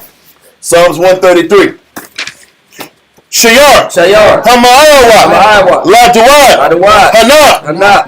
Ma. Tawab. Tawab. Wama. Wama. Naayam. Naayam. Shabbat. Shabbat. Akim. Akim. Gam. Gam. Yachad. Yachad. Hashemad. Hashemad. Hatawab. Hatawab. Ayel. Ayel. Harash. Harash. Yerad. Yerad. Ayel. Ayel. Hasakwan. Hasakwan. Zakwan. Zakwan. Aharad. Aharad. Shayarad. Shayarad. Ayel. Ayel. Payah. Payah. Madawathiwa. Madawathiwa. Katal. Katal. Karamwad. Karamwad. Shayarad. Shayarad. Ayel. Ayel. Haroya. Haroya. Tazayawan. Tazayawan. Kaya. Kaya. Sham. Sham. Tazawah. Tazawah. Yahweh. Yahweh. Ah. Habaraka. Habaraka. Kayayam. Kayayam. Ay. Ay. Hawalam. Hawalam. Bashem Yahushua. By Hashem Yahushua. Psalms 133 in English. Behold, how good and how pleasant it is for brethren to dwell together in unity. It is like the precious ointment upon the head that ran down upon the beard, even Aaron's beard, that went down to the skirts of his garments, as the dew of Hermon, and as the dew that descended upon the mountains of Zion. For there the Lord commanded a blessing, even life evermore. Amen. Amen. Yahweh Bashem Yahushua. Yahweh by Hashem Yahushua. Yahweh. Yahweh. Bashem. Bashem. Yahushua. Yahushua. Rakhnao. Rakhnao. Rashralia. Rashralia. Rabiath. Rabiath. Sapphire. Sapphire. Turn. Yahweh. Yahweh. Bashem. Bashem. Yahushua. Yahushua. Rakhnao. Rakhnao. Rashralia. Rashralia. Rabiath. Rabiath. Sapphire. Sapphire. Turn. Yahweh. Yahweh. Bashem. Bashem. Yahushua. Yahushua. Rakhnao. Rakhnao. Rashralia. Rashralia. Rabiath. Rabiath. Sapphire. Sapphire. Turn. Yahweh. Yahweh. Bashem. Bashem. Yahushua. Yahushua. Rakhnao. Rakhnao. Rashralia. Rashralia. Rabiath. Rabiath. Sapphire. Sapphire. Barakatah Yahweh. Barakatah Yahweh. Barakatah Yahushua. Barakatah Yahushua. Barakatah Yahweh. Barakatah Yahweh. Barakatah Yahushua. Barakatah Yahushua. Barakatah Yahweh. Barakatah Yahweh. Barakatah Yahushua. Barakatah Yahushua. Barakatah Yahweh. Barakatah Yahweh. Barakatah Yahushua. Barakatah Yahushua. All knowledge. All knowledge. All wisdom. All wisdom. All understanding. All understanding. All love. All love. All mercy. All mercy. All patience. All patience. All power. All power. From Yahweh. From Yahweh. All power. All power. From Yahweh. From Yahweh. All power. All power. From Yahweh. From Yahweh. By Hashem. By Hashem. Yahushua. Yahushua. The water. The water. The Miyad. The Miyad. Amen. Amen. Circle up. Got it? Including out in the heavenly order, Yahweh, Yahushua will culture all of men of Israel, Amajam. Right? Yahweh by Hashem Yahushua Barakatah. Kum Yisrael. Kum Yisrael. Kum Yisrael. Kum Yisrael. Kum Yisrael. Anan Yashimata. Yajmatah. To the big sisters these days. Take your time. Take your time. You're going. Take your time. You're good. Including out the daughters of Zion, men of Israel, Amajam. Right? Yahweh Shema Anathon by Hashem Yahushua. Yahweh Shema Elohim. Yashimata. Dismissed. Fall out. Go out there for it. Tune in Israel. See y'all on Monday. All right. Shalom.